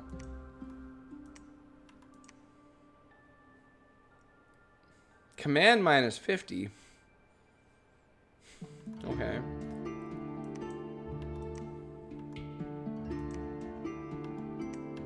Ooh, there's a Glamour research item. And it's the best research item in the game?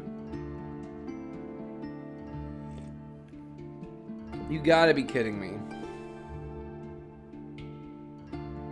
That's so... Glamour is so flippin' busted. Dreamstone. Anyone wielding this stone for a few days will suddenly start to dream every night and remember them clearly afterwards. A Glamour mage can use this to steer the dreams into conjuring useful magical research ideas. Then he can write down the dreams in the morning and thus speed up his research greatly. The drawback is that opening of the mage's senses to let the dreams in will also make him more vulnerable to hostile mage effects. So you have -2 magic resistance. That very rarely is going to come up in your research monkeys. It isn't even tainted. It isn't even cursed. It gives you +9 research. It costs 5 Glamour gems. Now it is at construction level 5, but we'll definitely be bringing it up.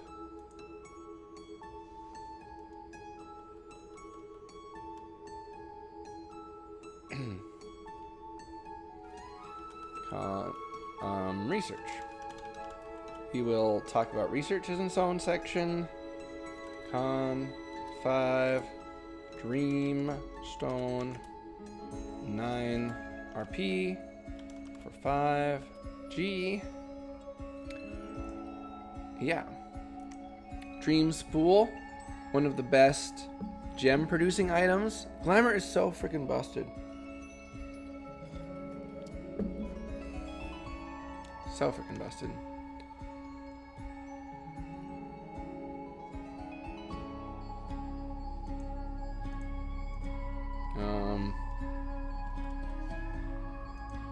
Gems.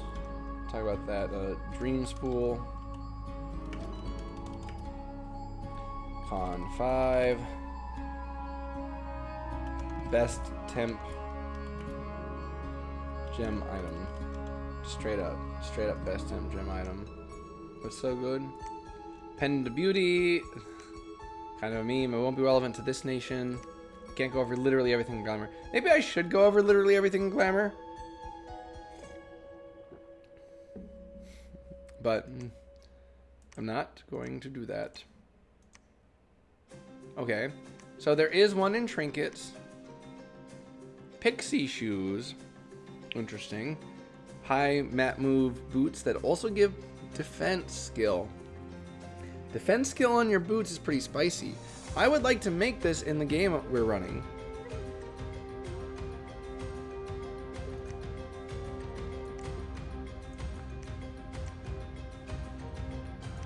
Because that is an extra layer of defense stacking. And if we put that and we use the eye on our god and we get them a good weapon against horrors, maybe we can fend them back.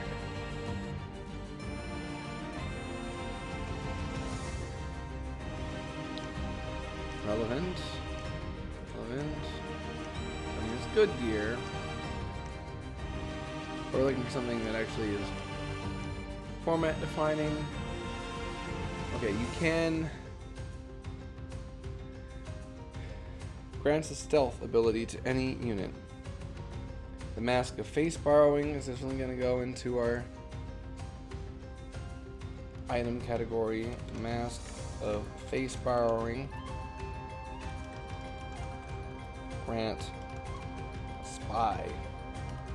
Now, being able to grant Spy is rather powerful because spies can tell you other people's graphs. And they can tell you other people's graphs based on their own skills. Not many nations get a spy who is holy. Not many nations get a spy who is magical. So normally, when you see their graphs, you're just seeing mundane things. Now, the five-fold angel of Bogarus is a spy that sees everything. It has holy. It is a mage. But most nations do not have that or a spy at all. Ooh, here we go. Here's the booster. They get another booster. This is flippin' nuts. I haven't even used this game. Glamour is so strong. The Gossamer Veil. Which, hey, my nation's got all those veil people. This is like, it's milk for me. This veil is woven of gossamer, the fabric of dreams and glamour. It grants its wearer increased powers and glamour magic, as well as the ability to hide his presence, if not already able to do so. Even close up, the wearer is blurred and difficult to see. So that's at construction 5.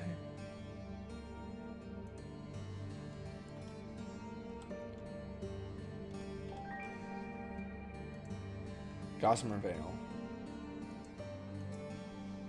Gossamer.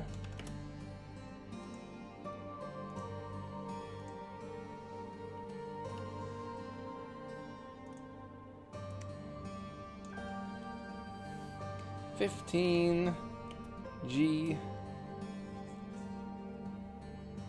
+1 glamour, stealth. Yeah, so it gives you stealth. It's so good. This would be so good with my nation because we have those stealthy sacreds, right? But most our mages aren't stealthy, despite their unveiled things. Only the one commander is stealthy. But every Gossamer Veil we make, we could send it along. We'd have, you know, either Glamour 3s or Glamour 4s, depending on which of our mages we put it on. And they'd be able to follow along. If they were not as stealthy as like the rest of the troops, though. Crown of the Whispering Dead. Nightmare Aura. Sounds awful. The crown is forged simultaneously in this realm and the nightmare realm of the Dreamwild.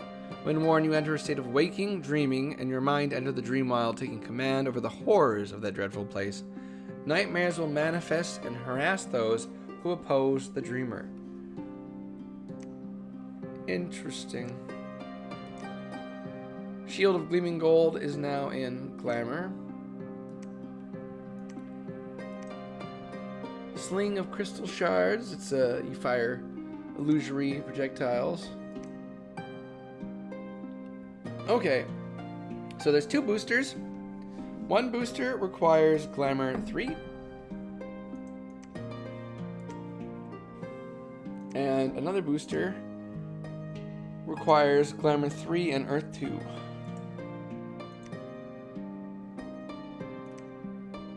Well, so that means when we're looking at it,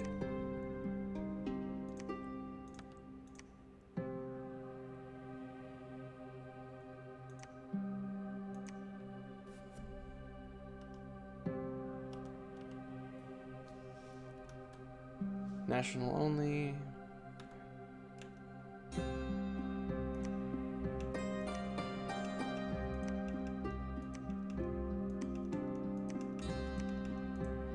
It'd be interesting if we got a discount on the Veil. Well, we do get a discount on it because we have those provinces. We could have been making these like this whole time. Things that single player will do to your rep. Okay, so we're going to make those because we should have been making them this whole time. Gossamer Veil.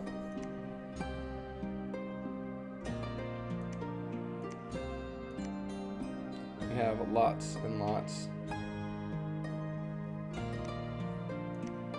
of glamour magic, and we have lots of glamour mage users who would love to be a little bit better. Because that'll get us up to being able to do glamour 4s, glamour 5s, depending on gem usage. Okay, so what are we going to do to defend this place? Before I get too fatigued from random diversions into other things, we do not have Dominion here. Okay, I don't want to fight the big battle, the big pitched battle for all the marbles over here while we don't have Dominion. We will have all of our priests here preach, and we will fall back. And yeah, so not having Dominion, okay, we'll have our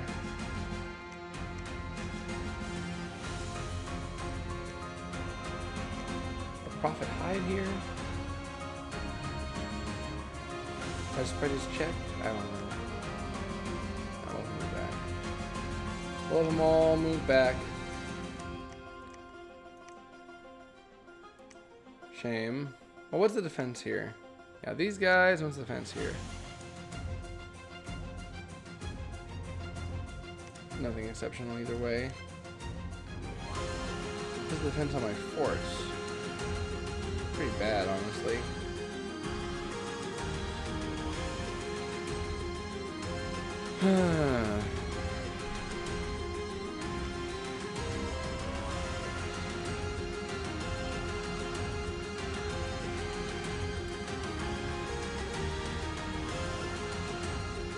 What is the point of this army over here if they're not going to... I guess we can attack the throne from here, see what they do.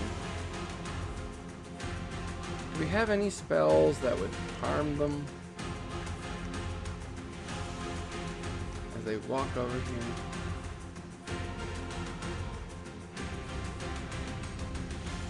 I don't think so. Now, are we really going Conjuration 7?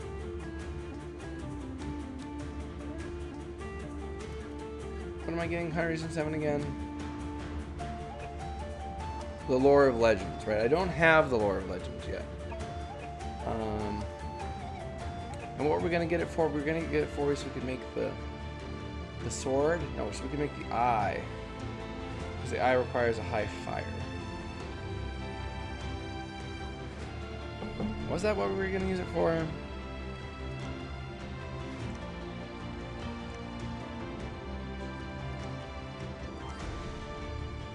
We don't need it to make the eye. We can just simply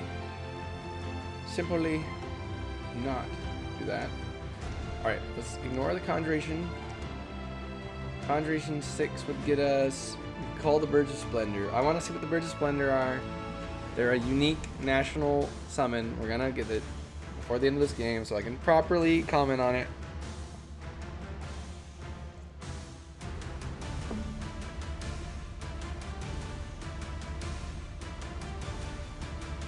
I'm looking for the counter to the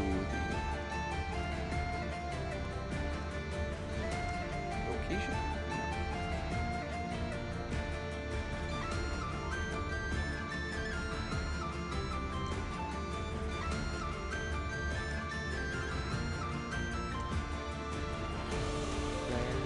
Where is this diamond spell at? Okay. Enchantment. Alright, so we're already almost there. Get our enchantment 8 spells and our void pattern unveiling.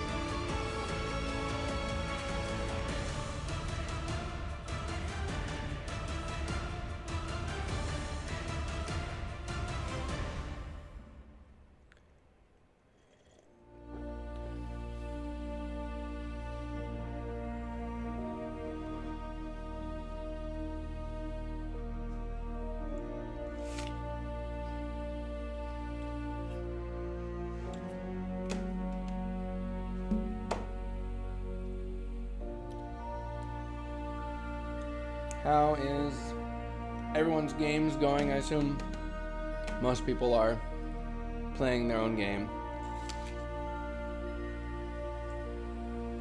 While hoping to learn a little bit about freaking glamour.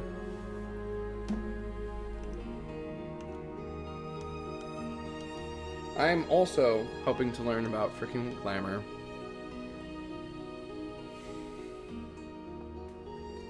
This path is so cursed.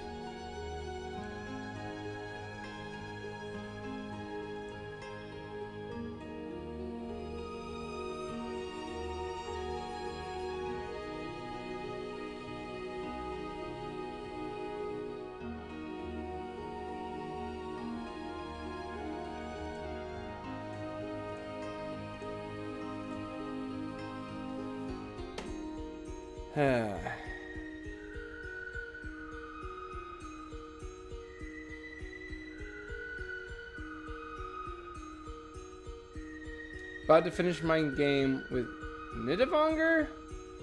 Is that... Which... is that a nation I don't know about? Is that the...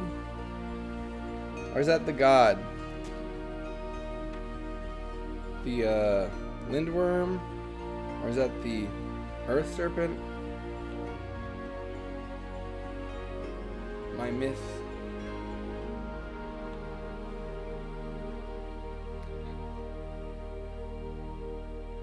I only know them by their meme names in the Dominion community.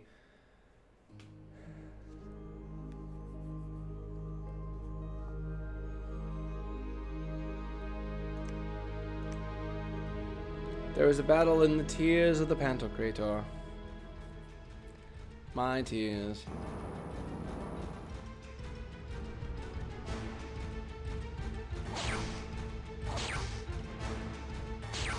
Actually, have I even seen every one of the new nations?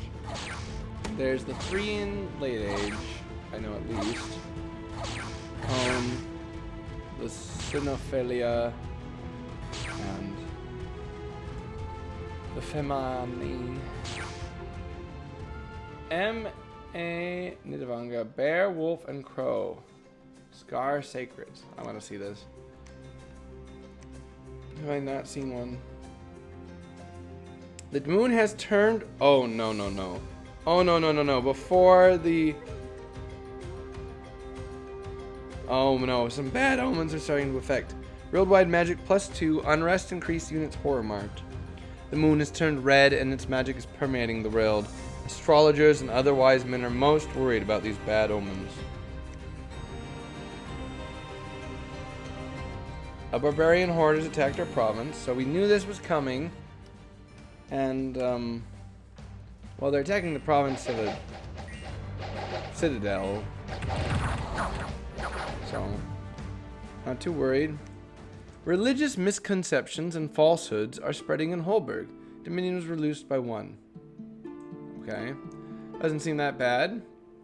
Maybe that's a stealthy priest or something.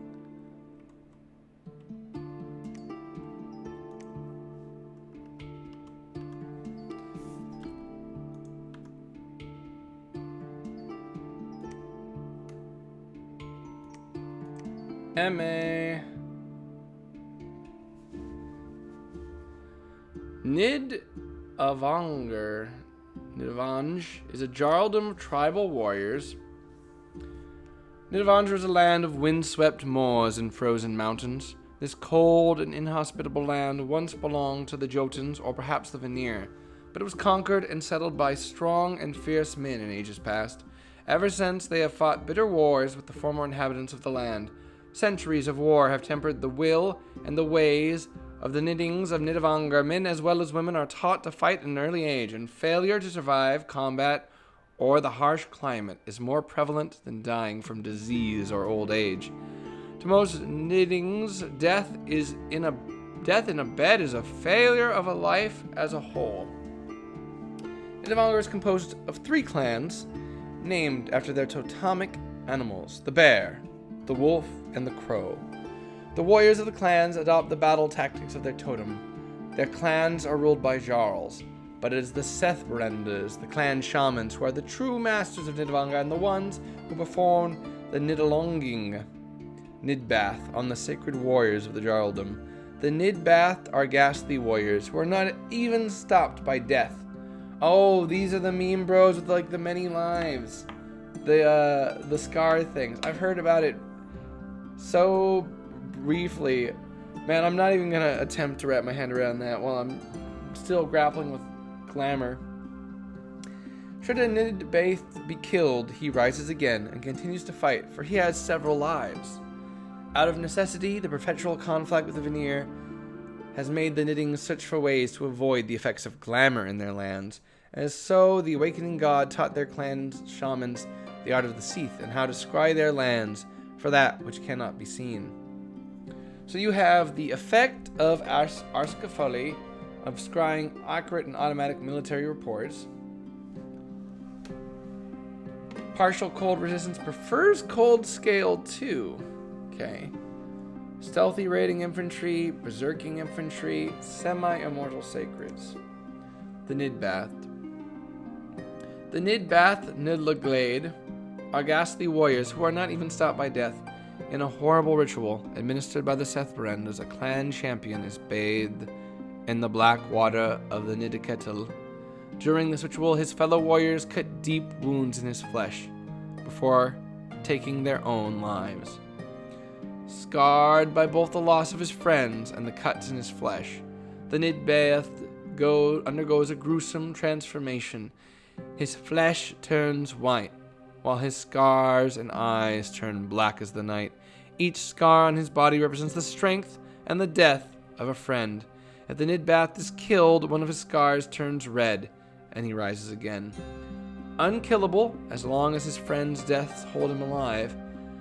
Being unkillable, the Nidbath don't care much for shields. Instead, they fight with heavy greatswords, able to cut down even the mightiest of Jotuns.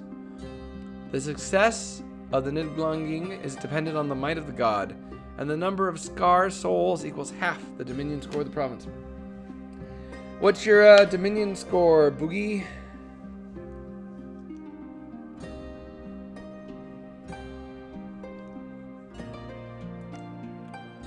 This unit has been soaked in the waters and will not die if killed.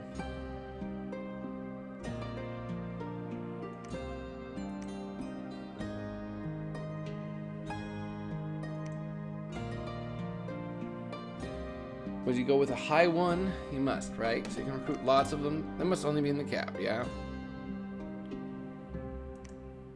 Looks like kind of early Olmish dudes with slightly better armor. Some nice sorcery path, sorcery air. Got some Wailing Winds casters if Wailing Winds was still a thing, which I don't think it is.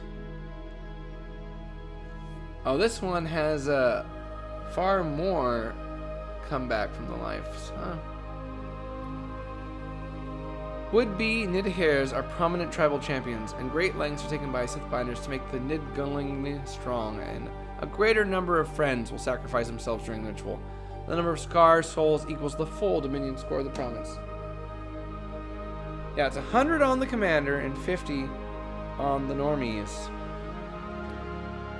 Now, I wonder what, like, tricks you could really pull up to here.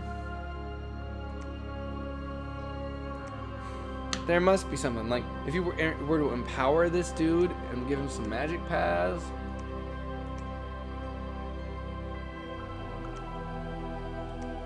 They got some shamans. Water nature is good buffing. You got your moss bodies. They're not stealthy. The shamans aren't stealthy. You go with your raiders. Who are stealthy? These guys, they're not stealthy. The Crow Clan, the Wolf Clan Reaver, and the Crow Clan Archer are stealthy. So, not exceptionally powerful stealth ratings options, but cheap ones, efficient ones.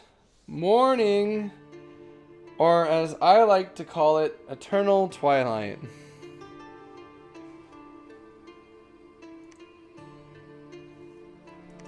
The shaman's wolf form is stealthy, so they can go into stealth and follow along and transform as you come out of it. I see. Welcome in, yes, Bait. I hope you're doing however it is you're doing. I hope you have a morning. We are trying to figure out everything there is about the former magnificent Ind colony of the great Feminie. I'm gonna make that the name. Feminie. Feminie. That's gotta be it. When I finally make the video, I have to be... Your first Dom 6 multiplayer battle? Well, have you played multiplayer Dom 5? I had a Dom 6 battle on day 1. And I lost. Throne rushed a little too early. Came down to some good stuff. I need to put up that VOD. Sure? You've played multiplayer 5. Yeah. Well, I wish you the best of luck. Any questions on Glamour? I'm not gonna have any more complete side tangents, but we've been doing Glamour all. Trying to get, or on this nation in particular. Though I'd be happy to take a look at anything, or talk about anything. Despite what I just said. Alright, well, since we need to bring all these knights and militias attacked us, huh? Well,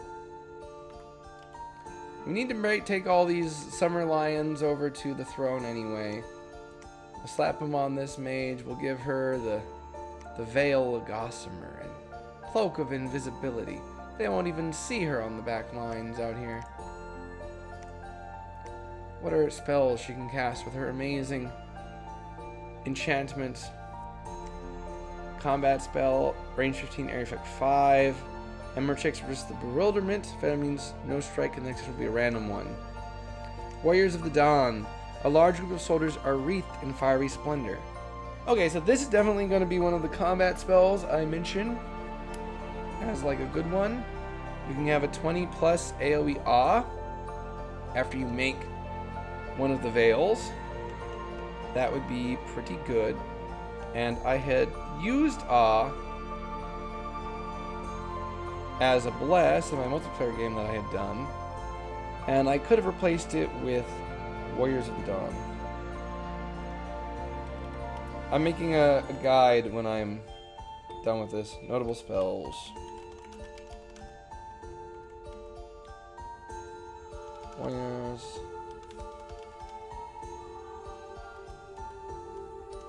Warriors of Dawn. Gossamer Veil. AoE 20. So you could sneak one of these in with your units that have their natural, the natural glamour effect. Cast this on them, because of course the veil to walk along with them will give you the stealth. That would be pretty big.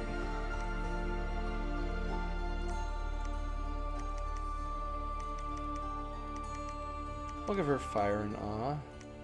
Fire and Glamour. We'll let her cast Warriors of the Dawn on all these guys, and then she can cast Aura of Bewilderment, and we'll see how that works.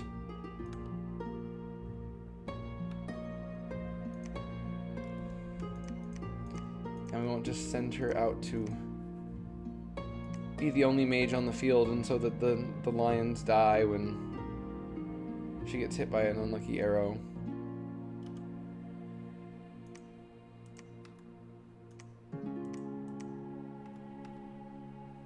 Yeah.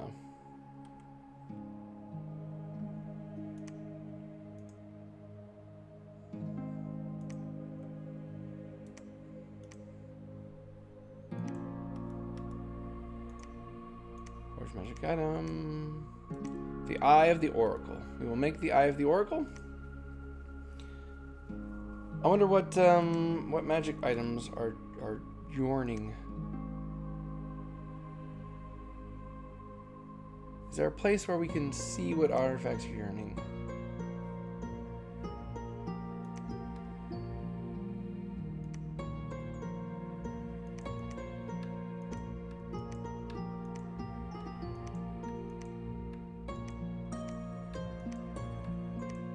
No. You can see if they're yearning by scrolling over them. Okay, so here's some other spells that we weren't seeing before that I didn't take a look at. The Ruby Eye. You can make it. It's pretty cool. You get 2 water gems a month and +1 fire magic. The Ruby Eye, we're gonna say is it's doable. It is cursed though. The Arc, you're not going to be casting the Arc. Dome of the Ancients. Magic Resistance 8. So it is a portable of those. You're not going to be casting this. Not normally. Forging it. Orb of Elemental Fire. Orb of Elemental Fire, huh? Yeah, not really firepower. Cast all those, and then we'd have to have a lot of gems to. We're a firepower though. We are a firepower. I've got Eternal Pyre up after all. Fire gems are our most plentiful thing, even before that. No, Glamour is. But this is certainly a firepower nation without a lot of high firepower mages. So that is something to consider.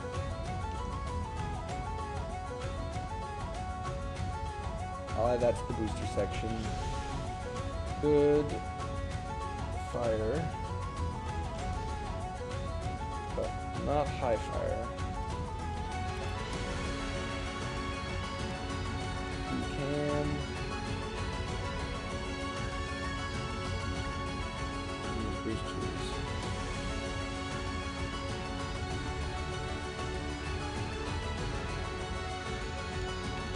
Artifact boosters.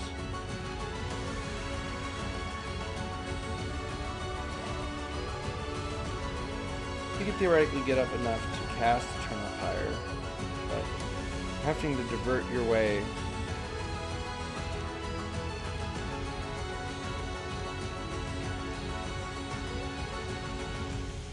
Okay, we need to recruit. So many little things. Could just be fiddling around in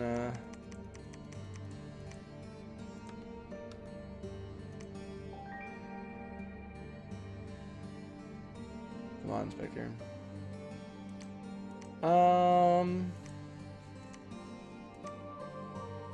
Yeah.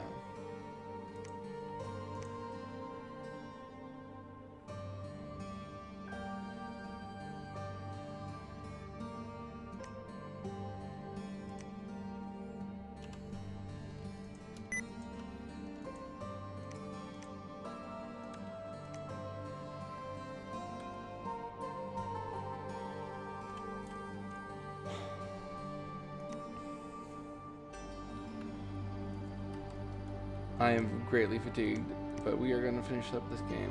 We have 13 more turns to go.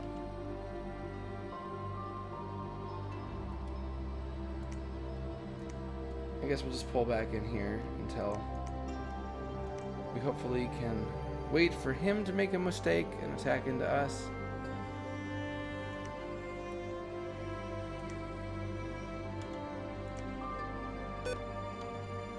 That's a lot of units if we're going to have to also fight off a Doom Horror afterwards. Though we're not really scared of his army can't reach anything that matters. Our throne is too far away for him to possibly get there in a coherent shape. But what we want to do is be in control of the throne that is nearby.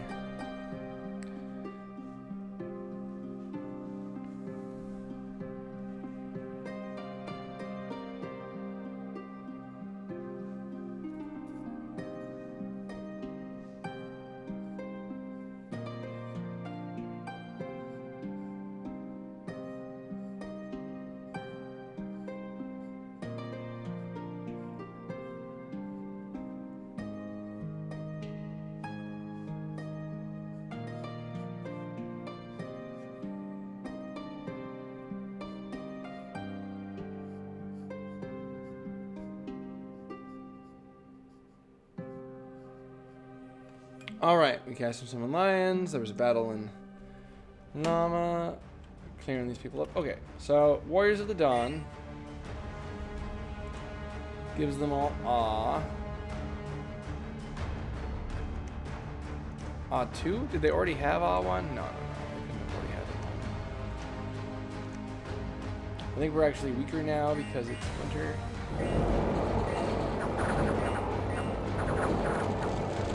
Obviously, Winter Summer Lions owns the shit out of the Knights.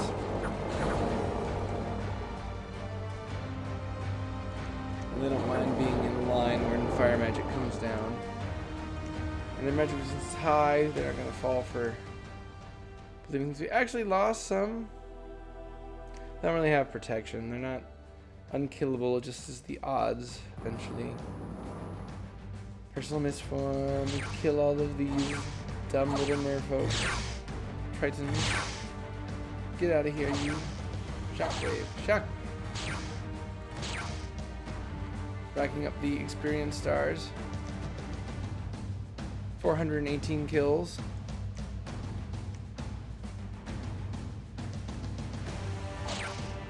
We gotta get those numbers up.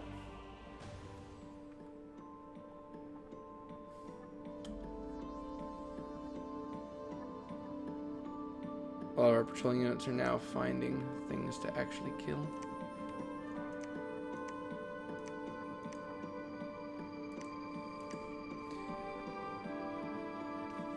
Our treasury is finally starting to bleed out as our massive piles of mages are coming undone. We should march them all. March them all to the capital. We'll go to preferences. We'll enable multi-turn movement. I normally don't. But it's time for everyone to come to the battleground. We will abandon our researching duties. And we will prepare for battle. Why is this province able to connect to here? Oh no, this is the longer route they're going to take. Everyone abandon the steel ovens.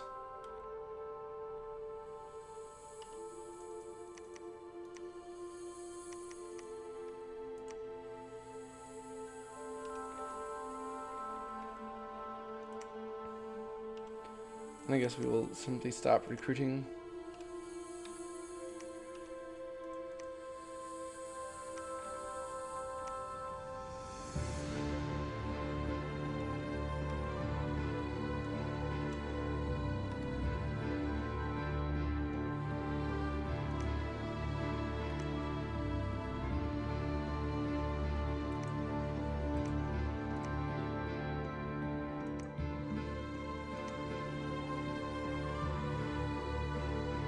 What we go for after enchantment level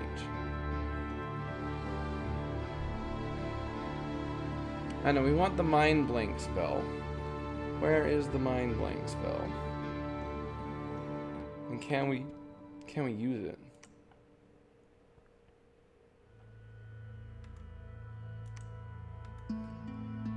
There's a spell that makes your mind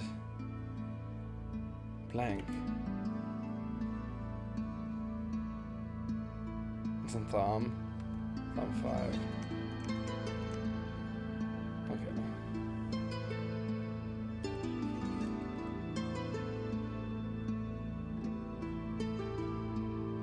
Turn 48. We still have a few more turns to amass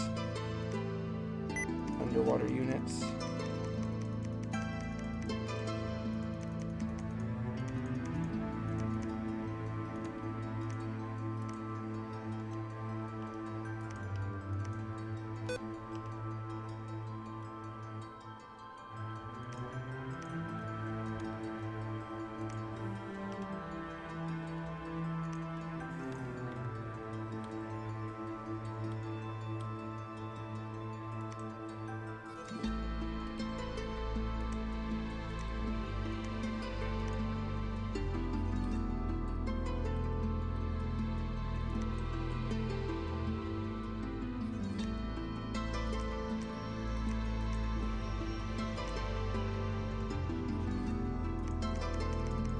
Sorry, this isn't terribly exciting.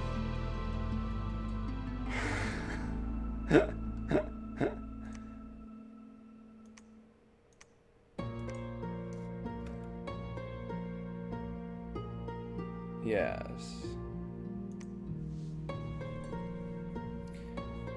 Alright. What other notes do I have to make in my little tiny script I have over here? So notable spells, Warriors of the Dawn. There's Eternal Twilight. Is a game-winning spell.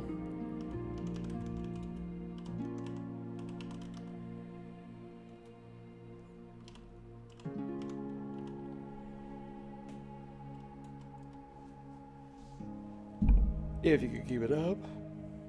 Or maybe it's not. But certainly would help your glamour mages.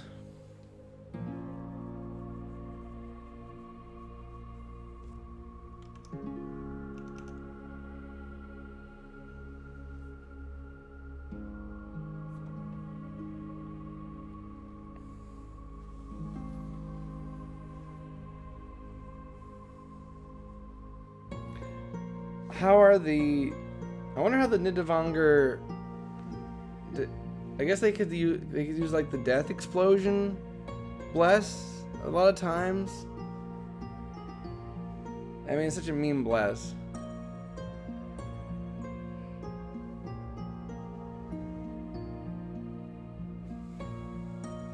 Will they, if you had like a big stack, would they keep blowing up each other all over again? Just...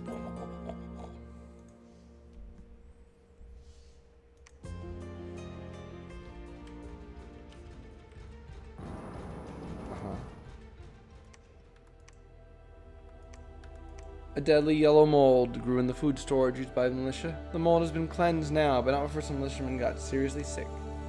Defense -10. The entire sky has turned red, and the barrier that separates the horrors of the void from this world is growing thinner. Majors are advising utmost caution to avoid drawing the attention of any horrors. Performing rituals powered by gems or pearls at this time would be very foolish. We're too late. We're too late. We're like a turn late on putting up the dome. We need the dome up now.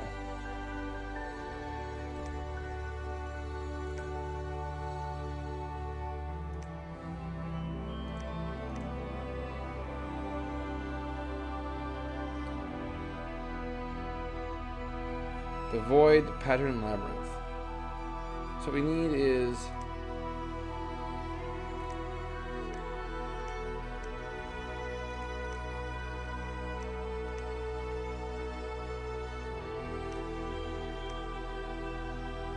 well, we're gonna try to cast it. Void Pattern Labyrinth. I mean, we'll give it. Actually, the more gems we give it, the greater odds of it causing us to get attacked by the horror. What we really would like is to be a mindless unit. Perhaps we could kill ourselves and come back as an undead somehow. We could cast Simulacrum first.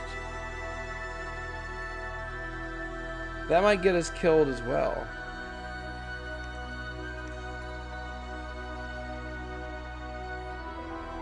Huh, Dragon Master is also at Enchantment 8.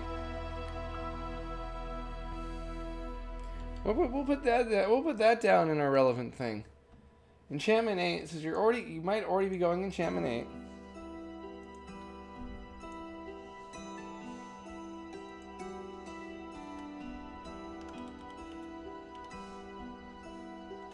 Dragon Master.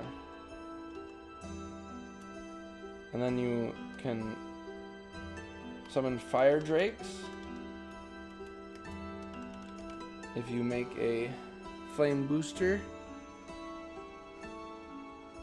Yeah, that'd be cool. Or if you get the rare one, the rare water one.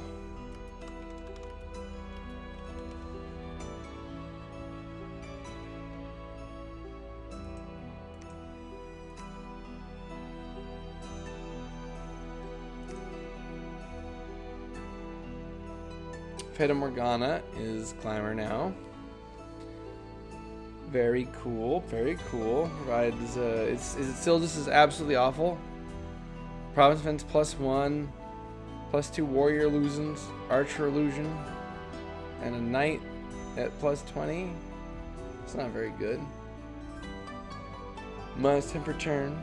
False Scout Reports is okay. I guess that's okay. But Void Pattern Labyrinth, put that down. Void Pattern Labyrinth.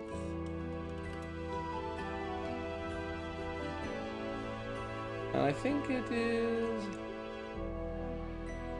The more energy you put in the cell, the longer it lasts. If the mage dies, the Void Pattern Labyrinth dissolves instantly. The chance of warding off Doom Horrors is lower.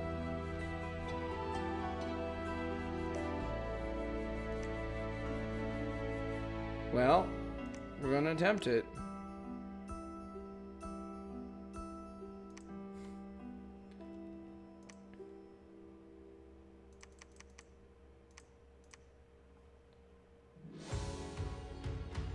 Yeah, that should see us out through the end of the road.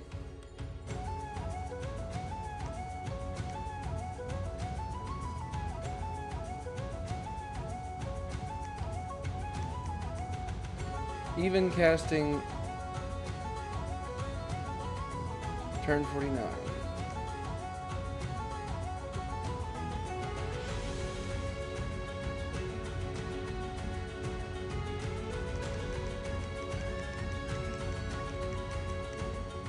I wonder how all the NPCs are preparing for the end of the railed.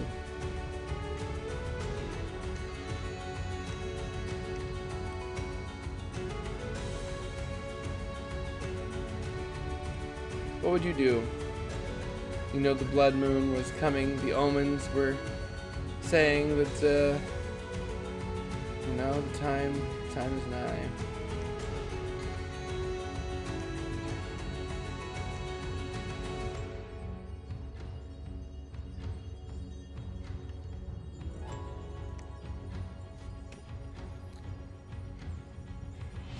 I wonder if our mage, who is casting the spell to ward off the horrors, will survive. I think it is quite dangerous.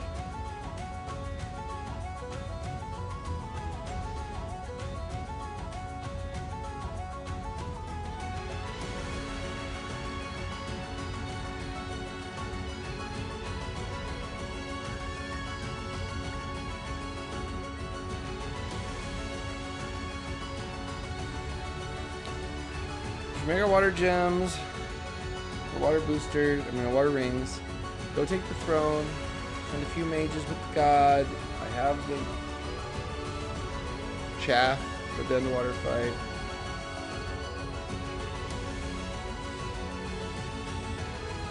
Do I not have like battlefield-wide mistform yet or something? I have like my 8s and 9s. That must be a 9 now. It's gotta be. A horror was trying to get through the deep forest, was tricked away by the weapon labyrinth. Okay, so she cast it and it got some of them away. Special monsters attacking. Some horrors have attracted my mage here. Was she the one wearing a lightless lantern? No, but she's been horror marked at some point in her life. So if you get horror marked, you don't get to do much in this stage of the game. The barrier that separates the horrors of the void from this world is now gone, and horrors are appearing frequently. The sky is still red, but that is not the greatest problem now. Mages are advising utmost caution and to avoid any highly populated area that horrors might enjoy. Performing rituals powered by gems or pearls at the time would be suicidal.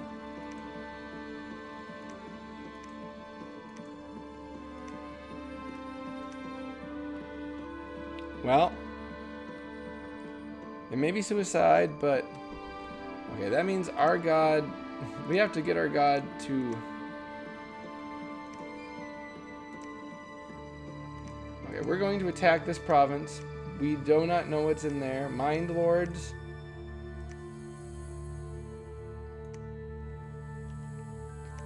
Mind Lords aren't nothing. These ones will move in here. Guess we can wait one more turn. How close is the end of the Rild?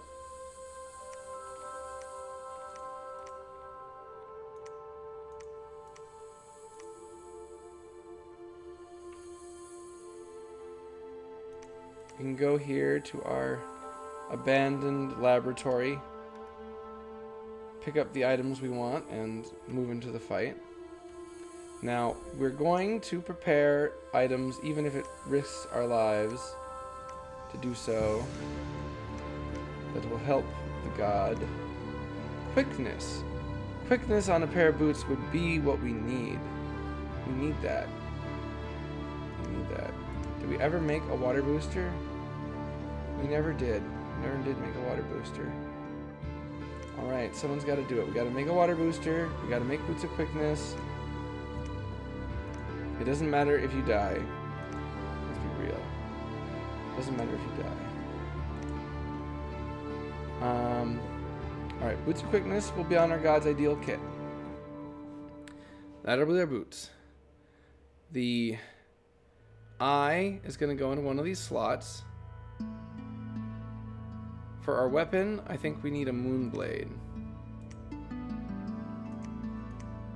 Right? Isn't that the best we can do against?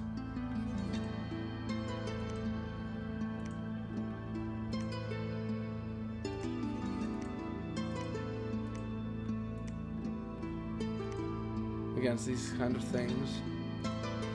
Moonblade does 10 AN damage versus magic beings only. It used to be like triple damage, but I guess that's what we get. This is what we get now. That'll help versus the horrors. Is that a two-handed weapon? It is. It is. Ethereal crossbow. The hazy quarrels of the crossbow pierce all armor and slay the soul of anyone hit. The missile weapon can also be used underwater. Huh? Magic resistance negates. Okay. That's an interesting item. Can't use a mirror.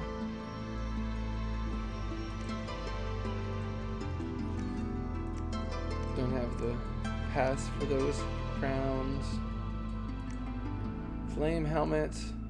That'll be too risky. Headband of woven dreams. With the help of magic, the dreams of 100 old men are woven into a beautiful headband. When worn, the crown will project its sleep-inducing dreams at any nearby enemies, making them fall asleep instantly. The headband has been adorned with enchanted purple pearl, designed to keep the wearer safe from the sleep-inducing magics of the dreams.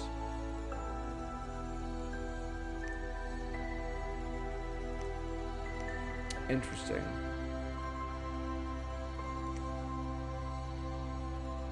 Chainmail displacement is what we want for our body slot.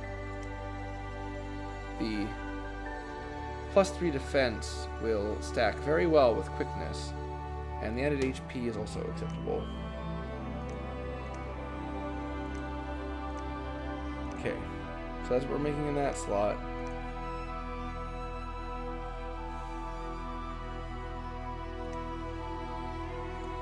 And in the head, we could do Horn Helmet. It has an attack. It does penalize our attack and defense, but it does give us an extra attack, a low damage extra attack. Our strength isn't so high that that is how we're going to kill a horror. I think the penalty might be not something we can diggle with. Maybe a crown of lead would be great if only we had any earth magic. We literally have no earth magic in the entire nation.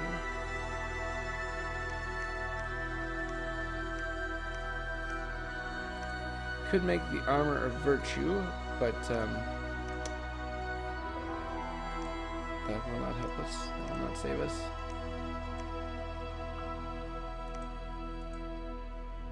Oh, so you can make the amulet of the doppelganger as a unique magic item and gain a unit with seduction. We normally don't have that. And it grants stealth, so we can make a seduction run, and then we could use the item that boosts seduction in our nation. Interesting. How about an amulet of anti-magic? That could go in our other slot. That would be good. An amulet of anti-magic.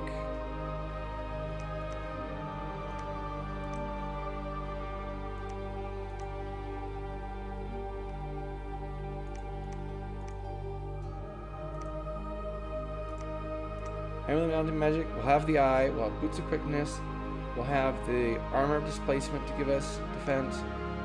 The dragon helmet is okay. I mean,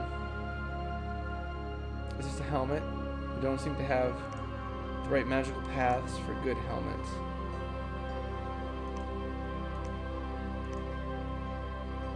Crown of the Ivy King. It is a crown. It wouldn't give us any armor. It would give us some regeneration.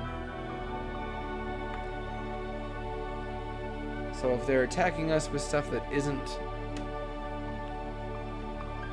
like a damage roll, then the regeneration from it would be okay. We don't have any regeneration on us. That's kind of bad. Would we rather get a ring of regeneration or +4 magic resistance? I think we need the magic resistance if we're gonna be our god face tanking there, because 19 magic resistance is not gonna cut it against a Doom Horror. It's good. It's a good magic resistance, but it's not gonna cut it against a Doom Horror.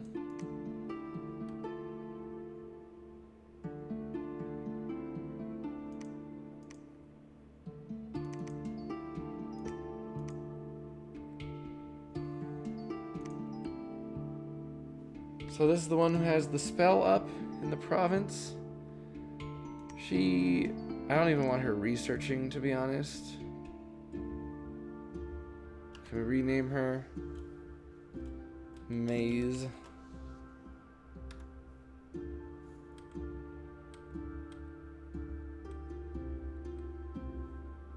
Alright, this army, they have to go take that throne. There's no discussion allowed here. They simply have to go and do it.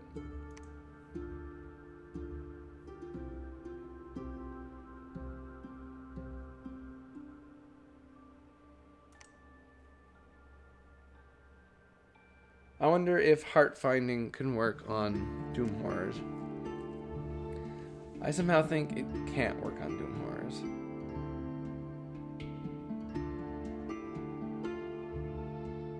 It's magic resistance negates, so maybe it does. And they're just unlikely to fall for it.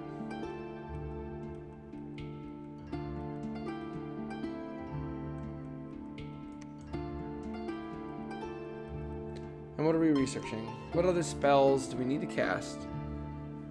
What can our god cast that might be useful in a fight with a Doom Horror?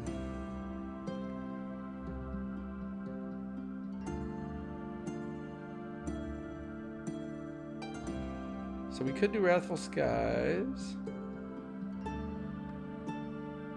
That's cool.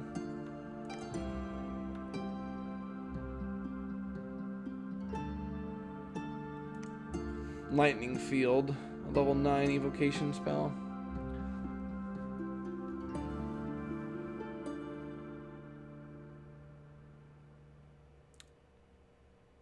That is strong.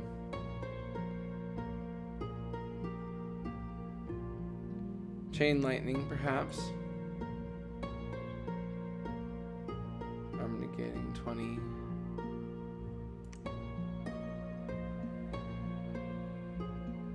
Pillar of Fire could be cool against certain horrors. Yeah, let's go. Let's throw it all into Evo. Throw it all into Evo. That's gonna be the stuff they're spamming when they go off script anyway.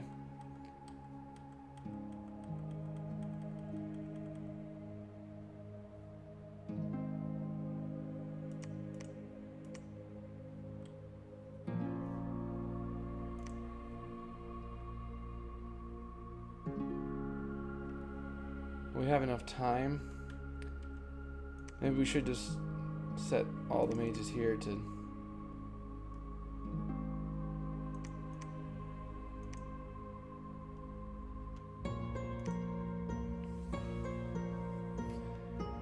I'm freaking dying, man. We're gonna get it. We're gonna fucking beat these whores. So there is no veil between our world and the world of the whores. That's normal. That's fine.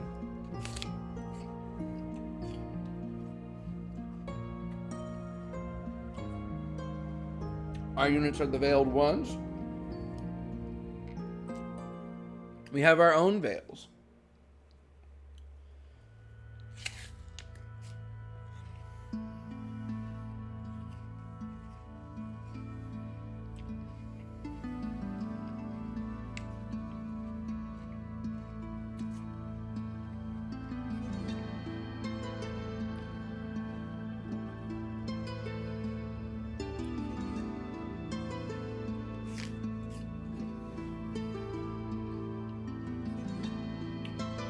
Now, should we tear down the fortress? I think we should demolish the fortress walls, the citadel walls at the throne, because that won't stop a doom horror. And we don't want them to besiege us, and we don't want to have to stop researching.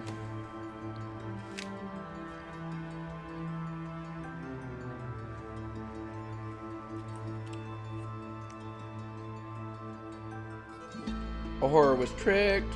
A horror was tricked. A horror was not tricked.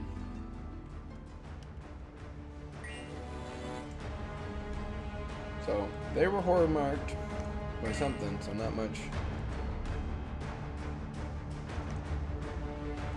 Did you cast Gift of Cheated Fate on them?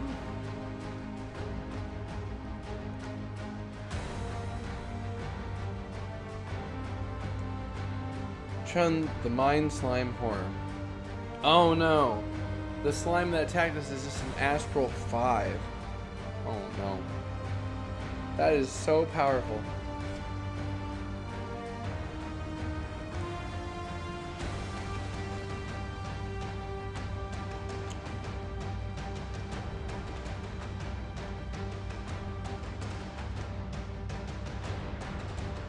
So if they hit you, you get weakened forever. They have damage reversal, twist fate. Yeah, we definitely need the MR.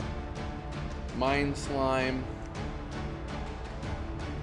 Unsurroundable. Nope, she dies. No.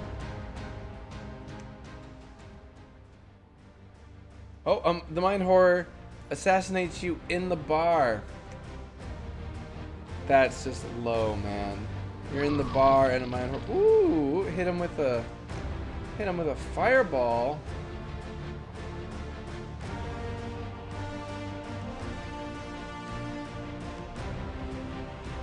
And the mind slime used damage reversal and immediately blew them up. And some barbarians are attacking us. They're blaming us for all this shit going down. Typical. The Throne of Dreams have been destroyed by Scabble the Maker of Ruins. Ascension is now easier. Oh, they're already coming. They're already coming for us. Okay. Alright, taking the other ones. We'll move. They're already here. They're already here. Did the Moonblade not get made?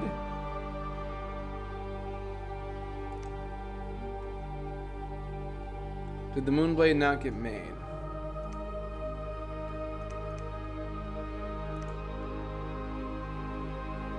Did the boots not get made?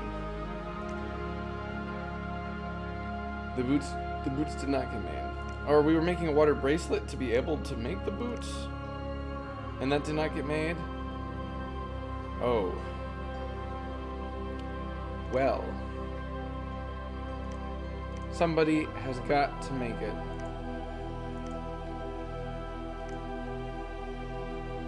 Somebody has got to make the Moonblade. All right, everybody, draw lots. Who's taking turns trying to make the Moonblade?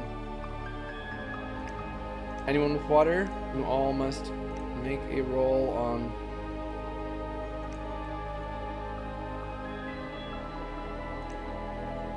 making us a water bracelet. Hopefully one of you survives to... Oh wait, you have water too?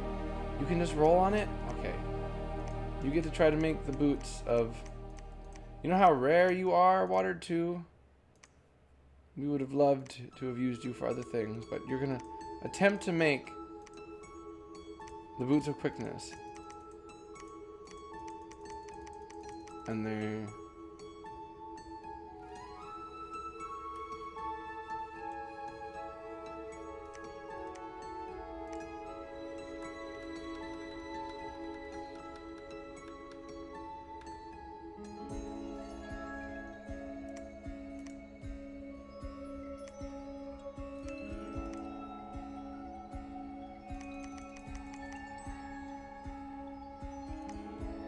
This is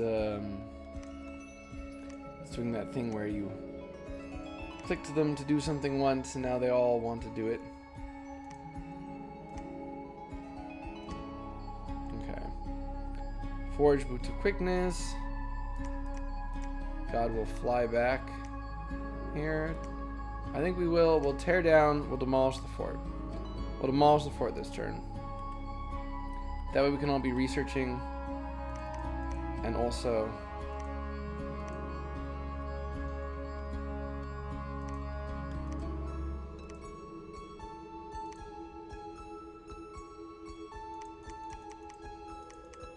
stop doing that. I need them all to not be selected anymore.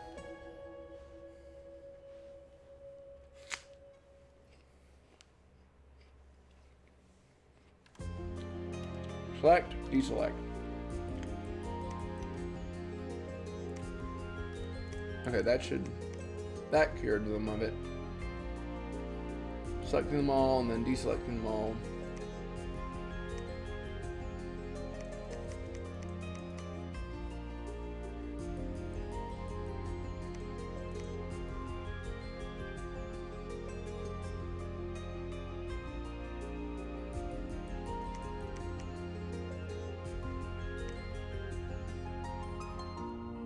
Alright, we need more Moonblades. People rolling for Moonblade. What else is there? I guess we gotta make our god in case they attack this turn. What will he go into battle with? We want to go into battle with the Eye of the Oracle, but if we put it on now, we'll definitely be attacked.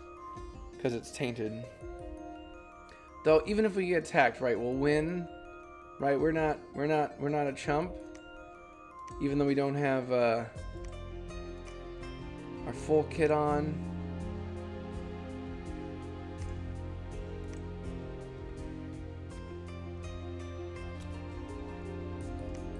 What are these magical things lightning resistance, huh? 15. Okay, so that rod's not gonna do much. Pillar of flame and that kind of thing will, though, but...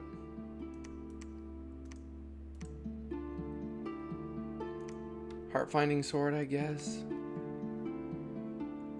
We'll give him the eye. Can't take it off now. But you didn't make the... We also need to roll for the displacement.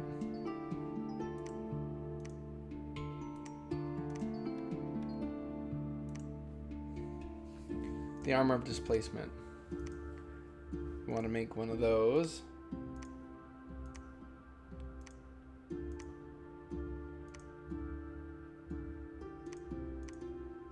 Happy to throw away all of your lives doing this. Surely some of you will manage to escape the horror's attention.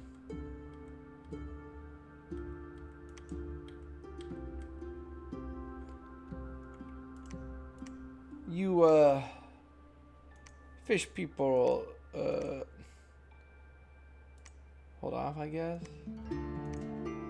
Alright. they'll all just go over there. You sneak in, I suppose. We can still take this throne. I think we have a pretty good army set up already.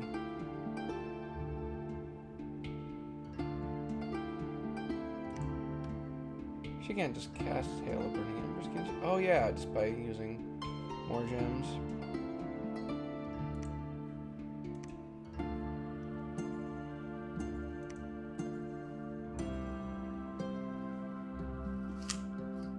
Alright, we're in like the last turns of the game.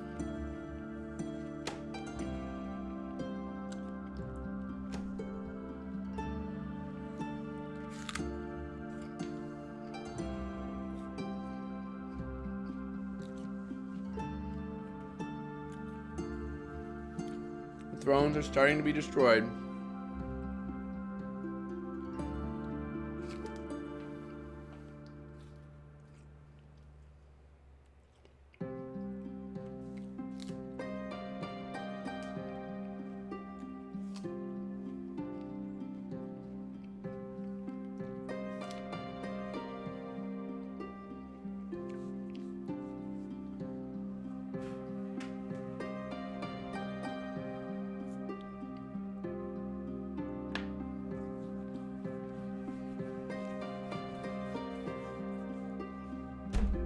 Some battles are going on, probably a lot of assassination battles.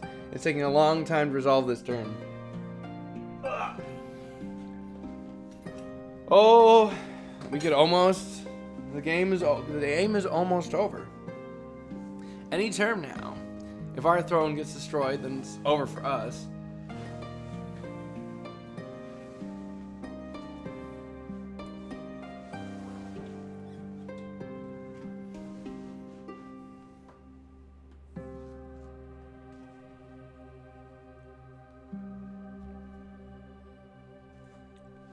Alright, well that was a lot of events happened. Attacked by 5 Soltrons, she died. Attacked by 5 Brass Claw. Oh, we could have, oh, some peasants died in this fight. You know, I should have been giving them...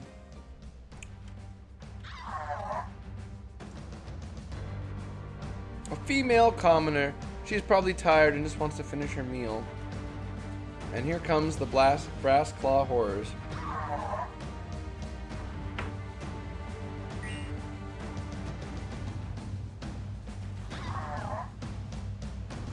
She really should know better than to go for body ethereal. Their weapons are, of course, magic. Get out of here, peasants! Oh, that peasant made it out. The other peasants were not. But there was a witness who escaped the Brass Claw Horrors. That's a hard fight to escape.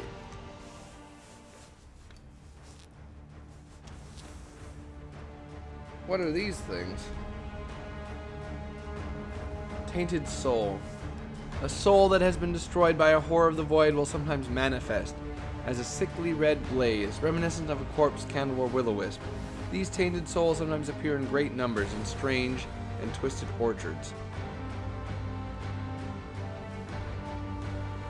They have a 21 accuracy attack that does 13 damage. Armor piercing, life drain. Wow.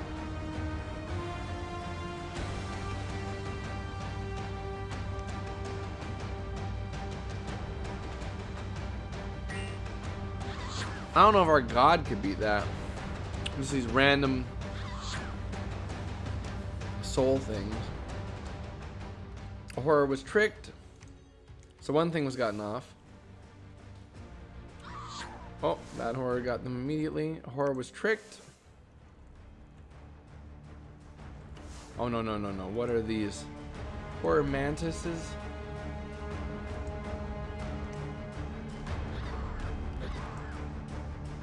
Oh man, what a horrible beast. A horror mantis is a lesser horror formed and tempered by some greater being from beyond the veil. It resembles a huge pit black mantis with strangely alluring eyes. Its carapace is harder than steel. but it's a swift hunter that strikes with incredible speed. Horrors are otherworldly beings that feed on the emotions of suffering, lamentation, and fear.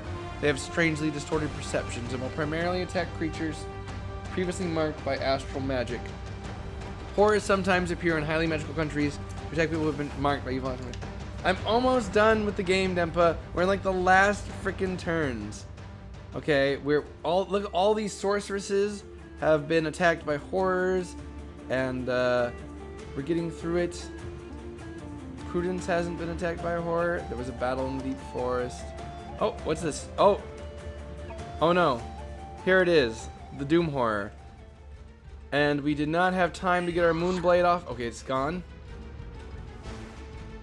Gift of Displacement. Will our god be able to fight? Oh no, they might be routed here. The Heart-Finding Sword. This is it. This is the final battle of the game, Dempa.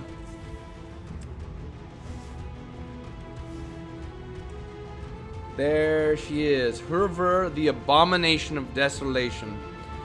The Abomination of Desolation is a Doom Horror, an astral being that feeds on the emotions of suffering, lamentation, and fear. The Abomination of Desolation has emerged in the world several times in history and brought destruction and desolation to the entire kingdoms. It has strangely distorted perceptions and will primarily attack beings previously marked by astral magic. It is an 8 astral. Okay, I need to screenshot this. Wait, why do I need to screenshot this? I'm literally streaming it and recording it. I think we might be dead. 9 to 25. Well, I should have changed the script here. So we have nothing but mages here. We have no troops at all to guard them. What happened to all of our troops? Why is it? We had troops in this province, shouldn't we? Stop casting body ethereal. That's not gonna do anything. They're all magic beings. They're gonna eat your freaking souls. Do something, astral mages. Okay, our god has cut one of the false horrors. They're not real horrors, man. You're falling for false horrors. Kill them. No, don't route. Don't route virtue. You can't route. This is literally to save the universe. You route. You freaking routed. God damn it, you coward.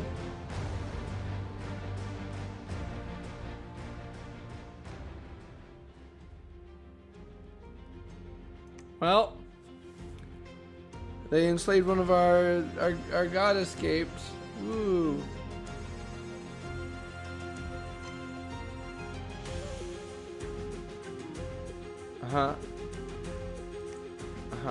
We're under siege in D4, so we weren't able to destroy the wait, we didn't die. We have a shot. You're saying there's a chance. I'm saying there's a chance. Okay, there is still a chance. We did not die, and their sacrifices of all those people were not in vain. All those wizards traveling on the surface. We were able to get our kit on. We have the Eye of the Oracle.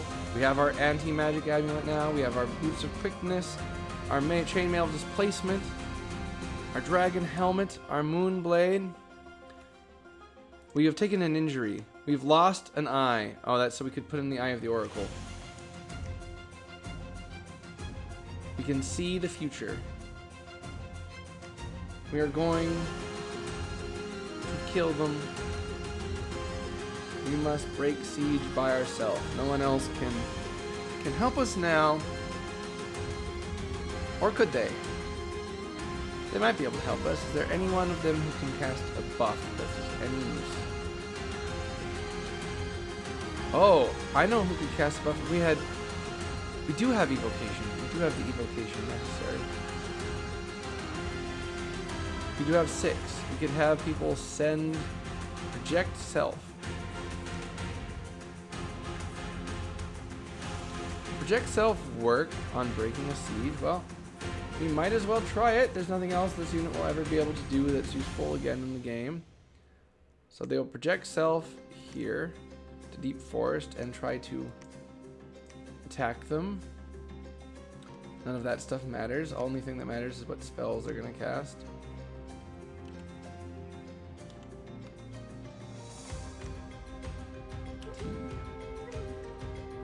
Alright, what can you cast that does not require gems?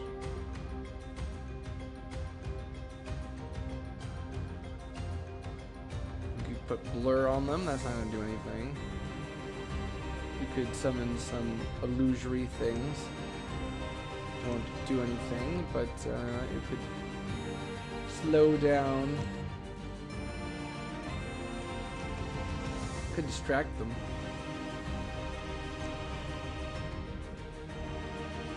Could distract them. Group regeneration.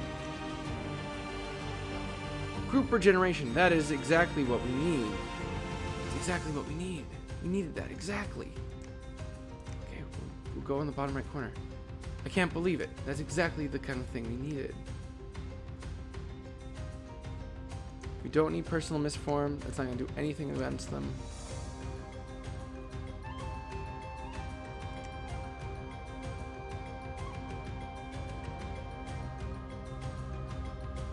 Well, maybe it could. They're going to immediately be on us. We don't have Earth for magic resisting self buff. We could have someone else cast Battle Fury on us. Furious Warriors. We got someone else cast Furious Warriors. Gift of the Furies. Oh, it's a very large Furious Warriors.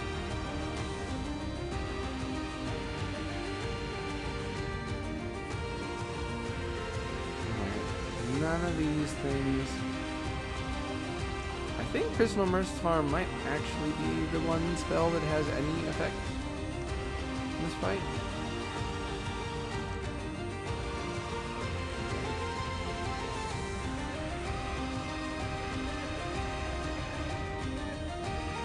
And then we'll cast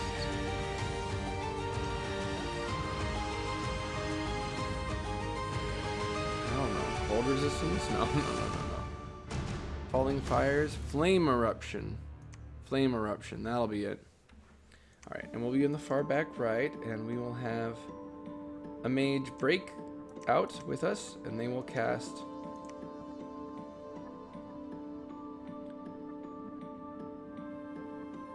Battle Fury. They'll ask Furious Warriors. We'll cast it twice.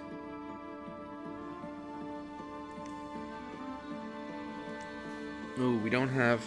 We're so close to the point where someone else could give us Mind Blank. Furious Warrior.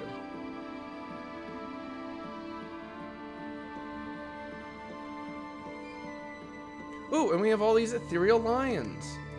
They won't, We have our army of ethereal lions, of course. We summoned them. The lions we prepared for today, and we made the ritual spell, and we cast it. The pyre. All for right now.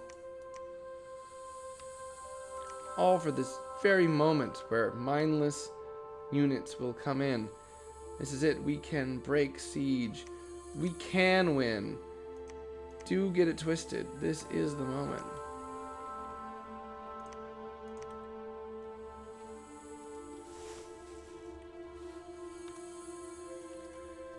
Maybe if we research up as best as we can.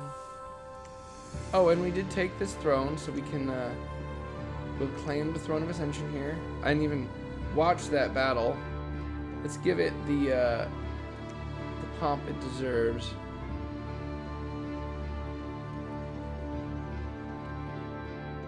Our battle in Pura Era. The Feminie unbelievable assault of burning crossbow bolts. Completely useless against the Doom Horrors coming for us, but for now, it's able to drive off little mages there, and we can throw what gold we have on defending this tile. Excellent. Good work, everybody. You did good jobs. We now have 2 of the thrones. Perhaps we can win off that many? 8 ascension points required. We control one of them.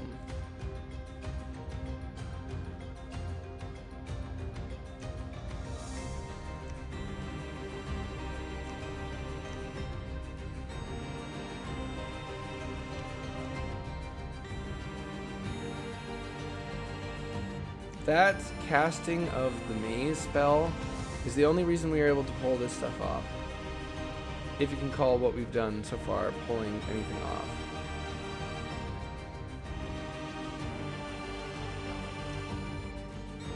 We'll cast Gift of the Furies instead of those loser spells.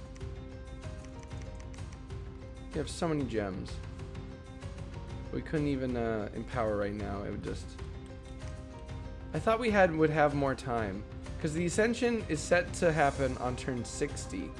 That's still 8 turns away. I was playing a totally different game than the game was.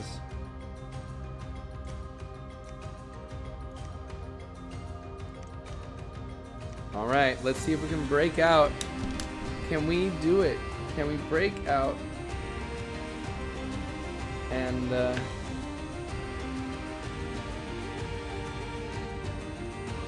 escape our cursed fate?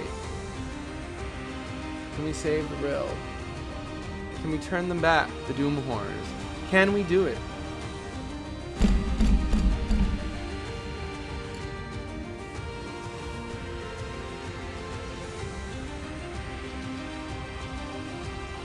Alright, the Doom Horrors have besieged us.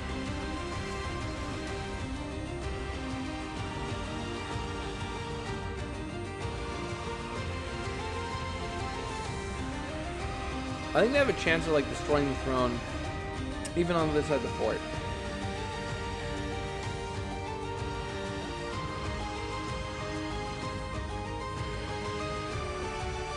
I still don't understand how we were attacked.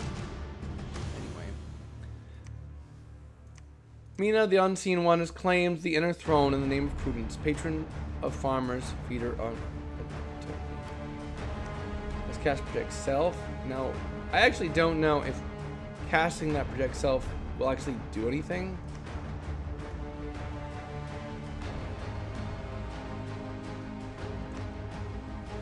There was a battle in Deep Forest versus special monster. Because the Project Self that we cast, when would it... okay, you can't Project Self. Oh no. We forgot to move her over to the right spot. Oh, we weren't able to get the +2. Okay, so we didn't get the +2. That's okay. We have an army of summer lions, and they will fight the Doom Horror for us. The Doom Horror is feeding off them. Curse Luck. Area length 1, length 4.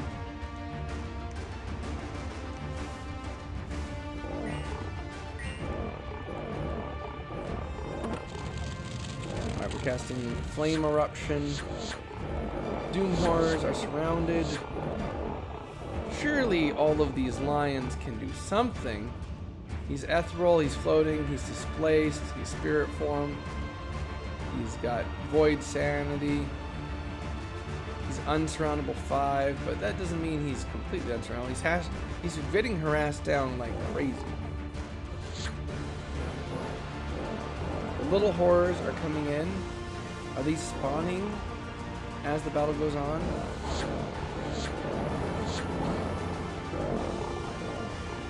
What was that? I should have set him to actually attack or something. Something the fire element is not going to be. Something air elemental is kind of cringe. Don't put protective winds on them. What are you doing, you dumbass? There's no ranged attacks.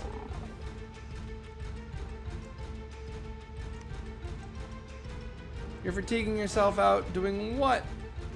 Getting cursed? Okay, there we go. You're casting a fire spell on all the fire immune guys surrounding the He's gonna die. We're gonna kill it. We're gonna kill him. He did not like being surrounded by all the power that we've summoned from our eternal pyre for turn after turn. He dies and he casts this huge explosion of evil magic.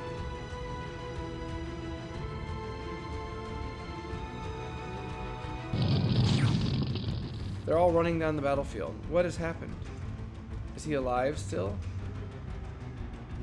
Or is there something crippled on that side of the battlefield? It looks like we won. It looks like we won. Virtue Live. We only lost 18 Summer Lions. See, this is why, you know, people are like, oh, mages, all that stuff. There ain't no amount of human troops that ever could have taken on an abomination of desolation. But Summer Lions could. Alright. The outer throne has been destroyed. It's getting easier now. Now that's a dangerous one. Okay, we've become cursed. We're going to patrol the province with all of our lions.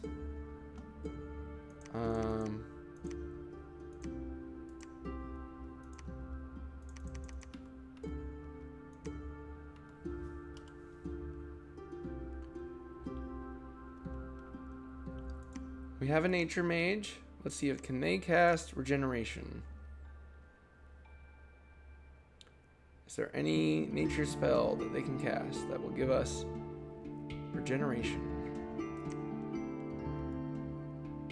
No, because they need to be tier 2. Actually, we can transfer the nature staff from... They wouldn't have even been able to cast that anyway. Even if that projection had worked, it wouldn't have worked. But this mage can now.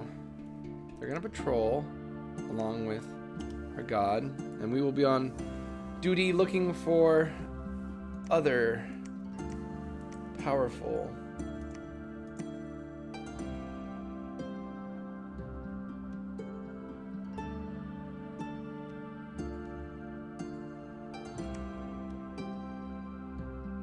regeneration.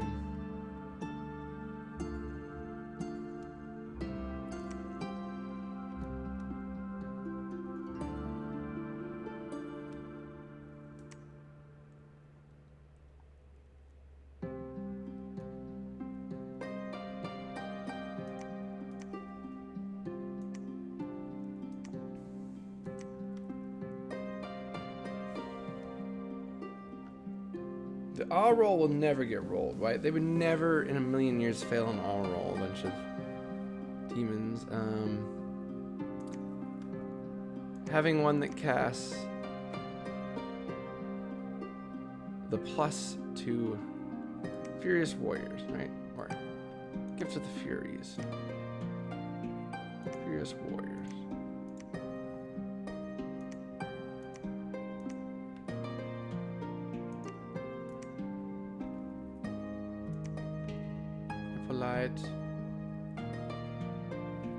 We're almost there. We're at the finish line. What just happened?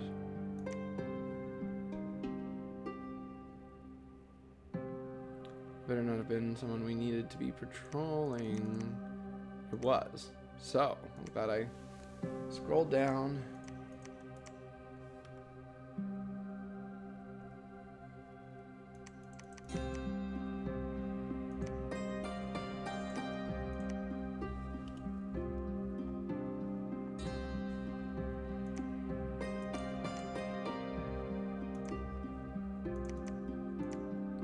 This is the Burning Embers caster.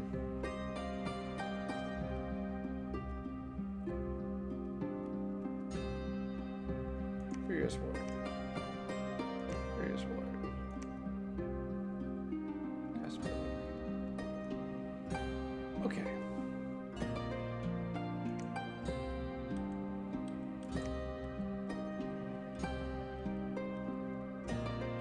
And now we wait. And now we wait. We've held off against one Doom Horror, so they might not attack us again, and then we'll have won.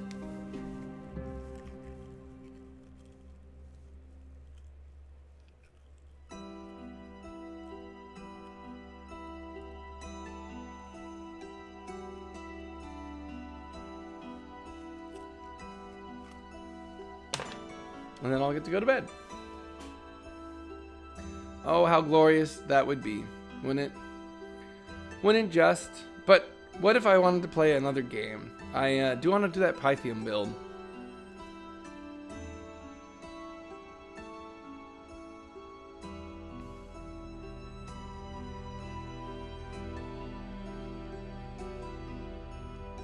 Test out those drakes. Oh, and we have to record the video on our guide, yeah?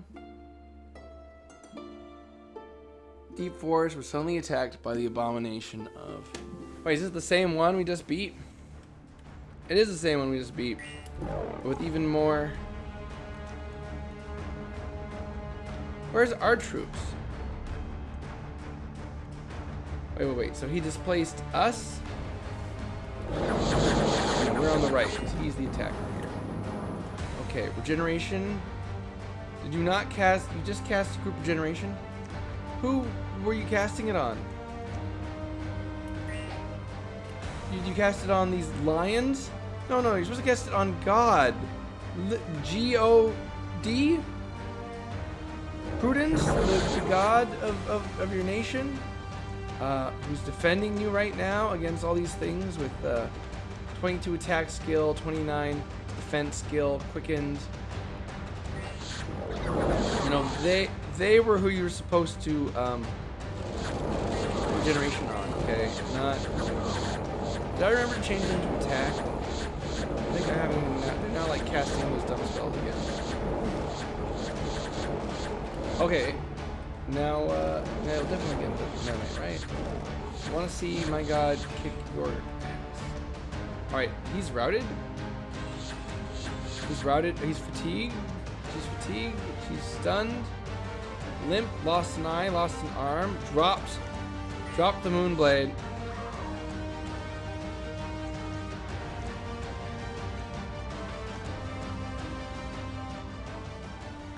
Oh, there was an arena battle I missed. Aw. What? Well, it seems we've been eaten. I think that was my bad. That was her bad. Not doing her regeneration. We could have avoided the injury loss, even though we were full curse. They weren't casting freaking rage like 6 times in a row. Maybe Virtue could have won. I should have had them on attack. Oh, we might have killed them before this happened, but we didn't. Virtue was swallowed by abomination. Well.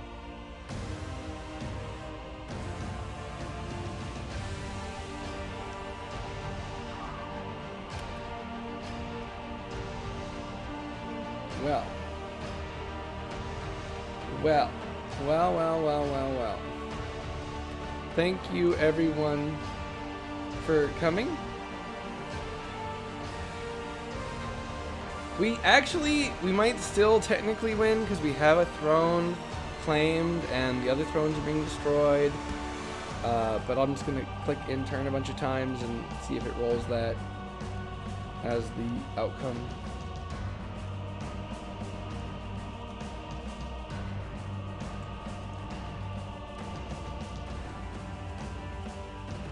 Not that I would care that much, but I really only wanted to... Oh, someone has ascended. The throne of the Artificer has been destroyed, but her value abolished desolation. Ascension is now easier. The throne of water was destroyed by Nagai the Mind Slime. Ascension is now easier. Rejoice, a true god has ascended. It is over. It is so over. But we have a throne! They didn't take us in 2 spots, right? Yeah, we have a throne. We've claimed a throne. Did they claim a second one? Or do they just give it to him? Because of that embarrassing display? Rejoice, a true god has ascended. Antonia, queen of the waves, goddess of hunting, princess of nature, lord of gluttony, great ruler of man, has led her people to victory. In all the temples of this world, hymns are sung to Antonia's glory. Offerings made to the great god of all. This world is now at peace.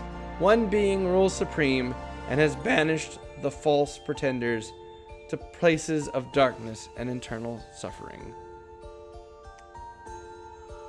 Well, we ended up getting bored, so I'm still thinking all oceans may. Yeah, I see. I really disagree with oceans and all that anyway.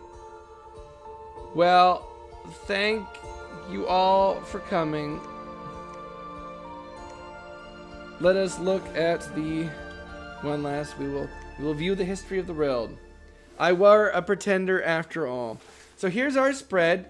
That's going on. Look at us. They got in the water fairly early over here. Maringon's kind of doing some weird business. I never even interacted with these people, and they got into the sea at one point. When I was taking the sea, there was nothing out there. I thought, yeah, look, here I'm taking the sea. Oh, is it because they have that dominion where you can't tell that they have it, a province? So we were at like war with them this whole time, and didn't even know we were attacking them. Yeah, there was actually this huge war going on in the water that we never even noticed about.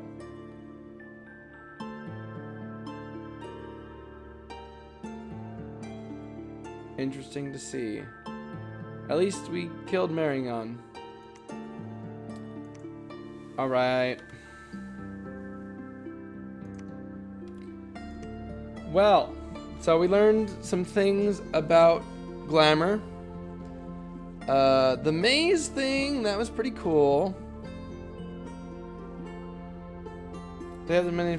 I think that is one of the worst mechanics in the game, and obviously, I mean, like, we never even, like, with the AI, I never even literally noticed they were existent. That's how irrelevant it was of an ability. It just, like, made it so I couldn't tell people existed somewhere.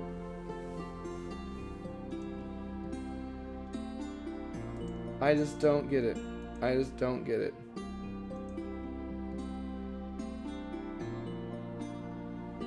Huh. Well, I'm probably gonna play some more Dominions tomorrow. Oh, Iraxis is live. We will, is that true? I guess I'm seeing it. Yeah, but they won due to it. Won. I mean, we had like a tie of I mean, it doesn't. Yeah, they won. I'm not so salty that I'm gonna lie or say anything. But it was that was fun. Vord.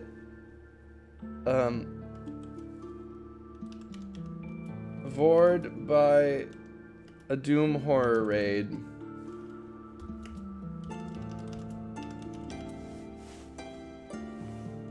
Yep, we the Vord by a Doom horror raid. I thank everyone for coming, and I will be playing more Dominions as soon as I recover.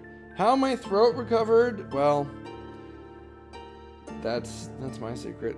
I thank y'all for coming. Bye. Bye. Bye.